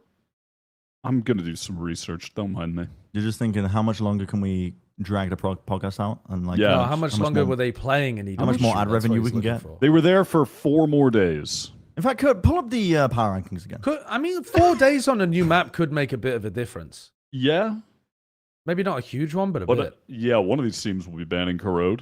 100 Thieves are probably going to pick Bind and then still play the Gecko Fade comp from Dude, and still run if- the same stuff. Now that is a bet I would put money on that they're going to pick Bind. Come on, we're taking it there. Of course We they're going already to pick know Bind, what we're but gonna if they, see. if they just play the same shit that they've been playing for the last 2 years on Bind, I'm going to lose No my mind. changes. They're going to. That would be the funniest outcome. I'm ready. All right. I think Next. the arguments have been well laid out. Let's go on to our last prediction. The match of the week, a classic in North America. Sentinels playing against G2.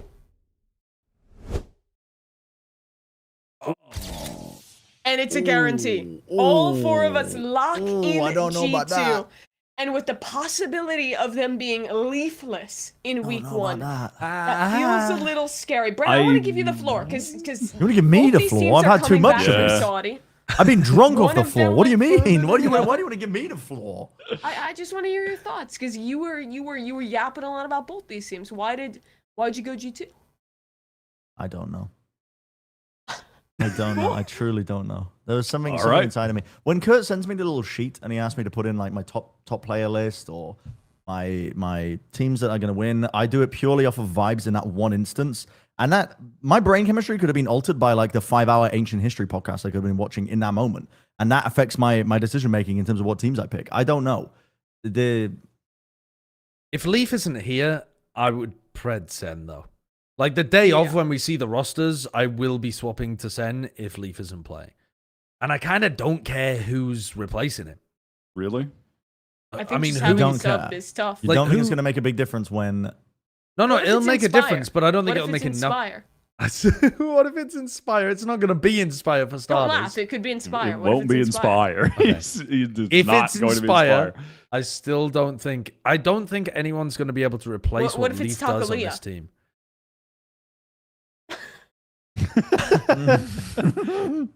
Yeah, no, I believe in Takalia. What if it's Takalia and also it's 2022 and he can play Chamber? No, then I believe. Yeah. Well, he could play Chamber. It's 2025. and It's he can play 2020. Chamber. Yeah, He that's. could. Yeah. Oh wait, hold on, hold the fucking phone. They can run Chamber and get Demon 1. He has like 9,000 rounds. He's 3,090 rounds of Chamber played. He was like a Chamber only Yeah. 5 years ago or 4 years ago, whenever Chamber was being played before he joined EG. He's prepped and ready. It is crazy how fuck much it. Chamber is played in tier Have 2. him play Chamber. I'm down. I'm But- sticking with G2 if that happens. Really? You would still pred G2 even if they were playing with Demon 1 instead of Leaf? I actually will, yeah. I think this is a Which mistake. and I might would be like to swap madness, but I'm to going to. Then. Why are you swayed? Because I'm thinking, well, in my head there are two wolves inside of me, and they're inside my brain, and they're going at each other. Not in the way that you think, but I got two wolves inside of me, and they're fucking. They're just going at each other. These wolves are going at it. They're making little wolves. Hold on. No, hold on. Oh my god, there's now 3 wolves inside of me. Now, hold on. Now hold the phone. There are 2 bonobos in my head. Bren getting Eiffel It's- Towered by 2 wolves. Oh, there's 2 wolves inside of me. I didn't say that, Josh. You said that. You're putting this imagery into everyone's mind. Someone out there is listening to this podcast while driving their car, and they almost swerved into incoming traffic. You need to stop with this. Someone somewhere is stop. on the esports team's wolves like it's fucking Spring's listening to this with Sufat Baby, and they're like, well, what the hell's going on here? What's going on?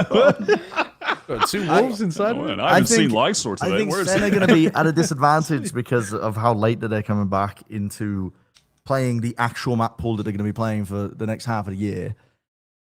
But then I also think G2 are going to be missing a massive extra element if Leaf isn't playing, which we don't know yet. But if it's even a chance, I kind of don't want to go with G2 because G2 out of the Teo meta, so much of their punchback was coming off the back of really enabling Trent as a player. And Trent's still been playing well, but he hasn't been like the sole win con when it gets down to a clutch scenario because he's not playing Teo. Do you know what I mean? Like the team is inherently weakened. And maybe if they had Leaf, they could offset that because Leaf is a phenomenal player. He finds gaps when he's playing Sentinel. But if you have to work in a new player on top of that into your system, I don't think you have a decent shot. If they're at full strength, 100% no brainer. Let me G2. ask this to the floor. Do all of us agree if Leaf is gone that we would predict Sen? No. No, Wyatt said he wouldn't. Okay. Never mind. Cool. Anything else? Are we wolves free? inside of me. Are we free? It Can depends we on the escape sub wolves? situation, but yeah, we can escape. We can run. Okay, then let's This is move the on. match of the week. It is, and that's why you, viewer, you, Timmy, should go and vote. Subscribe to the channel, make sure you have the little notifications on so you know when the community post goes live to vote and hopefully do better than us and actually know what's going on. That does, though, wrap things up for Americas and brings us to the most important segment of the week. It's Wyatt's Weekly Award. I don't even know who I'm giving it to at this point. I'm not even gonna look.